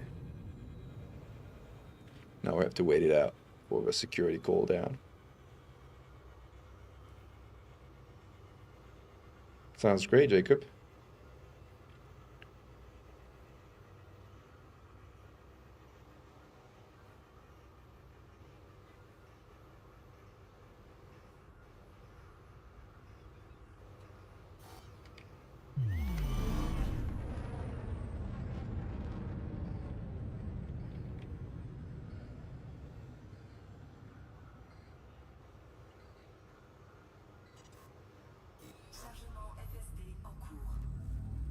I mean, the question in my mind is like, if somebody can't actually take a planet system like Stereopit 2, I take Stereopit 2, which only has stars and slots around stars.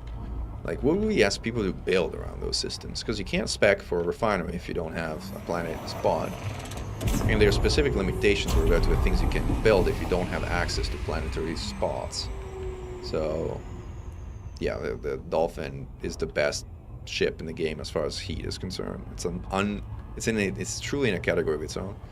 Like, even the DBX and DBS, which are notoriously cool, are like, can't really hold a candle to the Dolphin. It's like crazy how good the ship is in that regard. I think we might be coming in a little bit too hot for yeah. Do you think the double point thing's a mistake or a way to control system growth? I do think that the double point system is by design. The reason I think that is because it's not just double. It's double for tier 3 and from 3 to 5 for tier 2. And that is too specific to be random or to be a mistake. And as a result, I think that is a design choice. I think the mistake is in not documenting it and not talking to people about it beforehand, because you can't know until it comes up. And by that time, you might have planned and invested into a system weeks of work. And it's just unfair. Oh, forgot. Whoa, I thought I was much further away. Never mind. I made a mess here.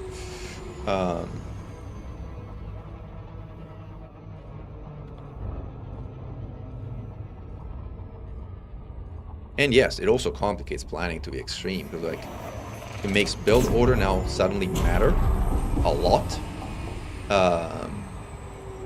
If you want to build more than one tier 3 thing, you need to be super careful at the order of what you build things. And that's not a good experience.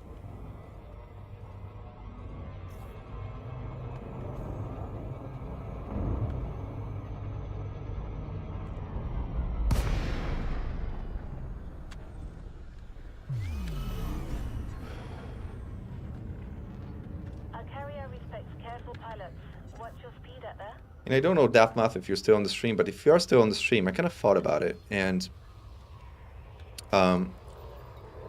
whereas it would be great to automate the double points logic in the spreadsheet, I think it's a very complicated thing to do. I think at this point in time, probably the best workaround is to just have a flag, just like you have completed versus not completed, is to have a flag that says increase point cost. And if you click it, it makes the cost of tier 3 ports 6, and it makes the cost of asteroid and quarterly basis to 5 from the original thing. For that particular role only. That's what I would do. Right. That would probably be the one temporary update to like version 3. Contact confirmed. Clamps engaged. Our services are at your disposal. Yeah, I completely agree, Alex. Like, it does increase the benefit of starting with a tier 3 station by quite a bit. But then starting with tier 3 station is like Oh my god. Good luck. Especially if it's placed in a awful place, which many starting stations tend to be.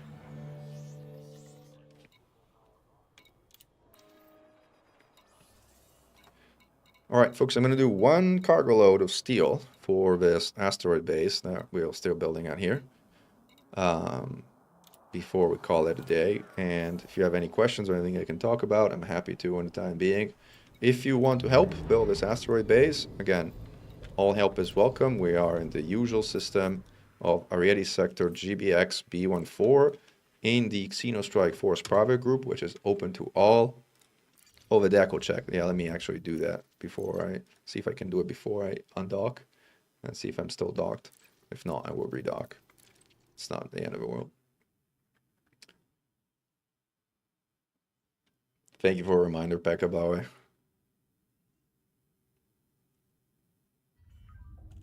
I'm still docked. Cool. All right, let's have a look. Livery. I also check the, I'll pull out my keel back and check if the paint drops have dropped, for me at least. Because I have like two keel back paint drops. So that's it. It'd be easy to check. Decals. Where would it be? The brewer thing?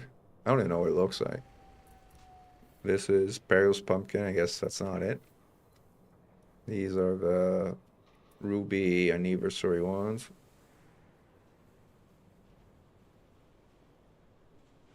Brewer. It's this Brewer Corporation. Is this it? Bronze and silver?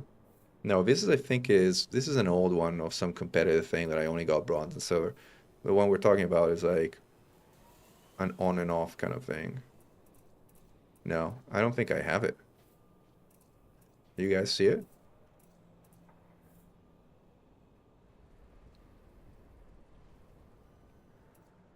I don't think I have it. Let's check the livery for the keelback and see if I got that one at least.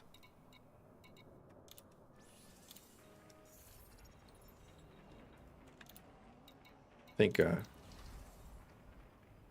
commander bought, like, funded me buying arcs for the gold, and this is Mech Bombieface. Who here remembers this ship? Like, actually, let me do a little poll. Who here remembers this ship? This ship has a storied history. Let me ask the question. Do you remember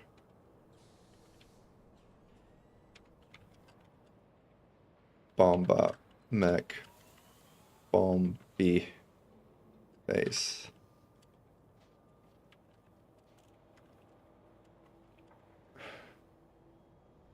Let's see what you guys think. And let's check for the paint job. Nope, I did not get the paint job either. No paint job. Only the two ones I had before. The other one was for a Type 7. I don't even know if I have a Type 7. Do I have a Type 7? Why would I have a Type 7? Who has a Type 7 anyway? I don't think I have a Type 7. No, I don't. I have a Type 8 in spec for anti-xeno combat, and that's incredibly dumb. I should respec it for hauling, because I really should. Either that, or I should respec it into a better version of the Rubigo Runner Python, but Rubigo runs are about to die, so I don't think I need a passenger Type 8.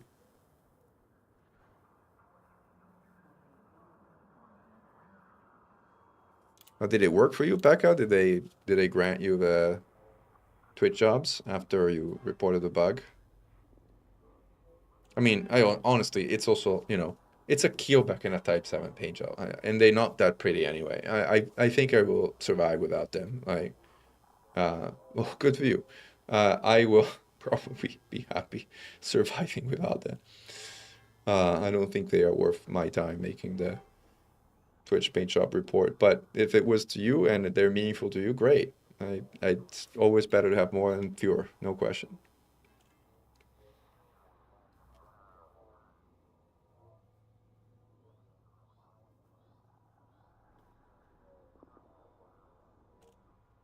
Yeah, Alex, I mean, it'll be interesting to see, right? It'll be interesting to see how it plays out. Certainly need a refinery.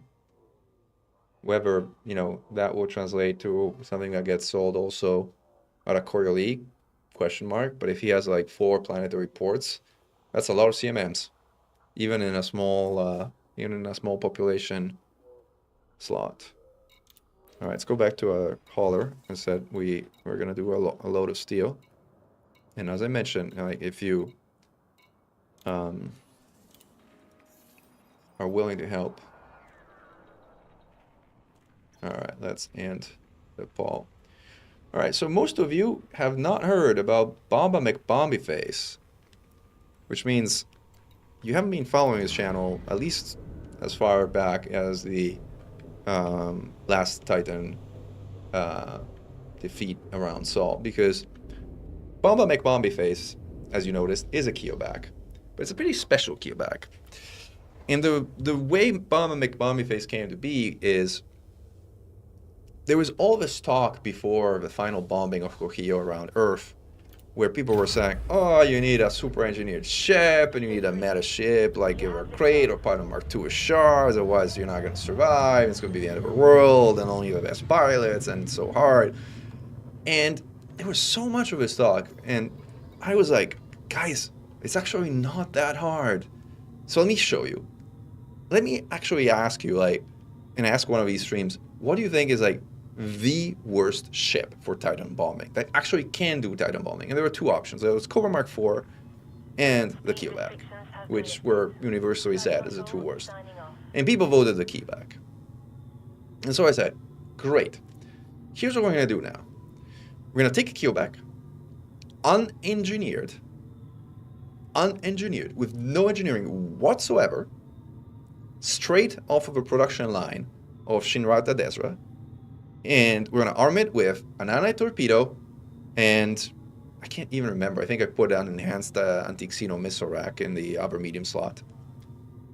And for the sake of it, let's also put an SLF fighter bay to bring some friends along, with an AX Taipan to kind of also shoot the core, and let's go bomb. And I took it out, and on my first way out to Trujillo, I got hyperdicted and then interdicted 3 times in a row by basilisks, and I died because I couldn't get away fast enough, and I was incredibly unlucky. The second time around that I went out, not only did I get there, but I got there, I managed to get through, bombed the Titan for a total of 5 million credits, which is more than twice what's necessary to get the rewards for the Titan, which is 2 million, and make it all the way back in one piece back to my carrier. So I proved the point that for Titan bombing, you don't really need like meta, hyper-engineered, crazy gear. You just need some level of experience in flying and really information on how it all works. That's probably the most powerful weapon, information. And so as part of that, we also made the tutorial, which some of you might have seen, on how to Titan bomb Trujillo end to end. And I wasn't expecting that to be all that popular because like it was like something crazy long. I don't know. It was a long one. And people on YouTube kind of hate long videos for whatever reason. So I wasn't expecting it to have like a big success, but it actually did. A lot of people absolutely loved that thing and used it. So between Bomb and McBombyface and the tutorial, it was quite an experience. I'm glad it was helpful, Jacob. Yeah, I miss Titan bombing too.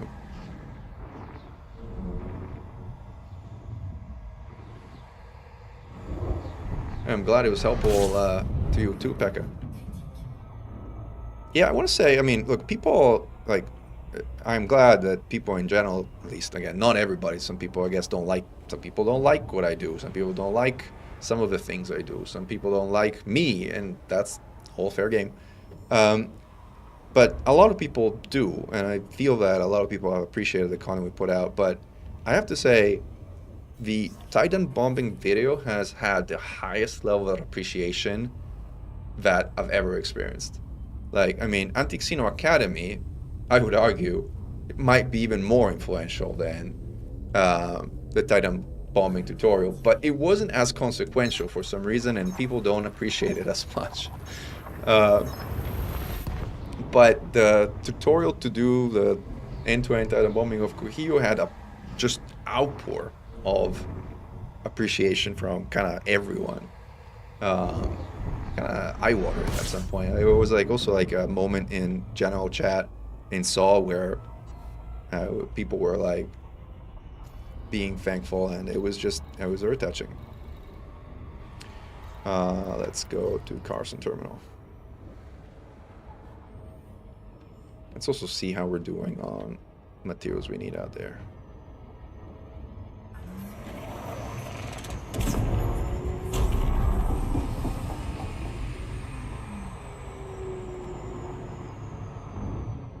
Thank you, Jacob. I appreciate your kind words.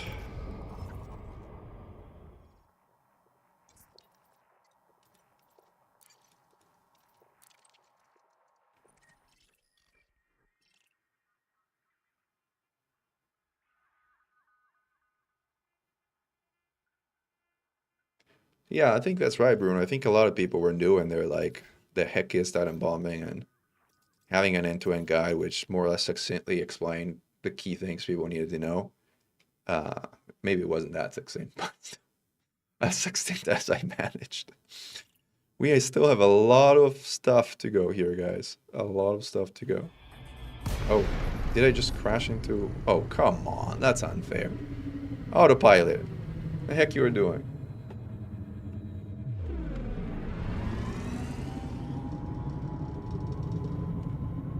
Yeah, that's the thing. Saul, the Battle for Saul attracted so many people that, you know, were out in the black, never seen a Targoid, never even thought about garden weapons, and then suddenly they were rushing back to Earth and trying to figure out, okay, how do we do this? And that is just the kind of the right thing at the right moment, I guess. Well, Jacob, we are, as I mentioned, invading the Pleiades. I don't know if you were here earlier when we were talking about it, but we have plans to invade the Pleiades. In fact, we already are invading the Pleiades, but we have planned to invade the Pleiades on a pretty large scale, and it's going to be fun. And you know when I say that things are going to be fun, it usually means they're going to end up in a freaking colossal disaster of some kind. But we shall see. Shall see how it goes. I have a pretty cool video in my mind about it, though. Like, as soon as we're ready and we've sorted out a few things about system planning, it'll be fun. You know by my smirk that I'm plotting something bad. Right.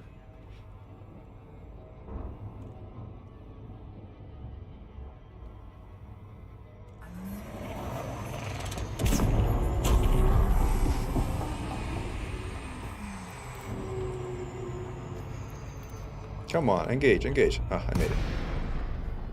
Hello there, Carlson Terminal. Hey Dimitrios, welcome to the stream.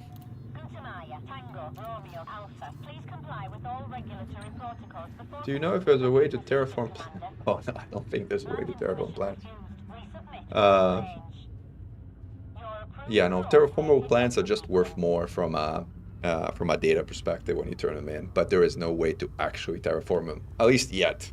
That'd be cool, but I mean, yeah, there's no way. What is better to increase population? No, that I can answer pretty quantitatively, I want to say. Let me pull up like DaftMav's amazing spreadsheet to answer that question.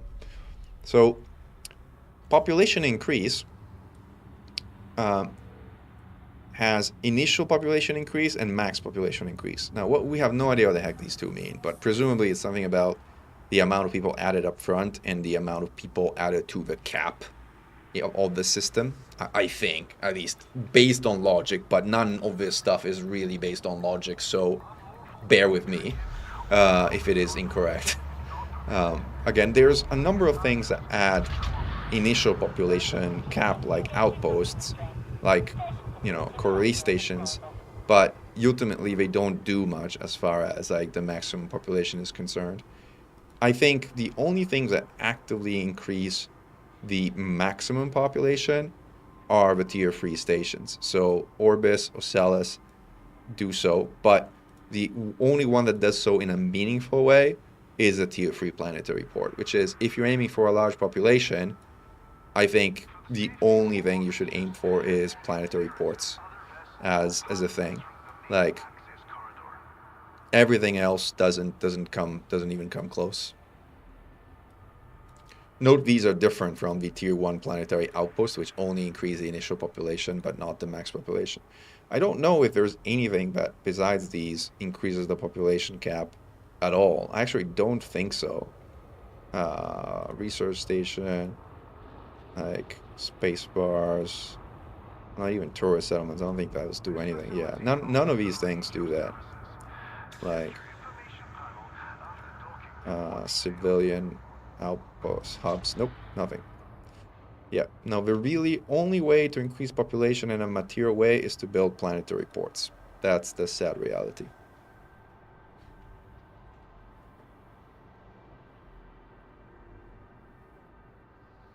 No, Earth-like, yeah, Jacob already answered your question.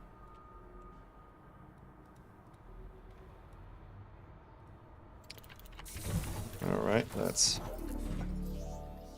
load up on steel.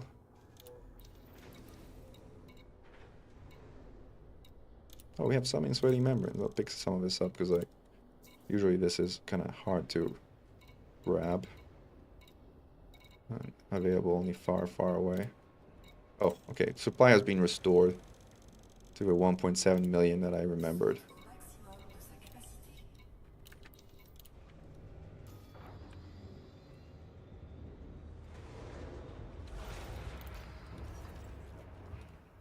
All right, back to Ariadis we go.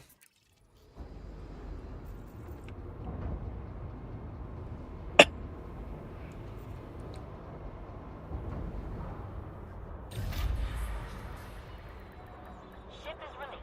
Take care when leaving station.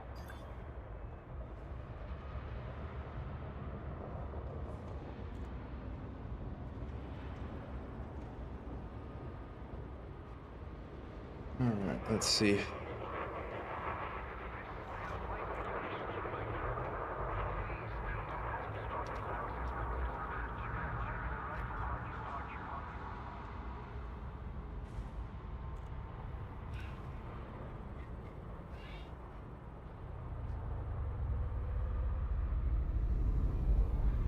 Let's see what we got.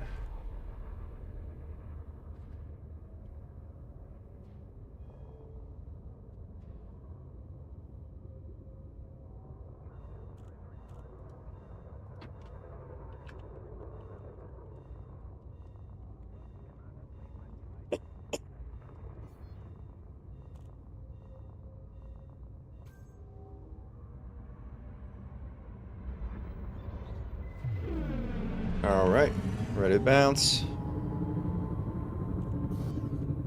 Again, this is the last haul of the day, / mission of the day.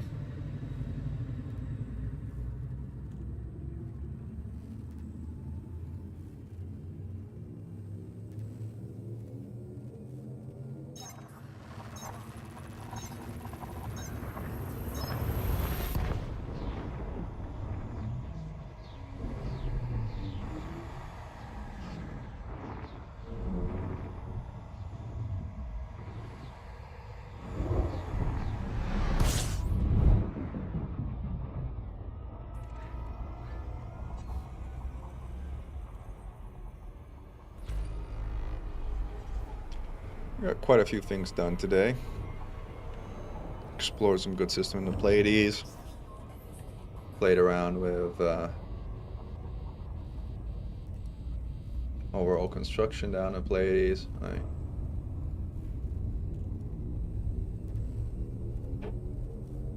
It's been good.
Alright.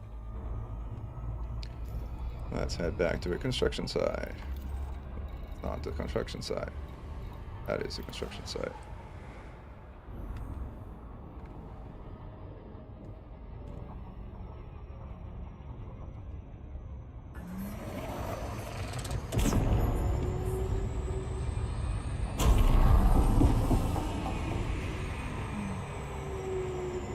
Alright, set a course.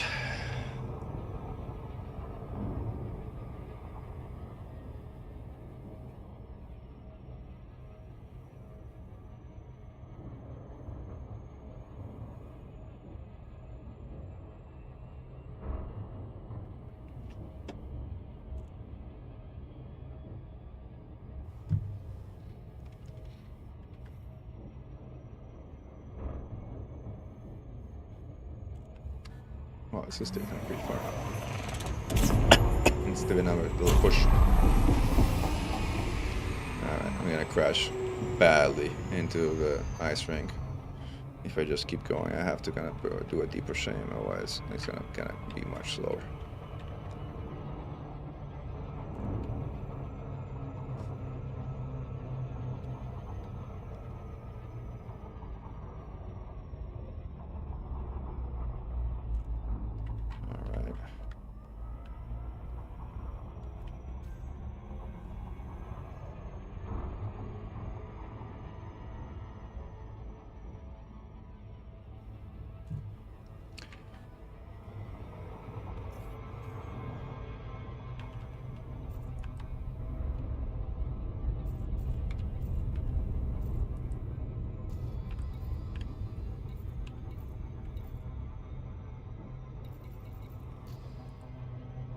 Get a little push again. So we're gonna hopefully end up on the right side of the asteroid base. Note how I'm in the rocky rank, even though it was not the original intent of the station, but whatever.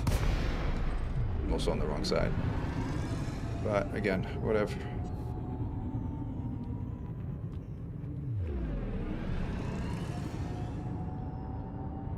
I like icy rings better than rocky rings.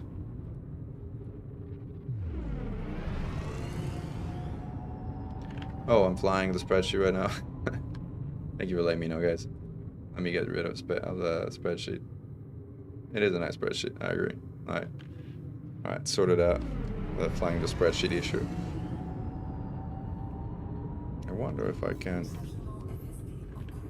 like light speed skip to a station or not. We'll see. It'll be barely. Slow, go. Alright, we made it. That was good. Good light stream skip.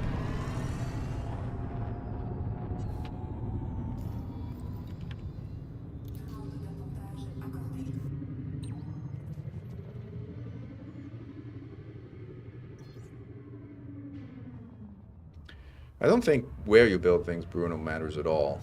I may be wrong. Like, well, some of the research we're doing here will keep us honest here if stuff like building... Uh-oh, my autopilot is decided to kill me. 1 second.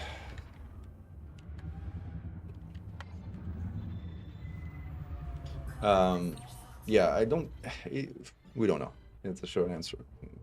Like, we'll see if being on a high metal content planet matters for CMM composite production and some other things like that. But again, we're studying right now. How much should you care about the security level?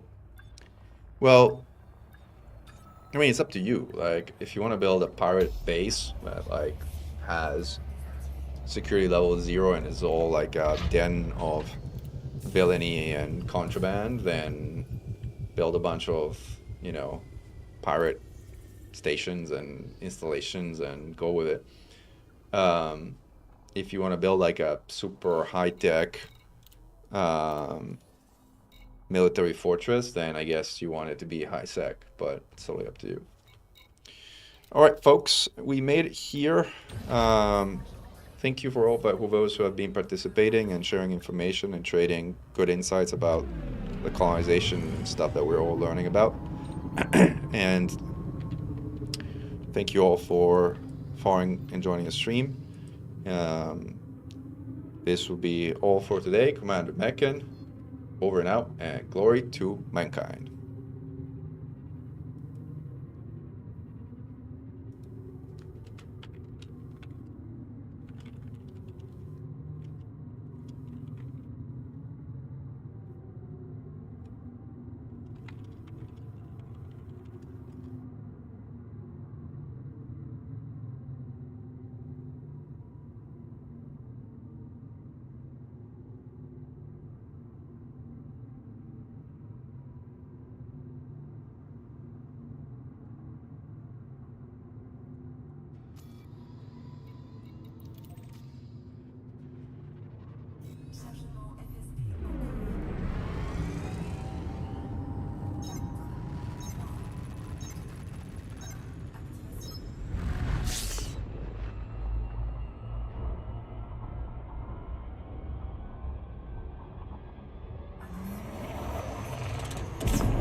This is Flight Control. Considerate pilots are welcome, Commander.